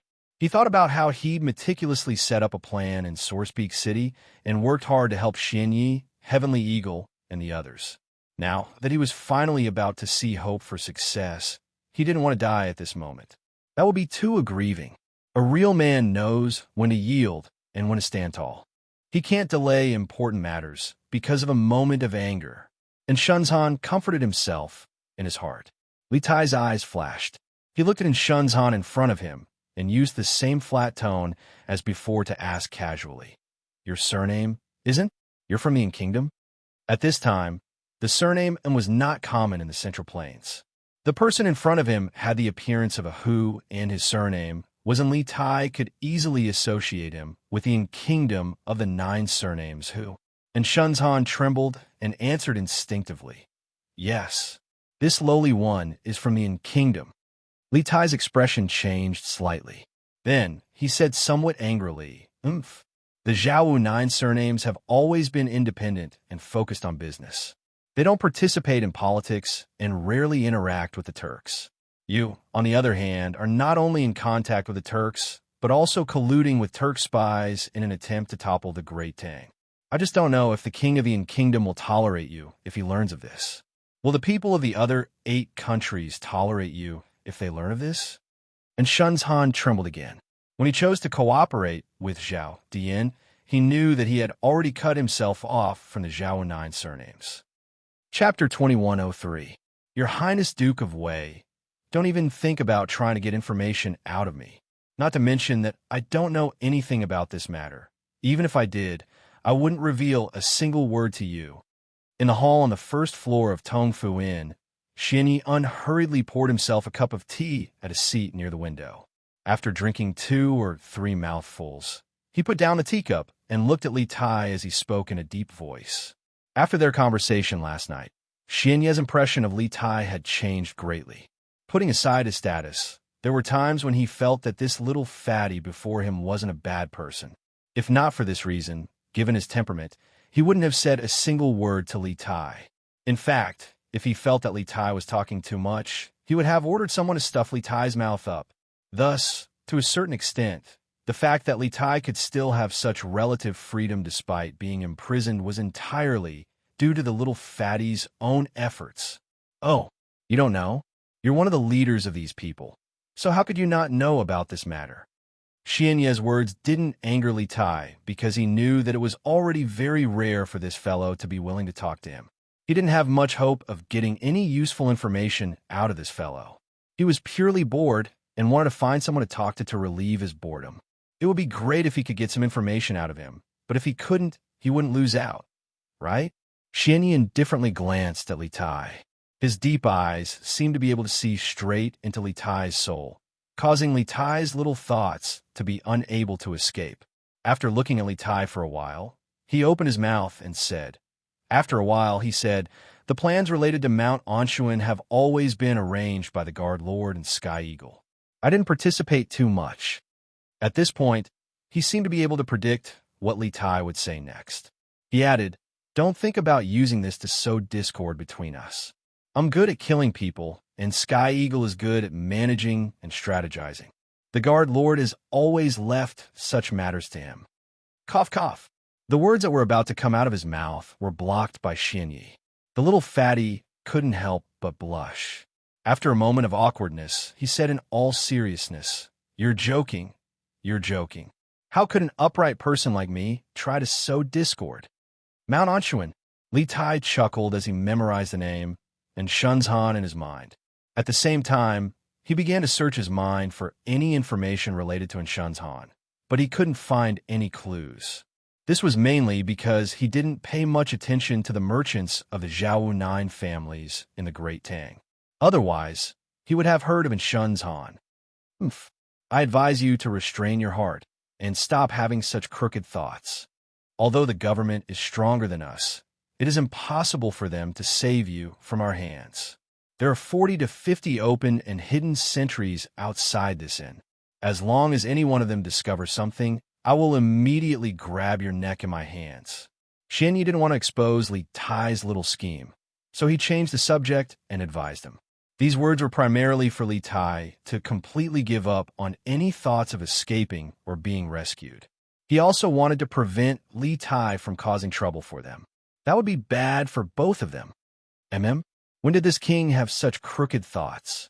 Li Tai glared in feigned ignorance. Besides, the conditions here are much more comfortable than at the post house. This king is living quite comfortably here, so why should I leave?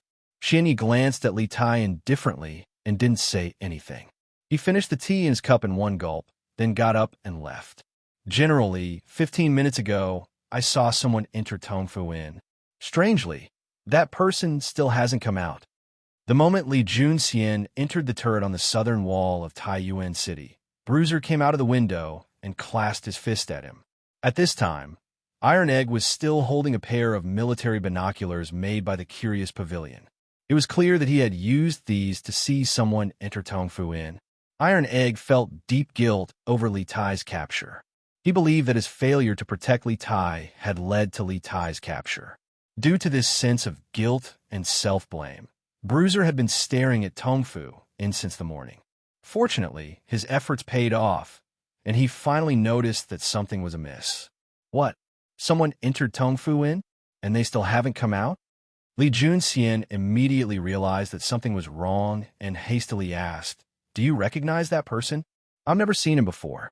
Iron Egg shook his head.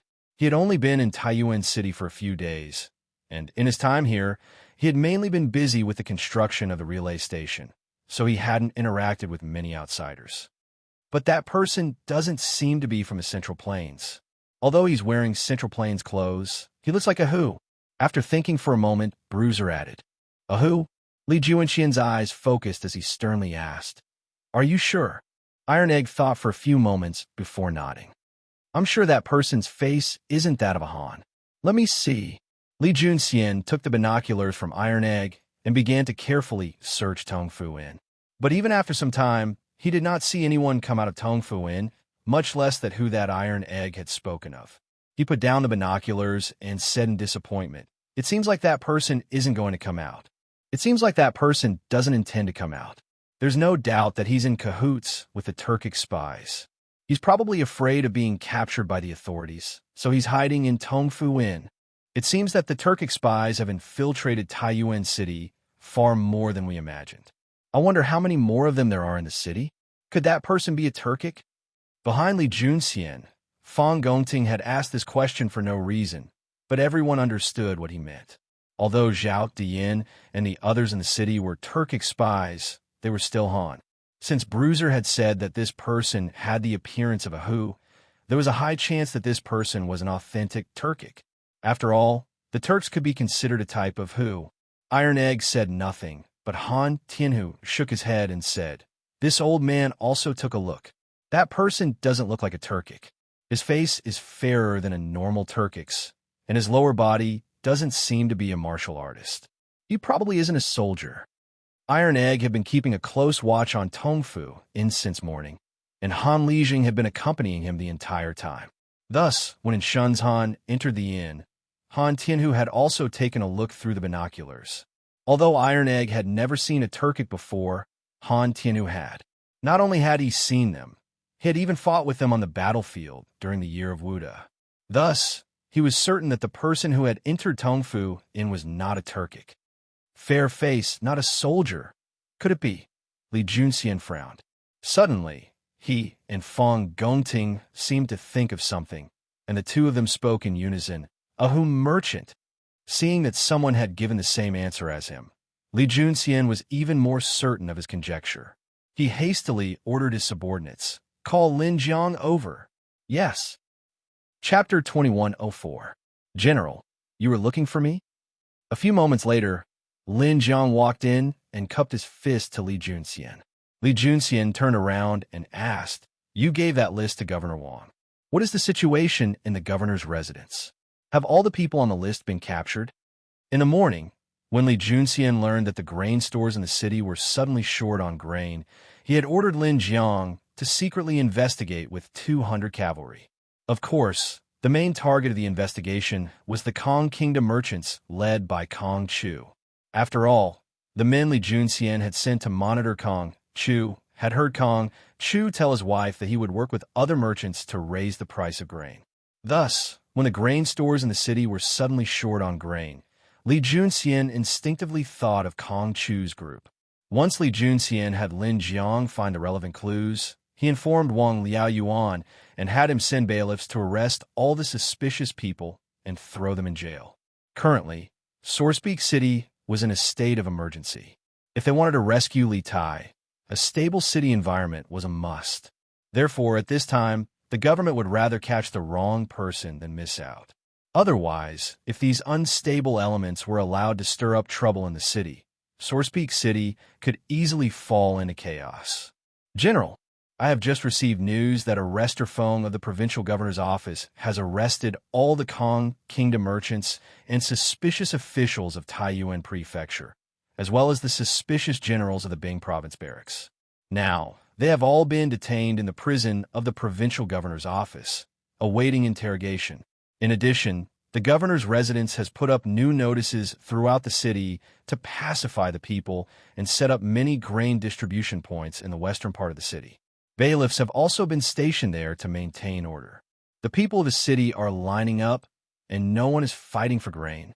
The vast majority of the people who are tempted to fight for grain have also returned the grain to the government." Lin Jiang clasped his fist and bowed. Fang Gongting and Han Lijing were both stunned by Lin Jiang's report. They had not expected so many things to happen in Taiyuan City in just half a day.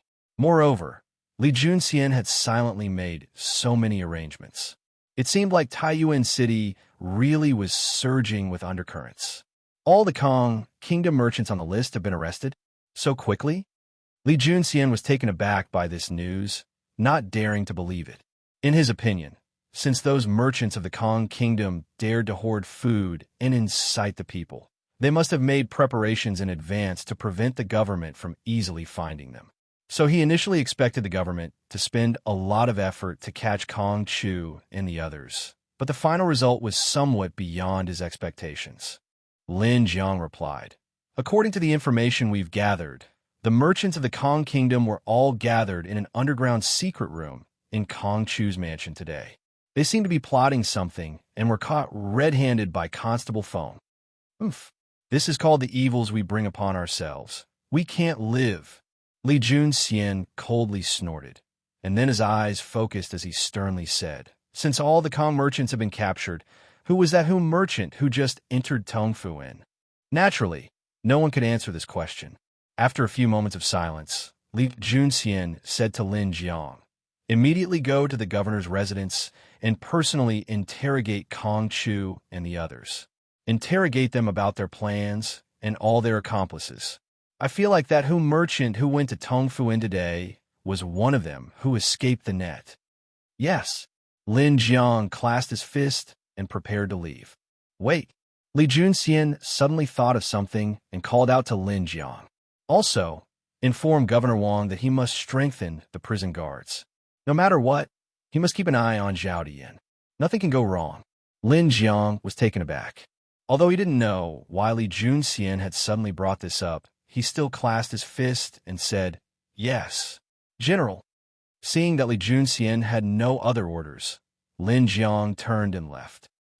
Chapter 2105. Bam! Bastards. A bunch of bastards. In the main hall of the provincial governor's mansion, Wang Liaoyuan slammed a few confession papers with handprints on them on the table.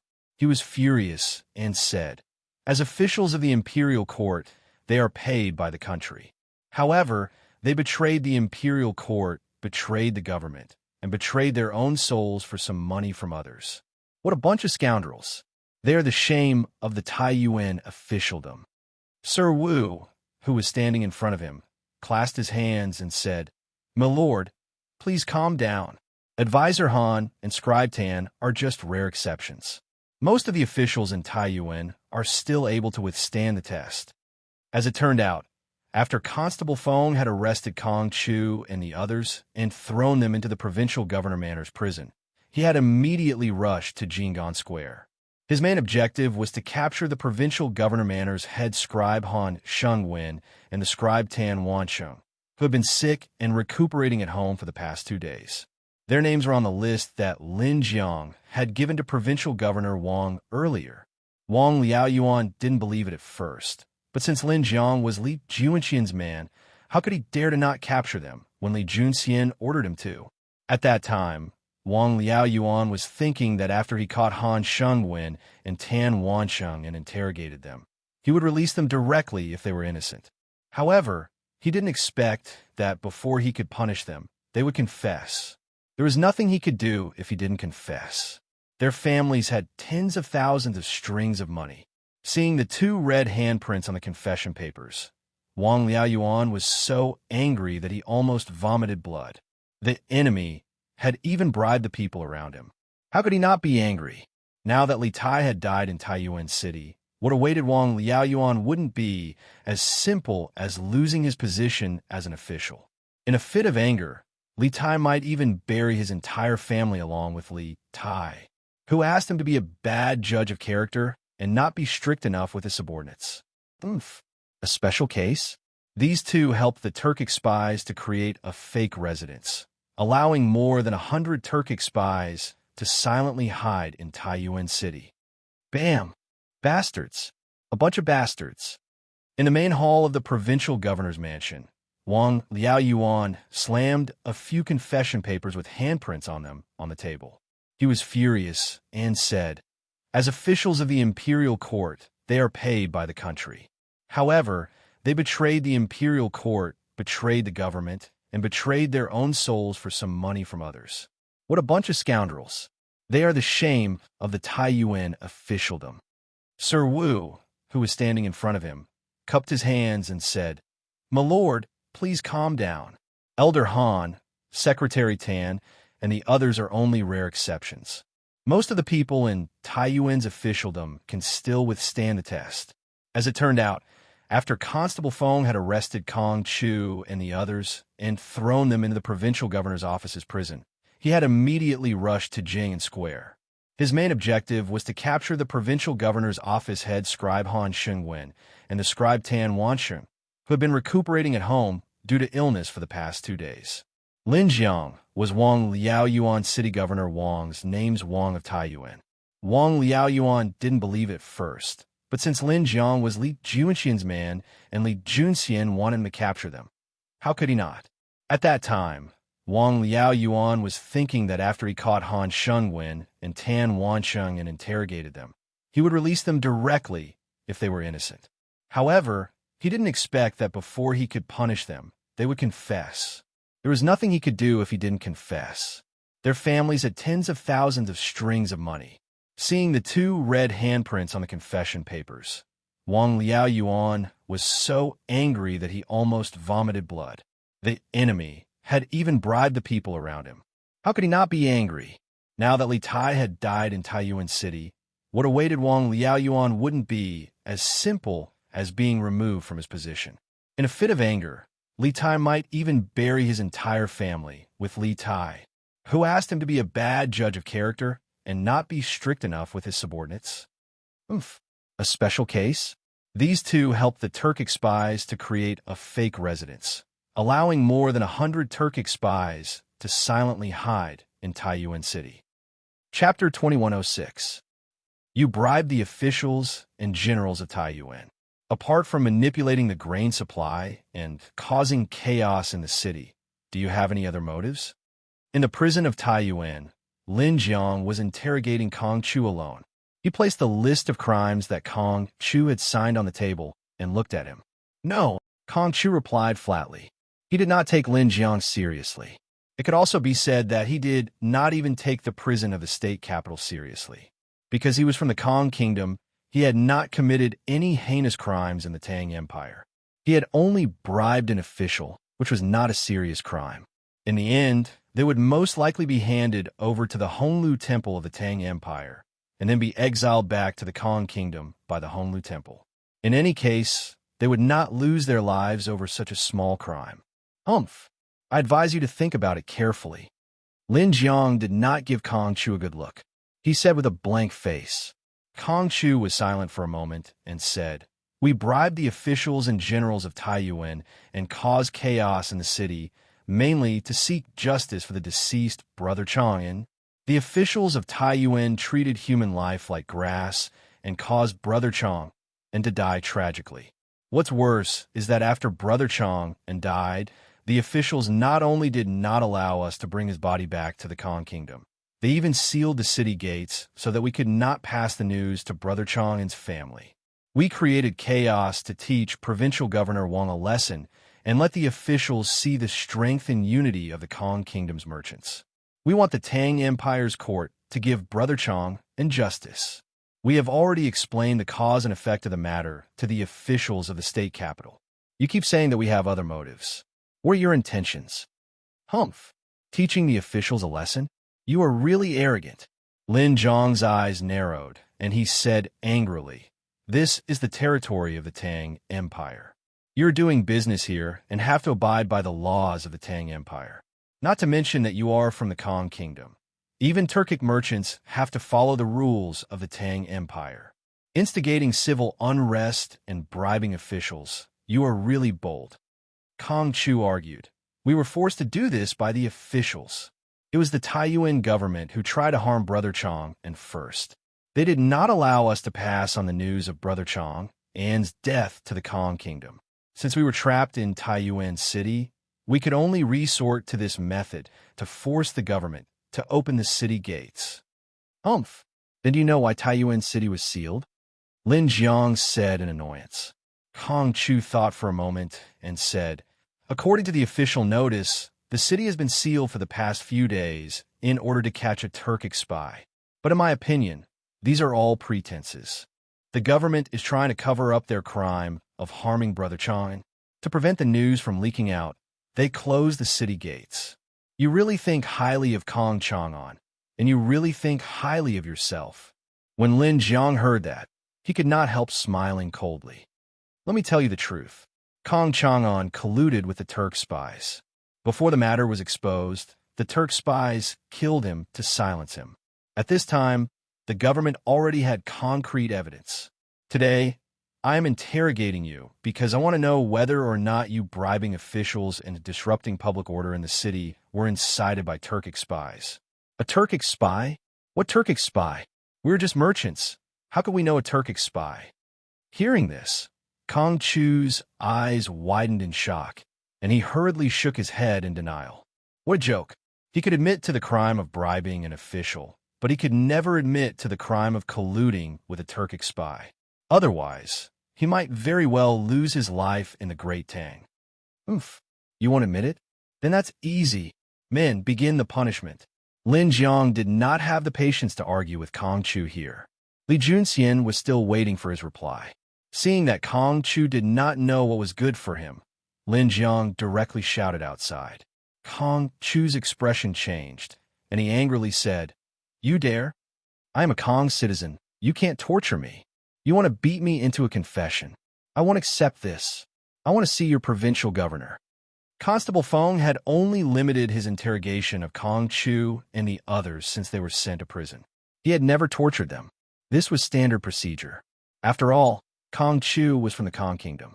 Moreover, the authorities did not have any evidence of him colluding with the Turkic spies. Logically speaking, the provincial governor's office could not torture him. Otherwise, they would be accused of abusing the Kong Kingdom's people and forcing them to confess under torture. However, Lin Jiang did not play by the rules. He had not even said a few words when he wanted to torture him. Kong Chu did not think that his body could withstand the torture in the prison, so he hurriedly protested. Outside the torture chamber, Constable Feng walked in with two Yamen runners. The two Yamen runners were holding whips, stoves, and other tools. When Kong Chu saw this, his face turned pale with fright. He hurriedly wanted to turn around and run away, but the two Yamen runners standing behind him firmly held onto his shoulders. Constable Feng looked at Kong Chu expressionlessly and did not say anything. Although it was against the rules for Lin Jiang to torture Kong Chu, Wang Liao Yuan had told him before he came to the prison that he should cooperate with Lin Jiang. Why wouldn't I dare? Lin Jiang looked at Kong Chu indifferently and said, "I'm not afraid to tell you that I am from the Great Tang's 100 Cavalry. A large number of Turkic spies have appeared in Taiyuan City this time. Our general has personally come to Taiyuan because these Turkic spies have kidnapped a person of extremely high status. If we do not catch all of these Turkic spies in one fell swoop, His Majesty will definitely be furious. Many people in Taiyuan City will die, and you will definitely not be able to leave Great Tang alive. Thus, let alone torture you, even if we kill you, the imperial court will not say anything. You, Kong Chu, will also not dare to say anything." Lin Jiang's tone was very calm, but Kong Chu felt as if he'd been struck by lightning. He looked at Lin Jiang in shock, and his heart was in turmoil. 100 Cavalry? This Lin Jiang in front of him was actually from the most mysterious army of Great Tang, the 100 Cavalry. And the reason why Taiyuan City was sealed was because the Turkic spies had kidnapped a person of extremely high status as a hostage. As for who this hostage was, although Lin Jiang did not say it clearly, Kong Chu could guess. After all, for the 100 Cavalry to personally come to Taiyuan to participate in the rescue, this hostage was either a high official of the imperial court or a noble.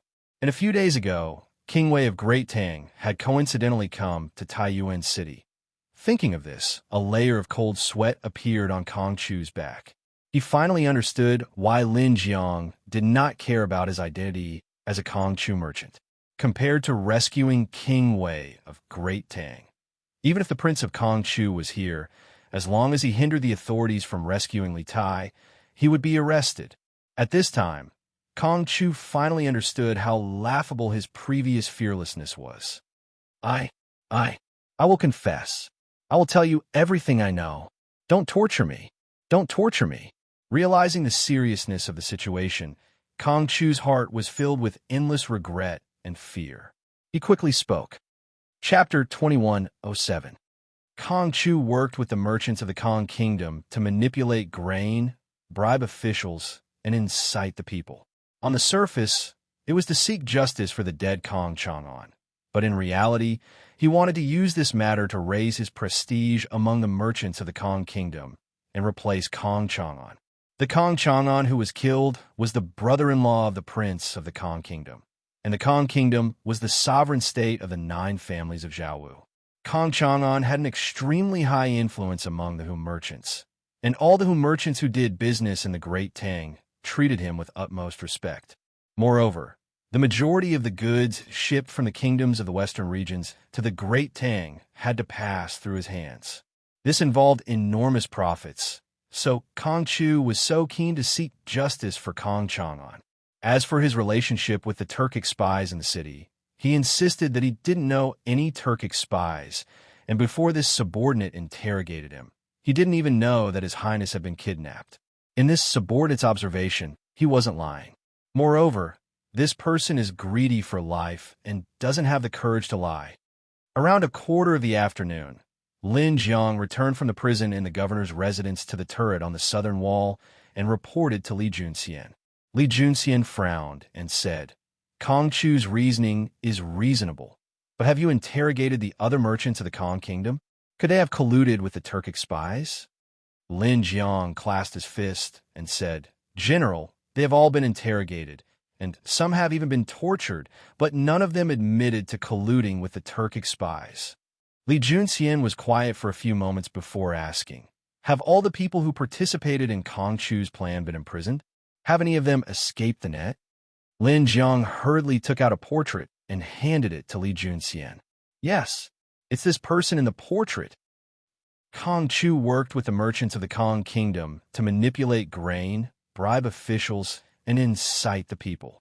On the surface, it was to seek justice for the dead Kong Chang'an, but in reality, he wanted to use this matter to raise his prestige among the merchants of the Kong Kingdom and replace Kong Chang'an. The Kong Chang'an who was killed was the brother-in-law of the prince of the Kong Kingdom, and the Kong Kingdom was the sovereign state of the 9 families of Zhaowu. Kong Chang'an had extremely high influence among the Hu merchants, and all the Hu merchants who did business in the Great Tang treated him with utmost respect. Moreover, the majority of the goods shipped from the kingdoms of the western regions to the Great Tang had to pass through his hands. This matter had enormous profits. This is why Kong Chu was so keen to seek justice for Kong Chang'an. As for his relationship with the Turkic spies in the city, he insists that he doesn't know any Turkic spies. Moreover, before this subordinate interrogated him, he didn't even know that Your Highness had been kidnapped. In this subordinate's observation, he is not lying. Moreover, this man is greedy for life and doesn't have the courage to lie. Around a quarter of the afternoon, Lin Jiang returned from the prison of the governor's residence to the turret on the southern wall and reported to Li Junxian. Li Junxian frowned and said, Kong Chu's reasoning is reasonable, but have the other merchants of the Kong Kingdom been interrogated? Could they have colluded with the Turkic spies? Lin Jiang clasped his fist and said, General, they have all been interrogated, and some of them have even been tortured, but none of them admitted to colluding with the Turkic spies. Li Junxian fell silent for a few moments before asking, have all the people who participated in Kong Chu's plan been imprisoned? Have any of them escaped the net? Lin Jiang hurriedly took out a portrait and handed it to Li Junxian. Yes, it's this person in the portrait. Chapter 2108. Commander Xianyi, bad news. On the second floor of Tongfu Inn, a thin man in tight clothes ran up to Xianyi and cupped his fists. All the entrances and exits within a 1 li radius of the inn have been sealed off by the government. Civilians who aren't residents of those entrances are not allowed to go out. 2 of our brothers were captured at the entrance when they went out to gather information. What did you say? The government has sealed off all the entrances and exits? Before Xianyi could say anything, Sky Eagle, who was standing beside him, couldn't help but say excitedly, "Yes, right now, the entrances and exits are all guarded by soldiers. If you want to go out, you must have your identity verified by the gatekeepers. Those who don't have an identity have all been captured and thrown into jail." The Turkic spy cupped his fists and bowed to Sky Eagle. "Motherfucker." Sky Eagle angrily hammered the railing of the corridor and cursed. "The King of Wei is still in our hands, and the government dares to be so arrogant? Go chop off one of the King of Wei's arms and give it to the soldiers outside. This daddy wants to see if they will withdraw their troops." Arrogant. Sky Eagle, who thought that he had captured Li Tai, was extremely arrogant. He believed that as long as he could threaten them with Li Tai's life, the government would definitely back down. No, Xianyi was still rather rational. When he heard this, he hurriedly shouted to stop Sky Eagle and that subordinate. "Sky Eagle, don't forget that Lord Wei is still in the hands of the authorities. If we cut off one of King Wei's arms now, they will cut off one of Lord Wei's legs in the next moment. Who can bear the consequences of this?" Sky Eagle said unhappily, "But if we let the government do this, we will be completely trapped near the inn. We won't be able to find out what's going on outside. Even if the Great Khan sends reinforcements outside the city, we probably won't know in advance, much less cooperate with them to take down Taiyuan City." Xianyi frowned. "That's true, but don't forget that our first mission is to rescue the Lord Guard, and Shenzhan has already bribed the prison guards. When the time comes tonight, the Lord Guard will have a chance to escape from the prison. At that time, the government won't have anything on us." "Commander Xianyi, bad news." In the corridor on the second floor of Tongfu Inn, a skinny man in a tight suit ran up to Xianyi and cupped his fists. All the entrances and exits of the streets within a radius of 1 mile from the inn have been sealed off by the army of the government. Civilians who are not the original residents of each street are not allowed to leave without permission. 2 of our brothers were captured by the soldiers when they went out to gather information. "What did you say? The government's army has sealed off all the roads around us?" Before Xianyi could say anything, Sky Eagle, who was standing beside him, couldn't help but say excitedly, "Yes. Now, there's soldiers guarding the entrance and every intersection. If you want to go out, you have to go through the verification of your identity. Those who don't have an identity have all been arrested by the soldiers and thrown into jail."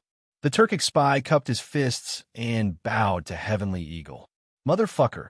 Sky Eagle angrily hammered the railing of the corridor and scolded, "The King of Wei is still in our hands, and the officials dare to be so arrogant.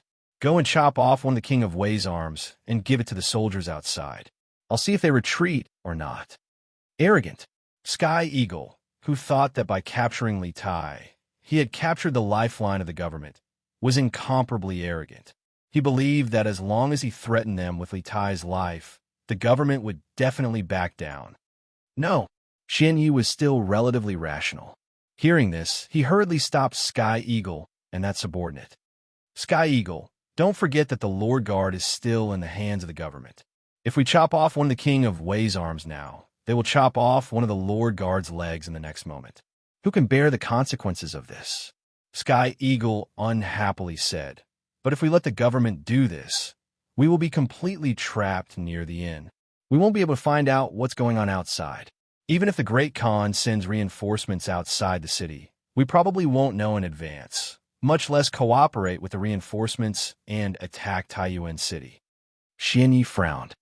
"That's true, but don't forget that our first mission is to rescue the Lord Guard, and Shenzhan has already bribed the prison guards. When the time comes tonight, the Lord Guard will have a chance to escape from the prison. At that time, the government won't have anything to use against us." Chapter 2109. Since there's a high chance that Shenzhan has bribed the prison guards, I'll go and give the order for a change of guard. After hearing Li Juanxian's analysis and speculations, Fang Gongteng said, "Don't worry. Since Shenzhan had spent 60 to 70,000 strings of cash, Fang Gongteng wasn't sure if the soldiers he had sent to guard the prison would be able to resist the temptation of money. There was a saying that money could make even ghosts turn millstones, and this saying was not without reason. After all, the soldiers didn't receive much pay each month. Even the most loyal soldier would find it hard to resist the temptation of Shan's offer. Thus, in Fong Gongting's view, it was better to switch out the guards than to find out who had been bribed by Shunzhan. Although Shunzhan had a lot of money and could bribe some soldiers and generals, he couldn't possibly bribe all 80,000 soldiers of the subjugation residents. Could he? Wait. Li Junxian suddenly spoke up. I feel that we need to be cautious about this matter. While it's possible that the guards have been bribed by Shunzhan, there's still a foreseeable danger to us. If we hastily switch out guards, there's no telling if any of them have been bribed by Shunzhan. On the contrary, if we switch out guards, we'll start to underestimate the enemy and let down our guard, giving the enemy an opportunity to strike. Fish.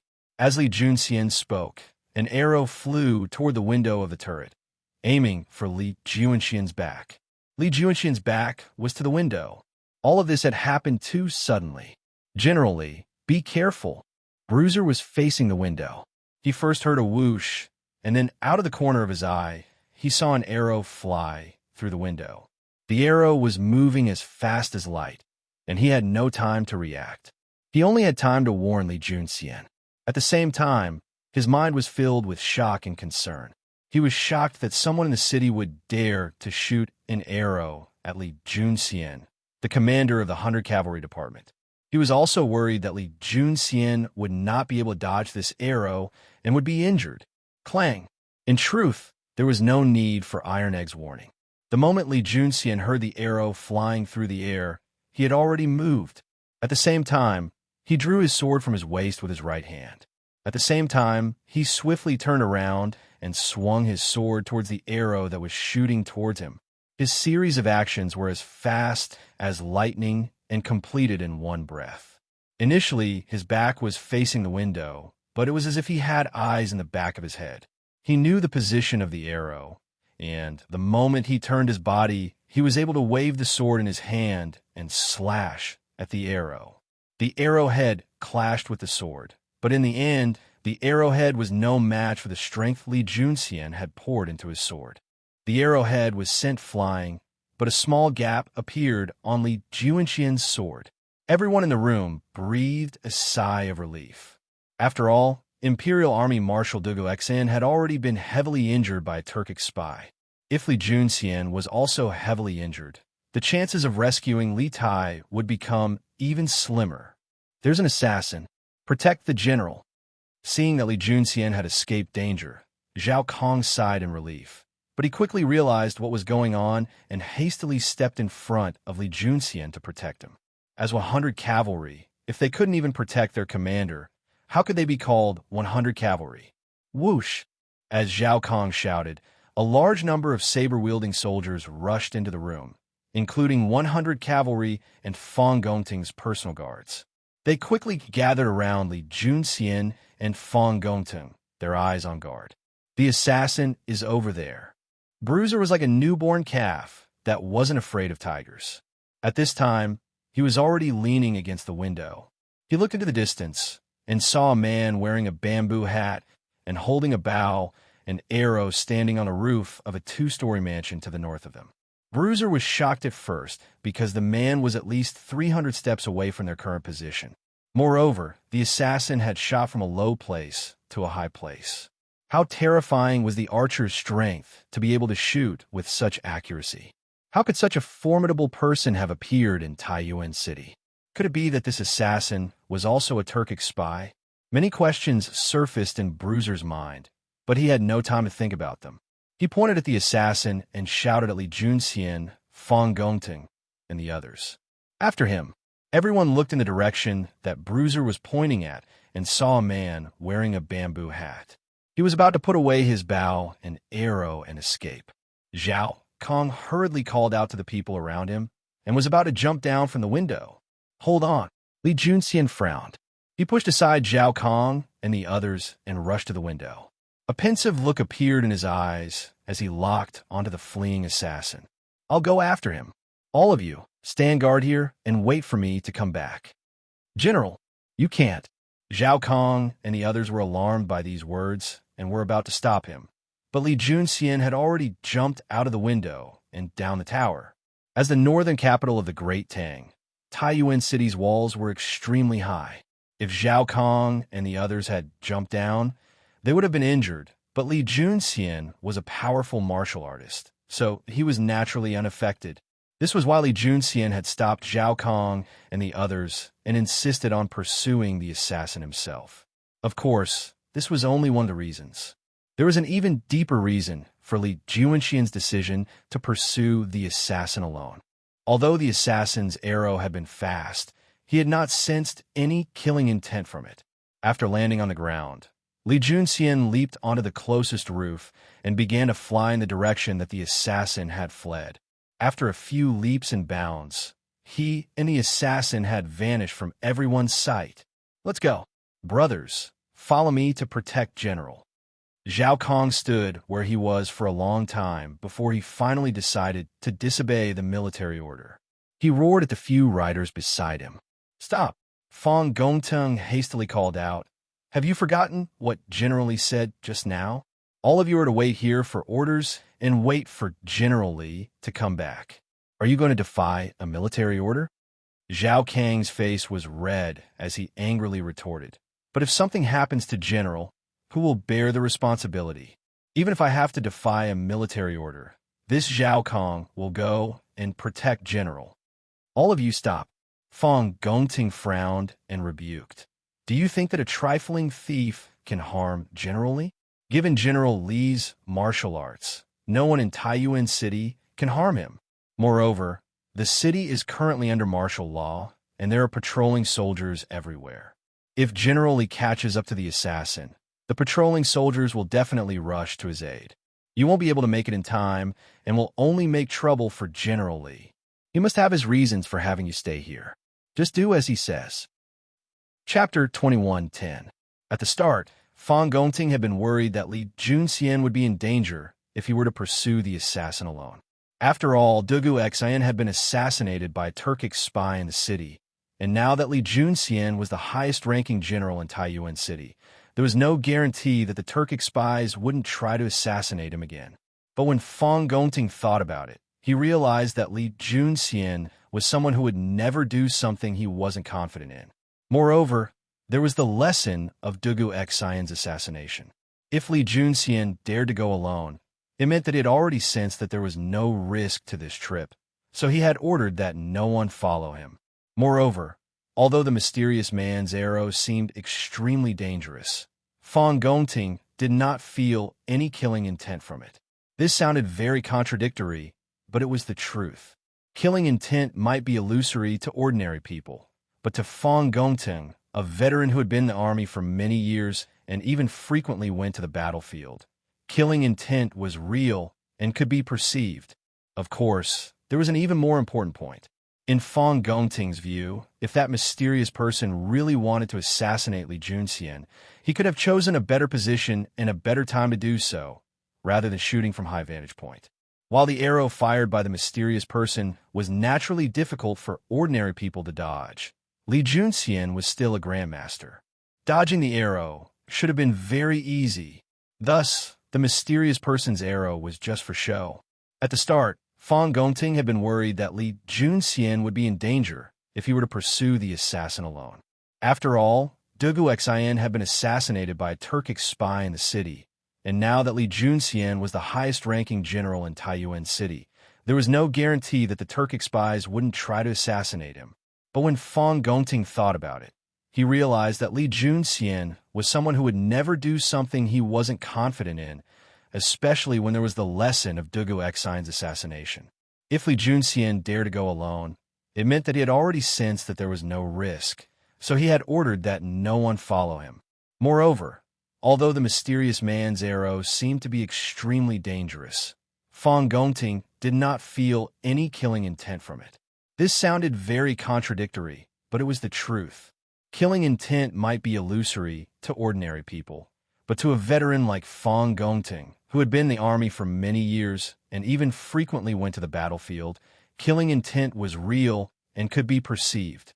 Of course, there was an even more important point. In Fong Gongting's view, if the mysterious man really wanted to assassinate Li Junxian, he could have chosen a better position and opportunity to do so, rather than shoot from a higher vantage point.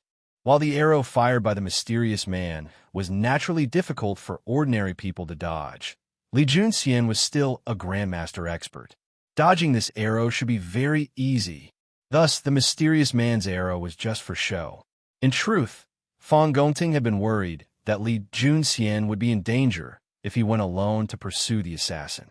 After all, Dugu Xian had been assassinated by Turkic spies in the city, and now that Li Junxian was the highest-ranking general in Taiyuan City, there was no guarantee that the Turkic spies wouldn't try to assassinate him. But when Fang Gongting thought about it, he realized that Li Junxian was someone who would never do something he wasn't confident in. Moreover, there was the lesson of Dugu Xian's assassination. If Li Junxian dared to go alone, it meant that he had already sensed that there was no risk to this trip, so he had ordered that no one follow him. Moreover, although that mysterious man's arrow had seemed extremely dangerous, Fang Gongting had not sensed any killing intent from it. This sounded very contradictory, but it was the truth. Killing intent might be illusory to ordinary people, but to a veteran like Fang Gongting, who had been in the army for many years, killing intent was real and could be sensed. Of course, there was an even more important reason. In Fang Gongting's view, if that mysterious man really wanted to assassinate Li Junxian, he could have chosen a better position and a better time to shoot an arrow from a higher vantage point. Ordinary people would naturally find it difficult to dodge this arrow, but Li Junxian was still a grandmaster. Dodging this arrow should be very easy. Thus, this mysterious man's arrow was just for show. Chapter 2111. At dusk, it was another day when Taiyuan City was sealed off. Due to the government fully supplying food and arresting the merchants led by Kong Chu, who were maliciously hoarding food, the commoners of Taiyuan City did not run out of food. At this time, smoke was rising from the chimneys of every household. The commoners had already begun to prepare their meals. Because the 4 gates of the city were closed, it looked a little lifeless. However, it was precisely because of this smoke and fire that it revealed a tenacious vitality in this oppressive environment. The commoners returned to their homes to eat. When the last commoner in line bought food at the warehouse in the west of the city, the officials and bailiffs also returned home. The soldiers of the Bing province barracks were still at their posts. Those who were patrolling, and those who were guarding the city gates were guarding. They were all meticulous and focused because they had all received Fang Gongting's orders. Tonight, they were to strengthen the security in the city. Yo, old gal, are you feeling better? Why are you on duty so early? At the southwest side of the provincial governor's office, in a prison cell, a middle-aged man with a face full of pimples and a pair of protruding eyes and a light yellow beard walked in. At the door of the cell, a lean middle-aged bailiff quickly greeted him. This old Gao was the head of the prison, Gao Zheng. The so-called duty was equivalent to changing shifts in a modern world. In fact, Gao Zheng was supposed to be on duty during the day. However, it was said that he suddenly felt unwell during the day and asked his superior to send someone to replace him. He would come back at night when he felt better. Hey, much better. I just ate something bad in the morning. Don't worry about it. We're just rough people. How can we be as refined as the old men in charge? Gao Zheng laughed and went forward to hit the bailiff's chest with his fist. He then said, "Besides, the earlier I came, the earlier you could go back to eat, right? Thank you for helping me today. I, old Gao, will treat you to a drink next time." At dusk, it was another day when Taiyuan City was sealed off. Due to the government fully supplying food and arresting the merchants led by Kong Chu, who were maliciously hoarding food, the commoners of Taiyuan City did not run out of food. At this time, smoke was rising from the chimneys of every household. The commoners had already begun to prepare their meals.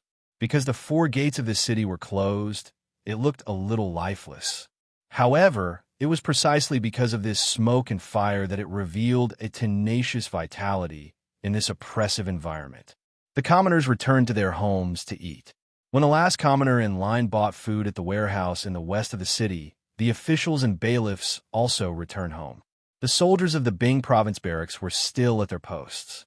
Those who were patrolling, and those who were guarding the city gates were guarding. They were all meticulous and focused because they had all received Fong Gongting's orders. Tonight, they were to strengthen the security in the city. Yo, old Gao, are you feeling better? Why are you on duty so early? At the southwest side of the provincial governor's office, in the prison of the state capital, a middle-aged, burly man with a pale yellow beard walked in. A lean, middle-aged yamen runner at the door of the prison hurriedly came up to greet him.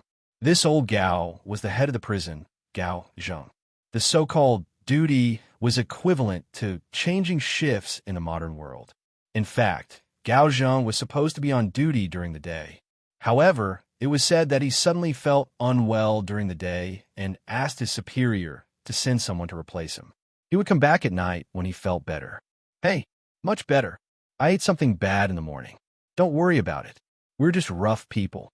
How can we be as refined as the old men in charge? Gao Zheng laughed and went forward to hit the bailiff's chest with his fist. He then said, "Besides, the earlier I came, the earlier you could go back to eat, right? Thank you for helping me today. Old Gao, will treat you to a drink next time." Chapter 21:12. You're saying that there was a battle on the southern walls today?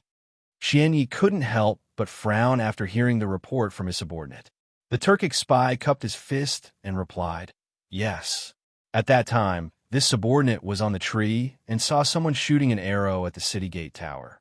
After that, a general on the city gate tower raised his sword and jumped down to chase after the assassin who shot the arrow. Both of them seemed to be top experts.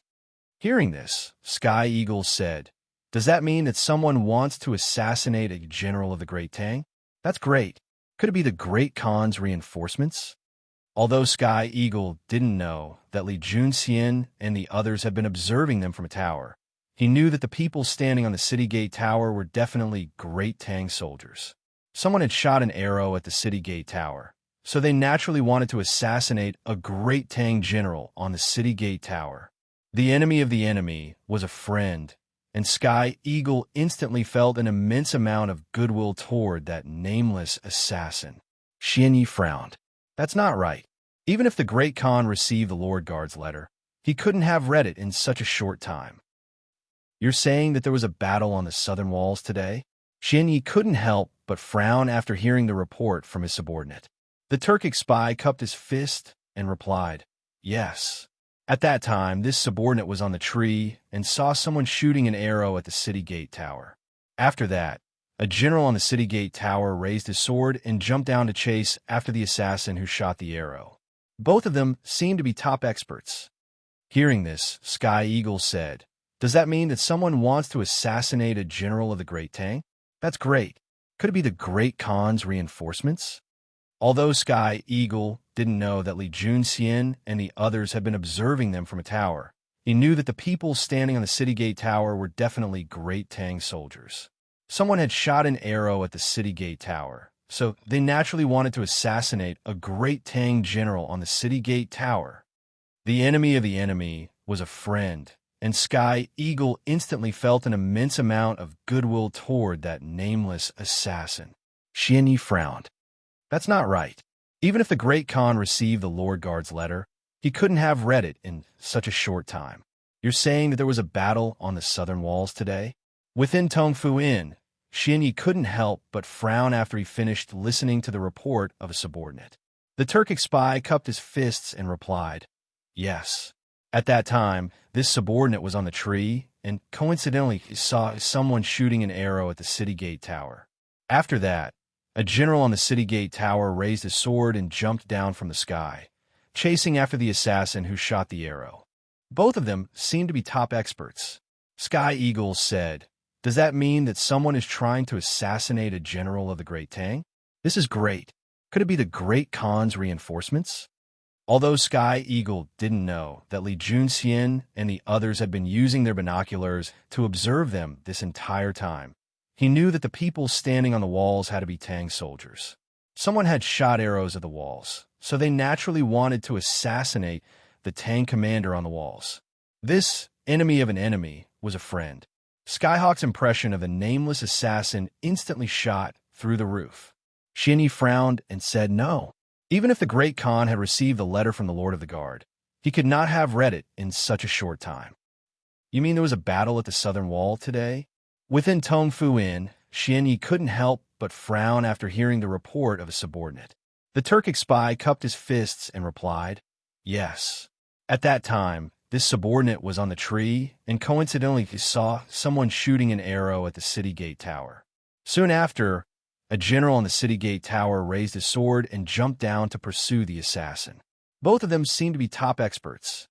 Sky Eagle said, "Does that mean that someone is trying to assassinate a Great Tang general? That's great.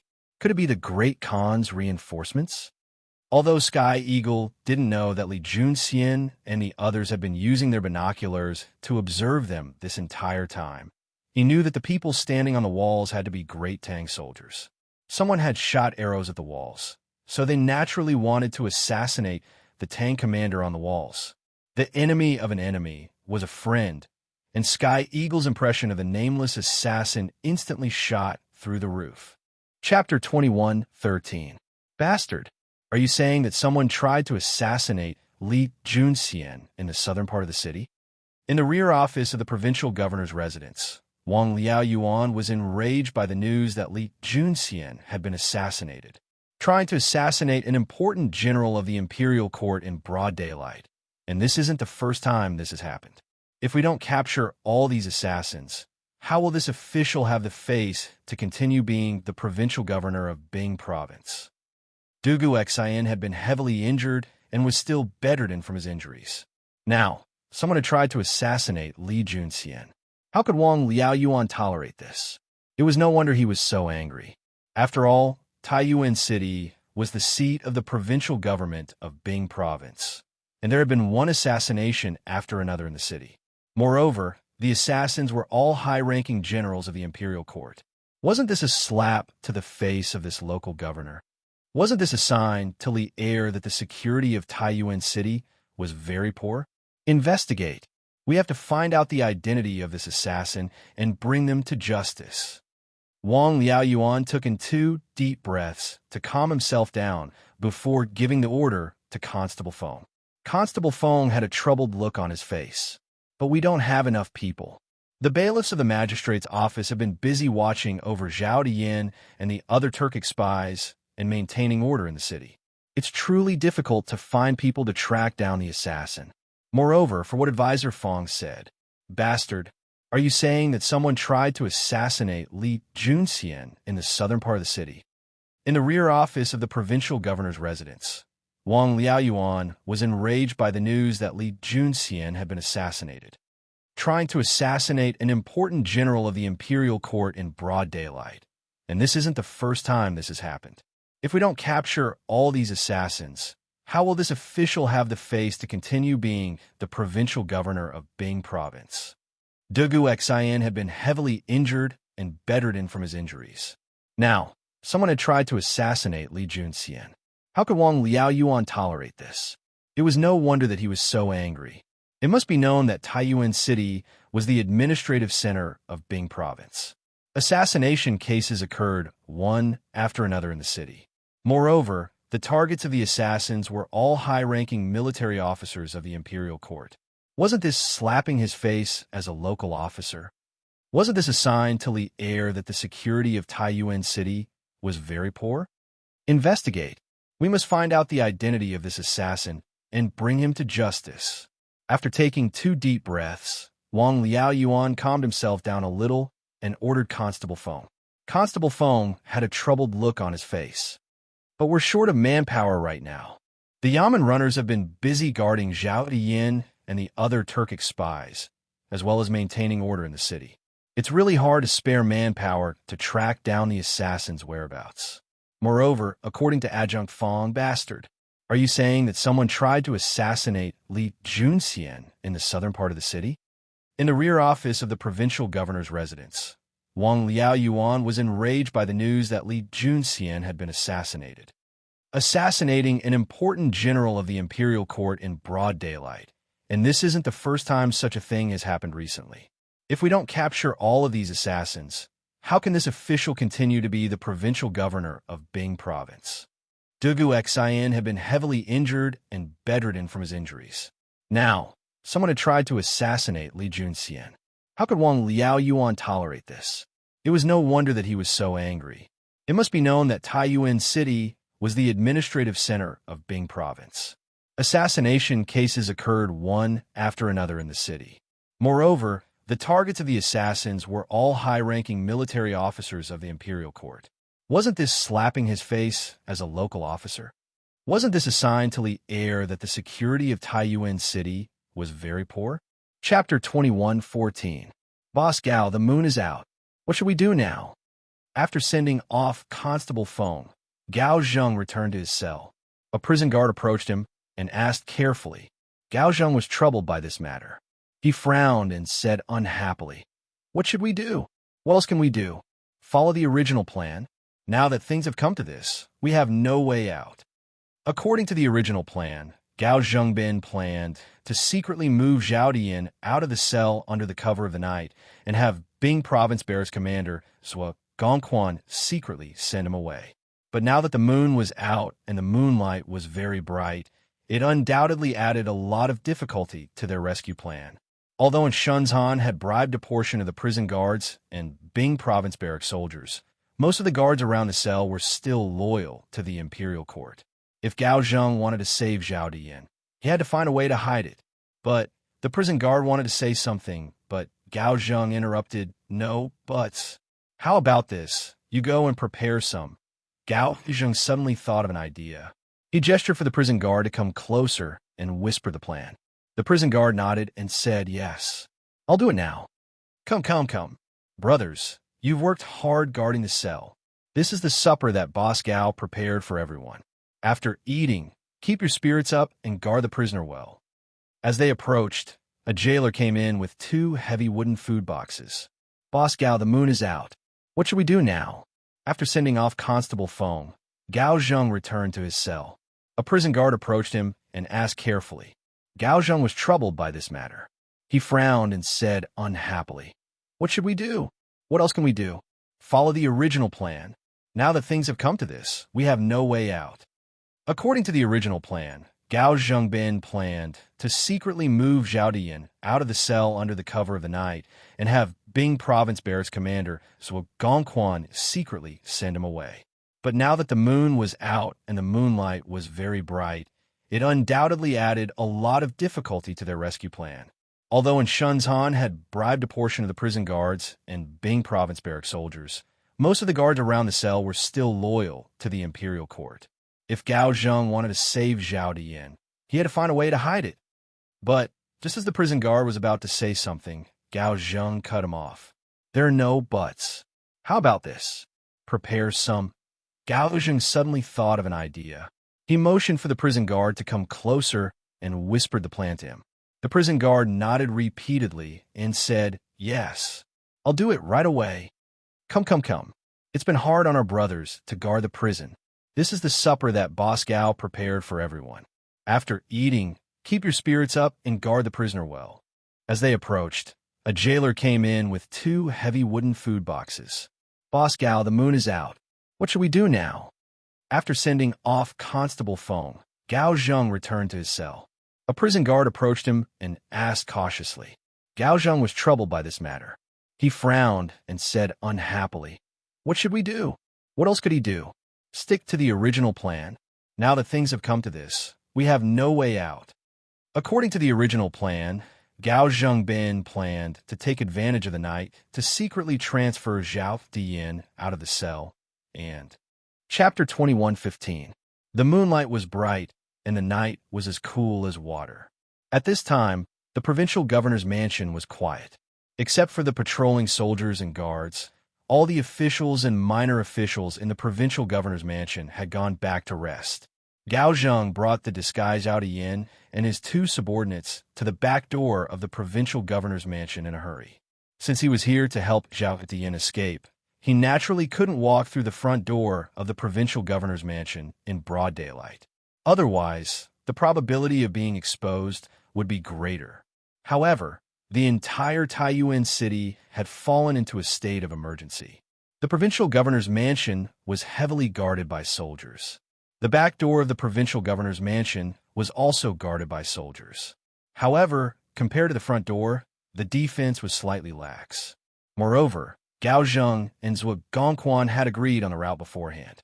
At the back gate, Zhuo Gongquan had arranged for someone to meet Gao Zheng in advance. As long as he could send Zhao Diyin to the Turkic spies in the city, Zhuo Gongquan's task was basically completed. The next step was to send Zhao Diyin to the Turkic spies in the city. "Warden Gao, you're here." Did Zhuo Gongquan bring the person? A tall and thin soldier greeted Gao Zheng at the back door of the provincial governor's manor. This person was Zhuo Gongquan's personal guard, Fan Tinquan. Although Gao Zheng hadn't rehearsed with Fan Tinquan beforehand, he knew how to answer. He nodded and said, "I brought him."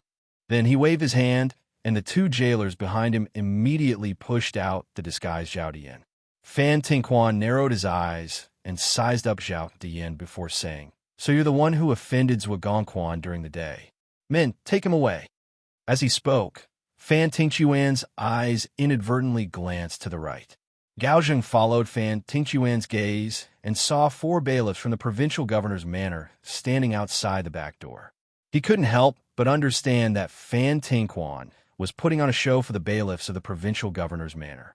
Thus, he cooperated and said, "This brat has only been in the prison for a short time and doesn't know the rules here. Today, he accidentally offended Zhuo Gongquan. Brother, please tell Zhuo Gongquan to be lenient on this brat for this Gao Zheng's sake." At this time, Zhao Diyin was bowing his body, lowering his head, putting on a look of fear and trepidation. In addition, the lighting at night was not very good, so the yamen runners outside the door could not see Zhao Diyin's face clearly. Fan Tinquan gave Gao Zheng an appreciative look. Then, he coughed lightly and said, "Ahem, this fan will pass on Warden Gao's words. Commander Zhuo isn't a stingy person. I believe he'll give Warden Gao face." Gao Zheng cupped his fists and said, "Thank you." Fan Tinquan nodded and then said to the 2 soldiers on his left and right, "Take him away." Of the more than 1,000 Bing province soldiers under Zhuo Gongquan's command, some of them were guarding the key passages inside the provincial governor's mansion, but most of them were still guarding outside the provincial governor's mansion. Therefore, when Fan Tinquan wanted to bring Zhao Diyin out of the provincial governor's mansion, the few yamen runners guarding the gate didn't find it strange. Fan Tinquan's expression was normal as he brought Zhao Diyin out of the back door of the provincial governor's mansion. When they were at the gate, he even stopped and nodded to the 4 yamen runners guarding the gate before leisurely leaving with Zhao Diyin. Everything seemed to be going smoothly. If nothing unexpected happened, Zhao Diyin would really be rescued from the provincial governor's mansion's prison by these people. In that case, Li Tai, who was captured by the Turkic spies, would be in danger. However, the heavens protected Li Tai. The accident came as expected. Chapter 21:16. Evidence? This is the evidence. Lin Jiang coldly snorted as he took out a copper token. This was a token specially made by the 100 Cavalry Department. No one dared to copy it, or else they would be hunted down by the entire 100 Cavalry Department. After flashing the token, Lin Jiang looked at the jailer behind Fan Tinquan, who was being escorted by 2 Bing province barrack soldiers, and shouted in a deep voice, "Who are you? Raise your head." Zhao Diyin's head was lowered, so Lin Jiang naturally couldn't see his face, but Lin Jiang felt a sense of familiarity from this figure. His intuition told him that there was something wrong with this prison guard. Zhao Diyin's body trembled at Lin Jiang's shout. He had naturally met Lin Jiang before, and Lin Jiang had also met him before. Earlier, when Li Junxian had led his cavalry in a fierce battle with his subordinates at the inn, he had met Lin Jiang more than a few times. Almost all of Li Junxian's 100 cavalry recognized him. Thus, if he raised his head, he would be exposed. At the crucial moment, Fan Tinquan took a small step back and stood between Lin Jiang and Zhao Diyin. He said in a deep voice, "This person is someone that our generals was summoned. Even if you are one of Baiqi's men, this matter is none of your business. Zhou Ming, Zheng Gong, bring this jailer to General Zhuo first." "Yes." As soon as Fan Tinquan finished speaking, the 2 soldiers behind him immediately cupped their fists in response, and then they escorted Zhao Diyin, intending to go around Lin Jiang and the others and leave this place. I like to see who dares to leave. The more Fan Tinquan acted like this, the more Lin Jiang felt that there was something wrong with the jailer in front of him. He bellowed. In an instant, the 3 riders beside him moved and blocked in front of the 2 soldiers from the Bing Province Prefecture. Fan Tingquan's eyes darkened as he glared at Lin Jiang. What is the meaning of this? This is an internal military affair of our Bing Province barracks. Even if you have 100 cavalry, aren't you meddling too much? Don't forget that this is Taiyuan, not Chang'an. Internal military affair? Since when did capturing jailers become a military task of the Bing Province barracks? Lin Jiang narrowed his eyes and pressed his right hand on the sword at his waist. He looked at Fan Tinquan and said coldly, "Besides, it's true that this is Taiyuan, but it's also the territory of the Tang Empire. Do you want to rebel?" Evidence? This is the evidence. Lin Jiang snorted coldly and took out a bronze badge. This was a special badge of the 100 Cavalry Department. No one dared to copy it, or else they would be hunted down by the entire 100 Cavalry Department. After flashing the token, Lin Jiang looked at the jailer behind Fan Tinquan, who was being escorted by the 2 Bing Province barrack soldiers. "Who are you? Raise your head." Zhao Dian's head was lowered, so Lin Jiang naturally couldn't see his face. But Lin Jiang felt a sense of familiarity from this figure. His intuition told him that there was something wrong with this jailer. Zhao Dian trembled at Lin Jiang's shout. He had naturally met Lin Jiang before, and Lin Jiang had also met him. Earlier, when Li Junxian had led his cavalry to fight with his subordinates at the inn, he had met Lin Jiang several times. Almost all of Li Junxian's 100 cavalry recognized him. Thus, if he raised his head, he would be exposed.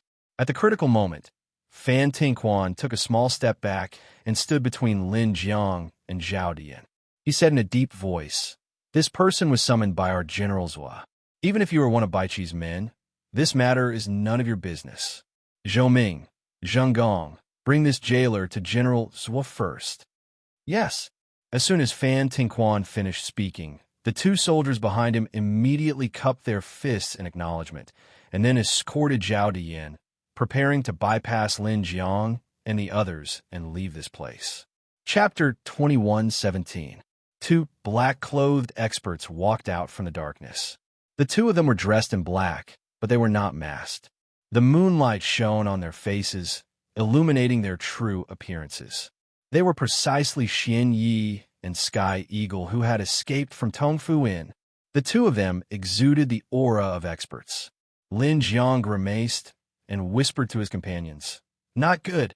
They should be Zhao Dian's companions, and one of them is even a grandmaster." The 100 horsemen couldn't help but shiver. Although those who could join the 100 horsemen were all powerful and experienced, a grandmaster was still an unreachable existence to them. Even if the 4 of them worked together, they probably wouldn't be able to defeat that Grandmaster Turkic spy, not to mention the other enemies around them. "Chen Fu, send the signal. We'll cover you." Lin Jiang clenched his teeth and decisively ordered. Yes. Without any hesitation, Lin Jiang once again extended the signal fireworks fused to the match in his left hand. Seeing this, Sky Eagle snorted coldly. With a wave of its sleeve, a few cold lights once again shot towards Chen Fu's direction. Chen Fu clearly sensed the danger, but he did not dodge. This was because he believed that his brother would be able to help him block this round of attacks. And in truth, Lin Jiang did not disappoint him. Lin Jiang's figure moved, and he took the initiative to meet Sky Eagle's poisonous darts. Ding, ding, ding. There was a series of ding, ding, ding sounds in the air, and Lin Jiang knocked down all of Sky Eagle's poisonous darts to the ground. However, before he could heave a sigh of relief, he saw a figure in front of him charging at him. Then, he saw a palm strike fiercely on his chest. Throughout the entire process, he wasn't able to react at all because Xian Ye's grasp of the timing was too perfect and it was too swift. In that instant, Lin Jiang seemed to have lost all his senses. He couldn't feel any pain, couldn't hear the sounds of the outside world, and couldn't even hear his own heartbeat. But in the next moment, a heart-wrenching pain came from his chest. Lin Jiang felt a sweetness in his throat as he directly spat out a mouthful of blood from his heart. His entire body was fiercely sent flying backwards like a kite with its string cut. Behind him was Chun Fu, who was about to light the signal firework. Chun Fu was about to light the signal firework in his hand when he suddenly felt a black figure flying toward him. He instinctively turned his head and was instantly shocked. Lin Jiang. Seeing Lin Jiang spitting out a mouthful of blood in the air and flying towards him, Chun Fu could not be bothered to light the communication firework. He quickly leaped up to meet Lin Jiang in the air. He wanted to catch Lin Jiang to prevent the latter from falling to the ground and worsening his injuries. The other 200 horsemen saw that Lin Jiang was severely injured by Xian Yi in one move, and could not help but widen their eyes and swung their swords at Xian Yi. "Don't worry about me, pass." After Chun Fu caught Lin Jiang, he was just about to check on the latter's injuries when he heard Lin Jiang speak intermittently. Before he could finish his sentence, Lin Jiang fainted. Lin, wake up." Seeing that Lin Jiang's injuries were so serious, Chun Fu could not help but feel grief and anger. Although Lin Jiang did not finish his words, he understood that Lin Jiang wanted him to ignore him and send a message to Zhao Kong, who was guarding the provincial governor's mansion's main entrance. He looked up and saw that his other two comrades were fighting with Xian Yi and Skyhawk, and they were obviously at a disadvantage. Chun Fu knew that now was not the time to be sad. He put Lin Jiang down and picked up the signal firework and lighter from the ground. This time, he had to light the signal firework no matter what. On the other side, Xian Yi and Skyhawk noticed Chun Fu's actions and quickly increased the speed of their attacks. They wanted to cut the Gordian knot and quickly get rid of the 200 horsemen in front of them. However, the 200 horsemen in front of them did not seem to care about their lives at all. They were completely determined to hold them back, even if they had to die. Even though they were injured in many places, they still stood firmly in front of Chun Fu. Bang! Bang! In the end, the impatient Xian Yi and Skyhawk used all their strength and slapped the 200 horsemen in the chest. The two of them instantly flew out like Lin Jiang. They were still in the air, but they still had one arm extended forward. This was because they wanted to grab the enemy's arm before they passed out from their injuries to buy more time for their comrades. However, Xian Yi and Skyhawk were too ruthless. They flew out too quickly and did not have time to grab Xian Yi and Skyhawk's arms. Sizzle. The two riders sacrificed their lives to buy some time for Chun Fu. Finally, Chun Fu was able to ignite the signal firework. At this moment, Chun Fu saw that his two remaining comrades had also fallen. Chun Fu's eyes widened in anger. Chong Sheng, Chu Chong, bam, bang, bam. Almost at the same time, the signal firework exploded in the air. The 200 horsemen, Chong Sheng and Chu Chong, also landed heavily on the ground. No one knew whether they were dead or alive. Damn it! Skyhawk's face was ashen when he saw the bright firework in the night sky. After cursing under his breath, he said to Xian Yi, "We have to end this quickly. I'll go and kill this troublesome 100 horsemen. You take Captain Wei back to the inn. Otherwise, we won't be able to leave when the government army comes and surround us." With that, he did not care whether Xian Yi agreed or not and dashed toward Chun Fu's direction. On the other hand, Zhao Diyin had taken advantage of the time when Lin Jiang's group was fighting with Xian Yi and Sky Eagle to quietly retreat towards Fan Tingxuan's side.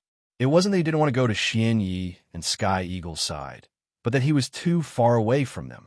If he really ran in that direction, Chun Fu and the rest would definitely notice. Meanwhile, Fan Tingquan and the rest were relatively closer to him now. "Brothers, go! Capture this fellow who impersonated the 100 horsemen." The battle just now had started too suddenly. Coupled with the fact that Xian Yi and Skyhawk's identities were unknown, Fan Tingquan and the rest actually did not react for a while. Now that Fan Tingquan finally came back to his senses, he roared and led his men toward Chun Fu. Seeing that 3 of his comrades had been severely injured in the blink of an eye and their fates were unknown, the only thing Chun Fu wanted to do now was to fight Skyhawk and Xian Yi with his sword and avenge his brothers. However, he knew that he could not do that because he had a more important mission now, and that was to stall for time and stop Xian Yi and Skyhawk from rescuing Zhao Diyan. Therefore, Chun Fu made a prompt decision. Instead of advancing, he retreated and caught up with Zhao Diyan, who was trying to escape. He placed his sword on the latter's neck and shouted at Xian Yi, Skyhawk, Fan Tinquan, and the rest. Don't move. Whoever dares to take another step forward, I'll kill him. Taking hostages, stalling for time, and waiting for reinforcements to arrive, this was the only thing Chun Fu could do now. Chapter 21:18. The situation had suddenly changed. Xian Yi and Tianying had the upper hand a moment ago, but Chun Fu had suddenly kidnapped Zhao Diyan, who had yet to escape from the battle, causing Xian Yi and Tianying to instantly fall into a dilemma. If they made a move, Chun Fu would attack Zhao Diyan. Zhao Diyan did not know any martial arts, so Chun Fu could do whatever he wanted to him. However, if they did not make a move, Chun Fu had already lit the signal flare. It would not be long before a large number of soldiers rushed over. At that time, not only would they not be able to save Zhao Diyan, but they would also probably lose their lives. Idiot! Don't listen to him. Just kill him. He doesn't dare to hurt me. The situation fell into a temporary stalemate. At this moment, Zhao Diyan, who had been silent all this while, angrily rebuked Xian Yi and Tianying. He naturally had confidence in his words. Although Xian Yi and Tianying had rushed over to save him, Li Tai was still under the control of his subordinates. As a member of the 100 Cavalry, Chun Fu was naturally loyal to the Great Tang Imperial Court. In this way, Chun Fu could not really kill or injure him, because once he died, Li Tai, who was kidnapped in Tongfu Inn, would also die. Chun Fu would definitely not dare to treat Li Tai's life as a joke. Xian Yi and Tianying quickly understood when they heard this. The two of them looked at each other and prepared to attack Chun Fu. Chun Fu, who was exposed by Zhao Diyan, could not help but panic in his heart at this moment. He indeed did not dare to really kill Zhao Diyan. The reason he said this was only to scare Xian Yi and Sky Eagle, so that he could delay as much time as possible. Seeing the killing intent in Xian Yi and Tianying's eyes, Chun Fu hurriedly pressed the sharp sword in his hand against Zhao Diyan's neck and sternly said, "All of you stop. Do you really think that I don't dare to kill him? Then you can try taking another step forward." Chun Fu's eyes widened. His expression was agitated and almost deranged, as if he could really slit Zhao Diyan's throat at any time. The cold touch and the pain from his neck caused Zhao Diyan to panic, but he believed in his judgment. Thus, he roared at the hesitant Xian Yi and Tianying. "Quick! Kill him quickly! He doesn't dare to hurt me!" "Shut up!" When he saw Zhao Diyan inciting Xian Yi and Heavenly Eagle to attack time and time again, Chun Fu could not help but be enraged. He smashed the hilt of his sword into Zhao Diyan's back. The latter grunted and fainted.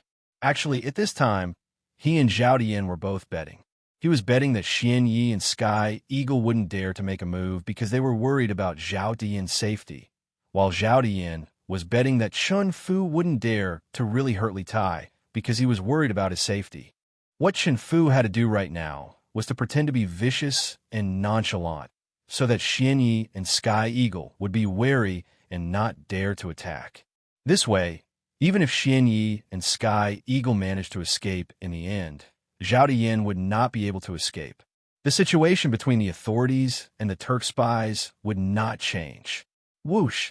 Chun Fu's plan was perfect, but the moment he smashed Zhao Diyan unconscious with the hilt of his sword, Xian Yi attacked. Xian Yi flicked his sleeves, and a flying dagger with a faint blue glow shot toward Chun Fu. Xian Yi was a grandmaster expert, after all. The flying dagger he threw was as fast as a stream of light. By the time Chun Fu finished smashing Zhao Diyan unconscious with the hilt of his sword, the flying dagger had already reached Chun Fu and pierced through Chun Fu's right wrist. Clang! Chun Fu's right wrist was pierced by the flying dagger. In pain, the sharp sword in his hand fell to the ground involuntarily with a clang. He knew that something was wrong and hurriedly wanted to lock Zhao Diyan's throat with his left hand, but it was already too late. Xian Yi had already attacked at this time. Bang! Xian Yi grabbed Zhao Diyan's shoulder with his left hand and pulled him out of Chun Fu's range of control. His right palm struck out at lightning speed and landed heavily on Chun Fu's chest. Chun Fu immediately flew out like a kite with a broken string. In fact, Xianyi had already moved the moment he threw the flying dagger. His flying dagger and his entire body arrived in front of Chun Fu almost at the same time. As Chun Fu was hitting Zhao Dian's back with the hilt of his sword, he was completely caught off guard by Xianyi's flying dagger.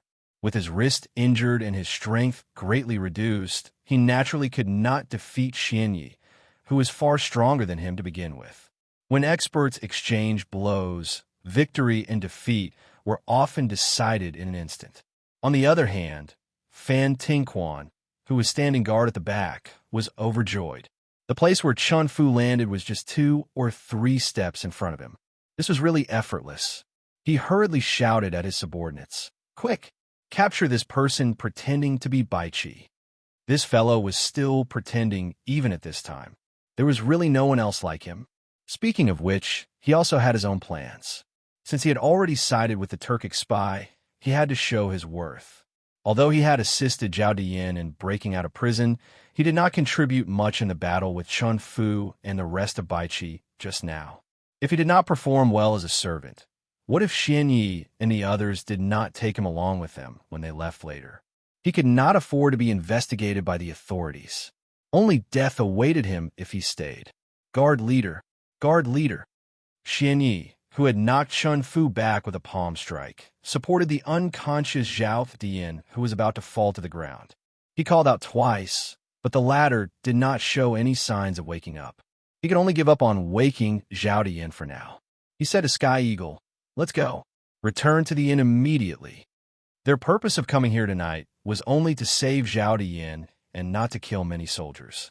Now that they had achieved their goal, he did not care about the life and death of Chun Fu and the rest of Bai Qi. He only wanted to leave this place as soon as possible. Otherwise, when the authorities reacted, they would not be able to leave even if they wanted to. Sky Eagle nodded and went forward to help Xianyi support Zhao Dian. The two of them held Zhao Dian's arms on both sides, intending to use their qinggong to leave this place. Seeing this, Fan Tingquan instantly lost his composure. I. You two heroes, wait for me. I am the one who helped to save your guard leader. You have to bring us along." Through the battle just now, he could also see that the 2 men in black in front of him had come to save Zhao Dian. Moreover, their martial arts were extremely high. Even the famous Bai Qi had been defeated. This was a proper thigh for him. Since he, Fan Tingquan, had already betrayed the imperial court, he could only do something big with these Turkic spies. Only this way would he have a chance of survival. Sky Eagle frowned. He had never had a good impression of a fence-sitter like Fan Tingquan. After a few moments of thought, Xianyi opened his mouth. "Then take your men and come with us." Although they had rescued Zhao Dian, they were still trapped in Taiyuan City. Moreover, they were indeed limited in manpower. Fan Tingquan's addition could be considered a great help to them. Many thanks, many thanks." Overjoyed, Fan Tingquan hastily waved to the Bing province soldiers around him. "Brothers, come with me. Go. None of you can think of leaving tonight." At this moment, a vigorous voice came from the sky. Everyone looked towards the source of the voice and saw a black-clothed man wearing a bamboo hat standing on the wall of the provincial governor's mansion. Before the man finished speaking, he knocked an arrow on his bow. With a series of whooshing sounds, 3 arrows were shot towards Xianyi and Sky Eagle's location.